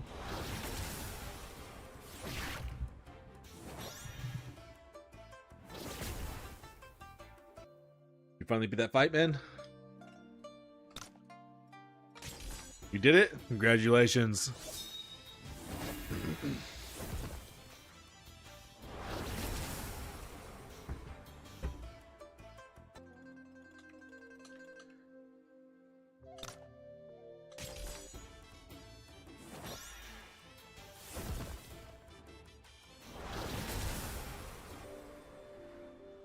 Swap the staff? Really? That did it for you, huh?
Thank you for your gift.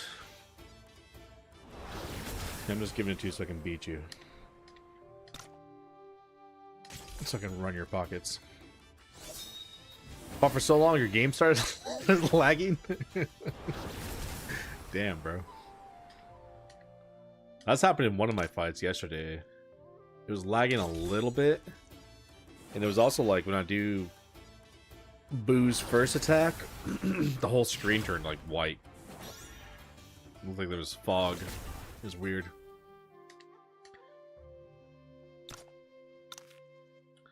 I was doing one of the Mirage Island challenges, and he and Boo were the only two alive. And we're trying to kill Dharma Eclipse. It was going on forever. We finally clutched it out in the end.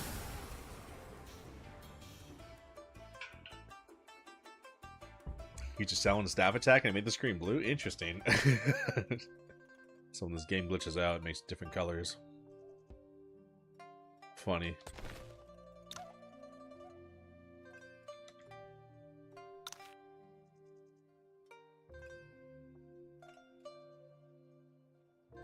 Whoop.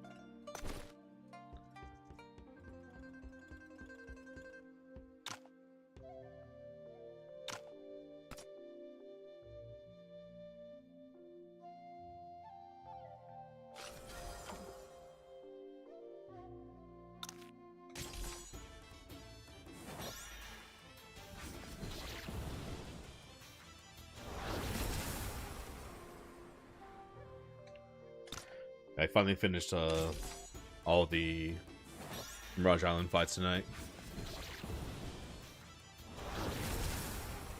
I did like half of them over the last 2 nights. And then tonight I finished up the rest.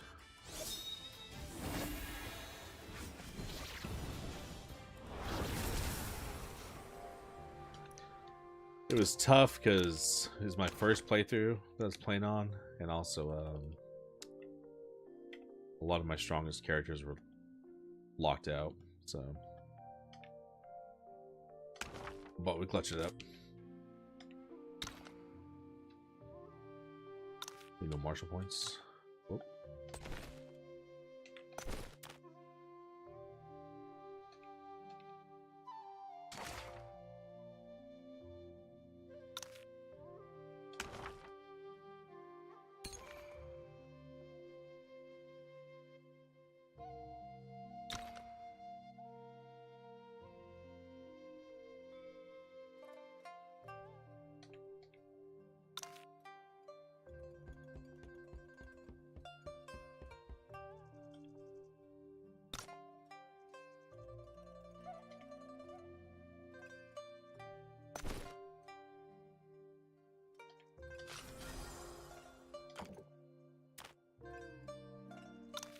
I have nothing else to give you?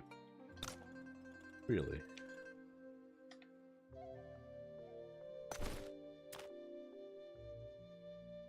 Same with you.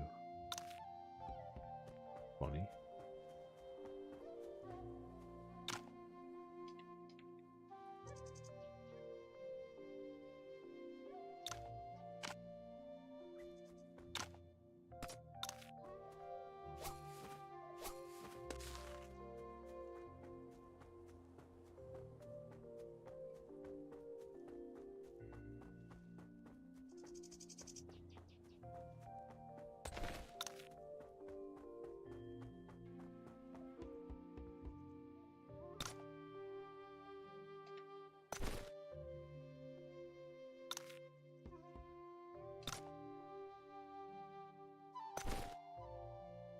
Nothing else to gift you, huh?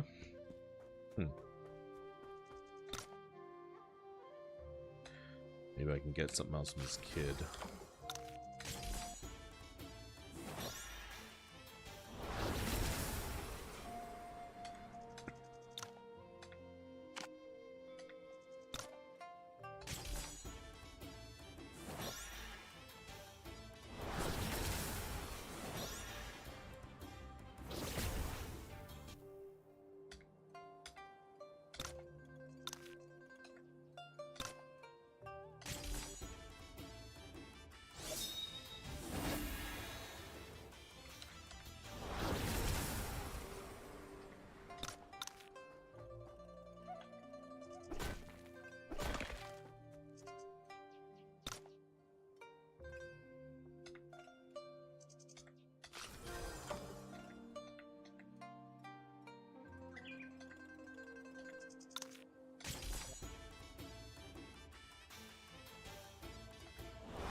take all this guy's stuff.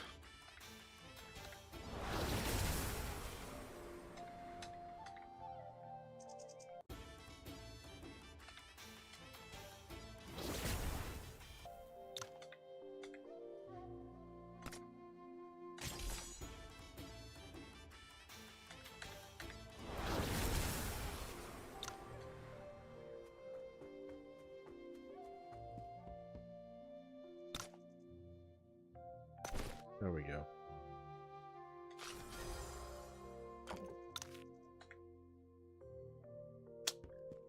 Stamina.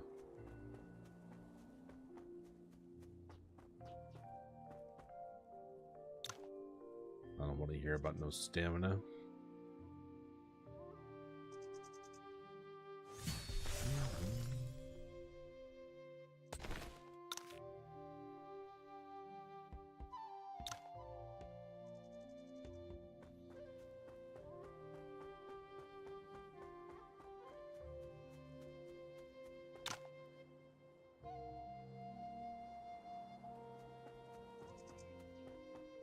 Kill these monkeys real quick.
She has the early armor blueprint.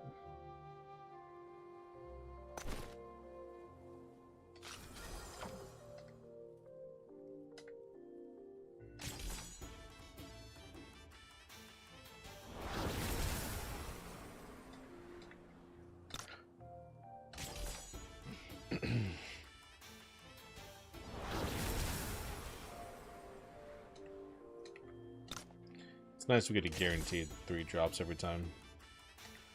You gotta spar way less now. It's just so many times to give you one item over and over and over again.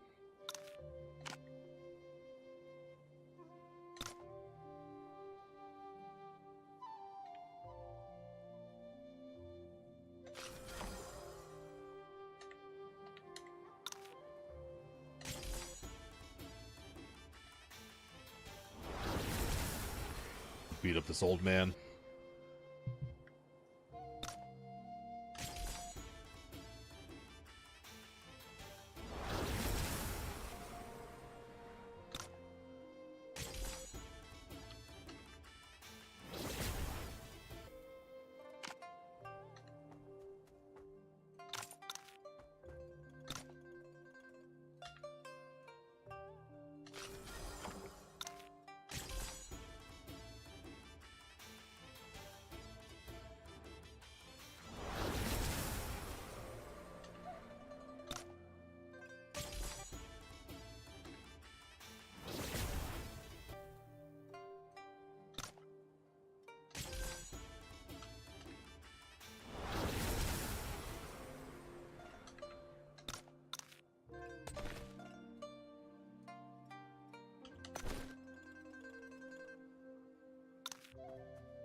And she has the early boots blueprint.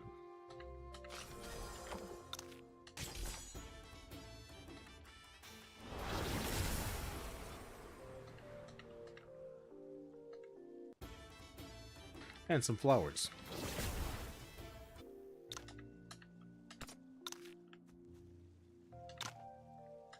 flowers? Why not?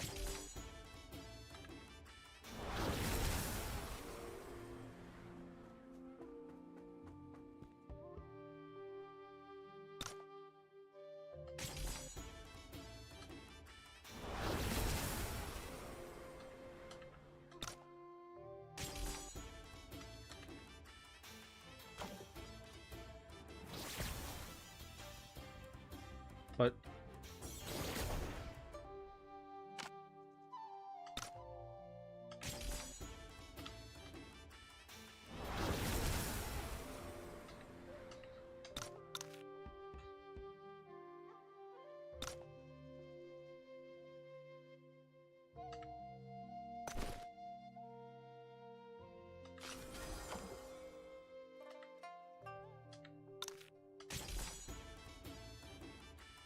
come on.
Beat up everyone in town.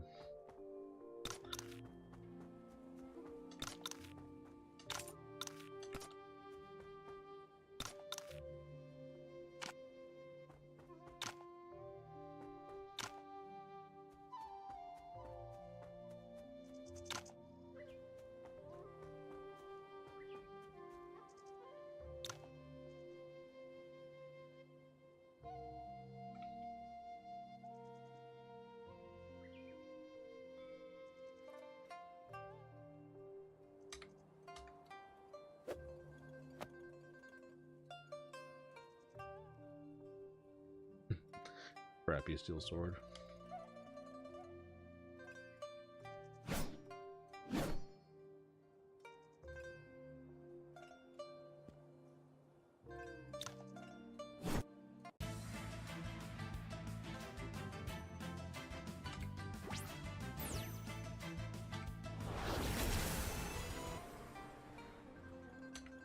Yeah, I just started a new extreme save file.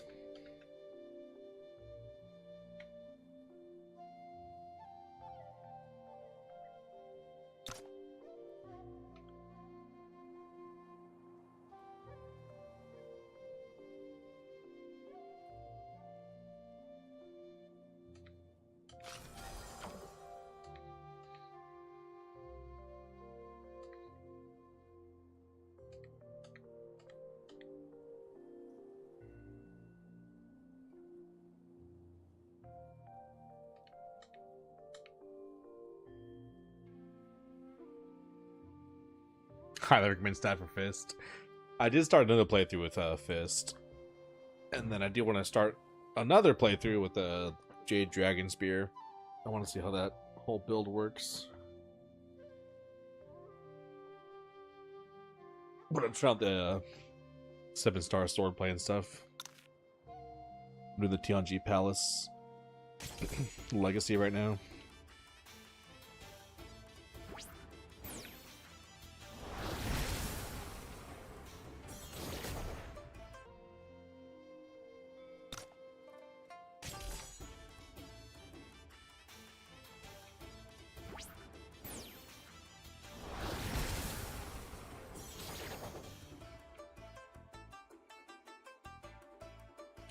How far away can you be? Oh, this is super far away. It's not even that far away. I mean, it's a good range, but it's not like crazy.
That lightness skill is so good.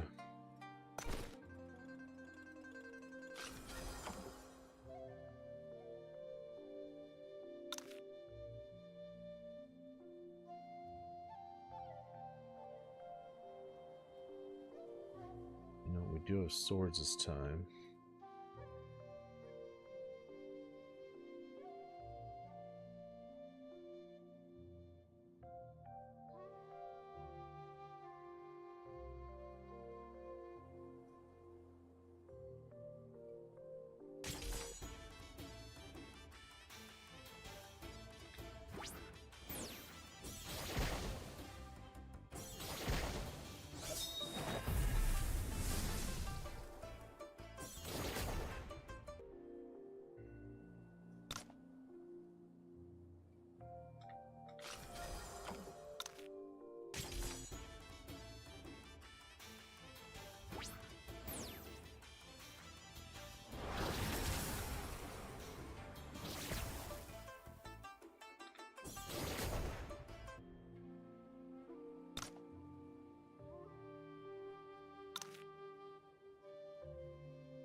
What?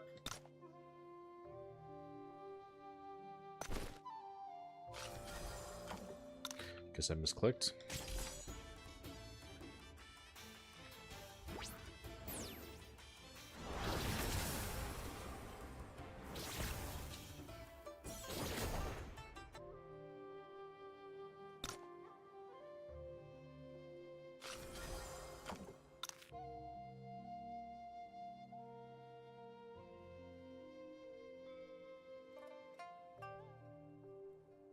Gotta get to 80.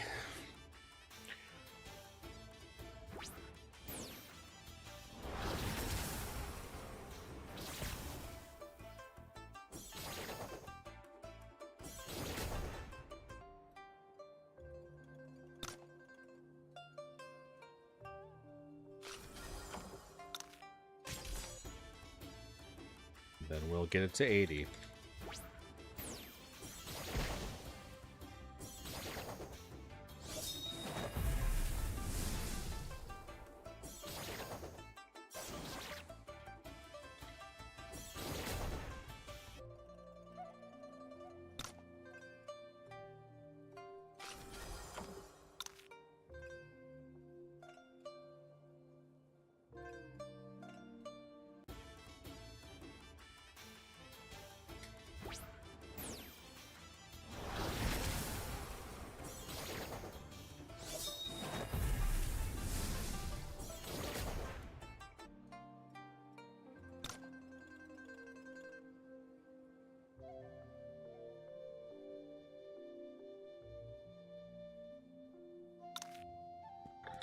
Need stamina.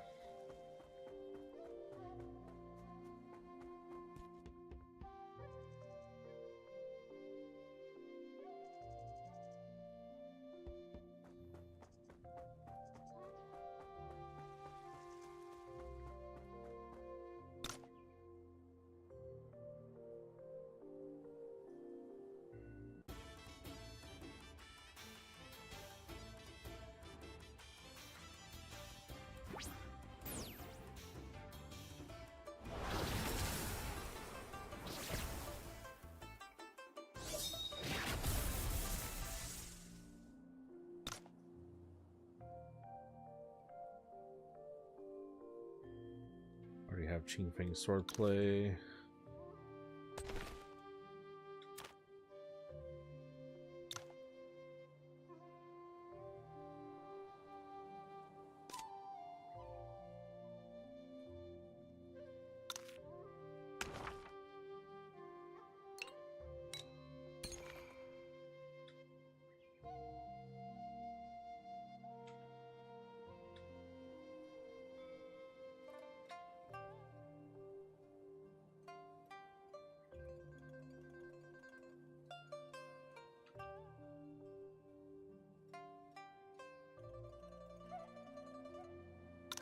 Already got infinite force symbols.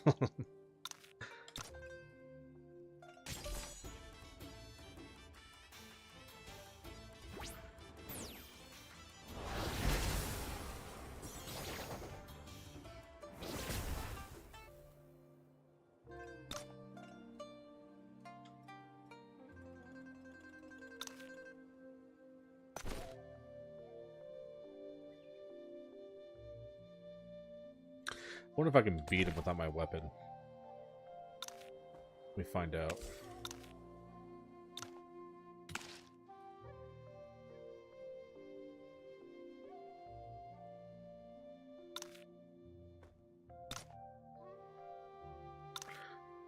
Because if I can also get Tai Chi swordplay right now.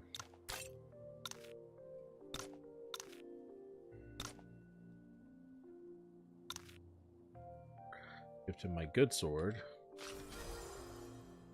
Barely acceptable. That's a premium weapon, son. What are you talking about?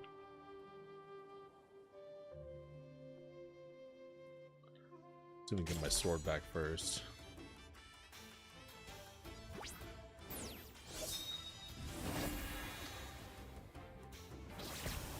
Oh yeah, we definitely got this.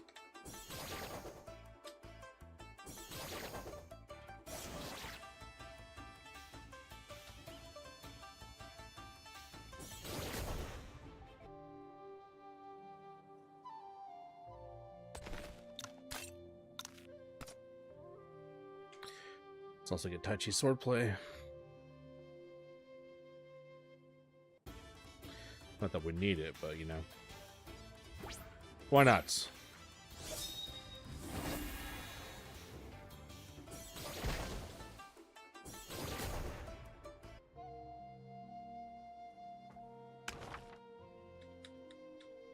Get some more sword mastery.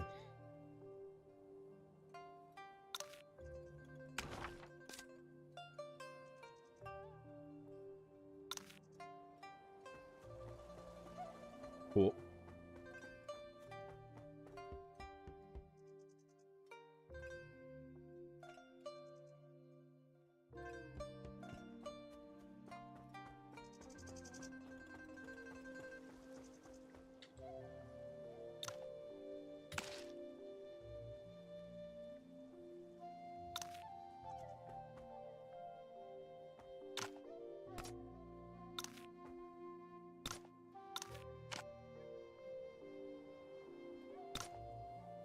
Can I get 100 affection with him before he dies? I wonder if that does anything. Probably not, but it'd just be cool to do.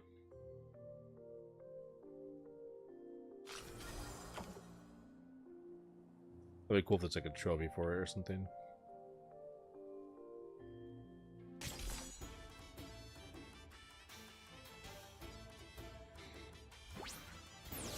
But before it all ends, just know me and Jiang Yingfeng were homies.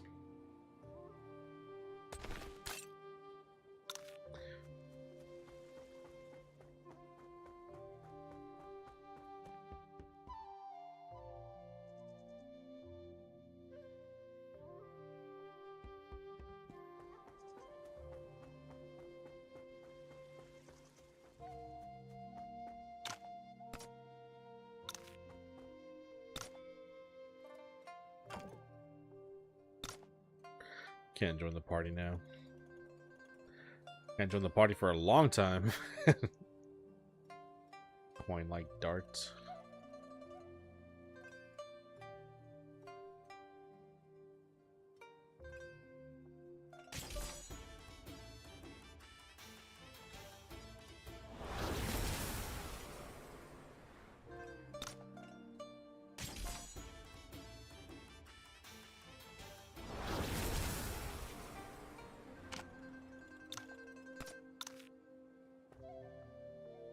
Okay.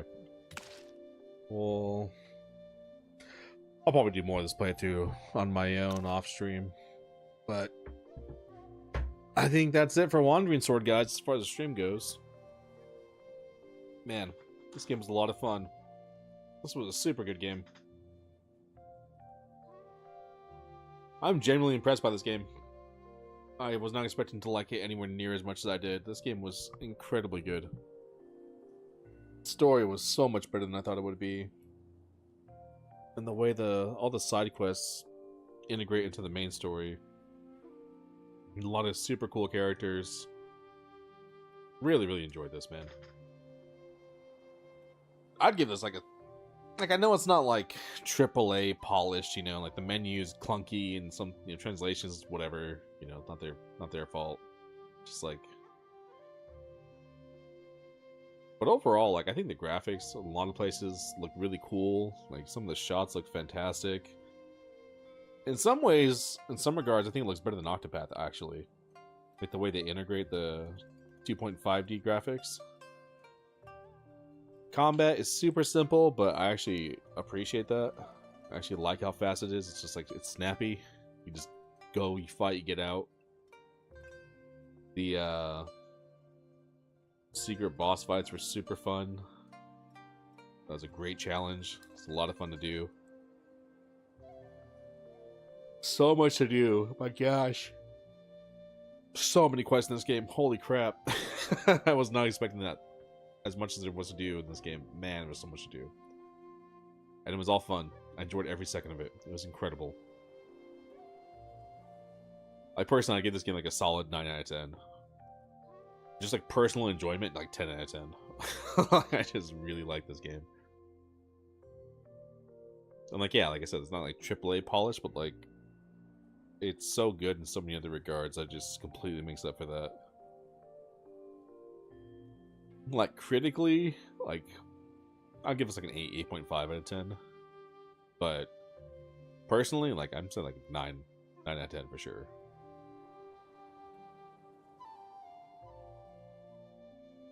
Just story-wise, like 10 out of 10. This game was... I mean, the ending was like... the weakest part, I'd say, part of the story. But... the build-up and everything that happened up until that point, man.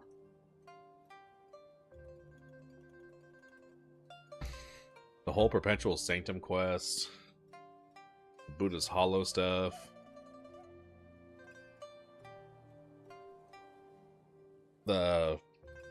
Like, when you're fighting Kamo or Dijui and stuff. Oh my gosh. So much fun. So much fun. Man, really enjoyed it.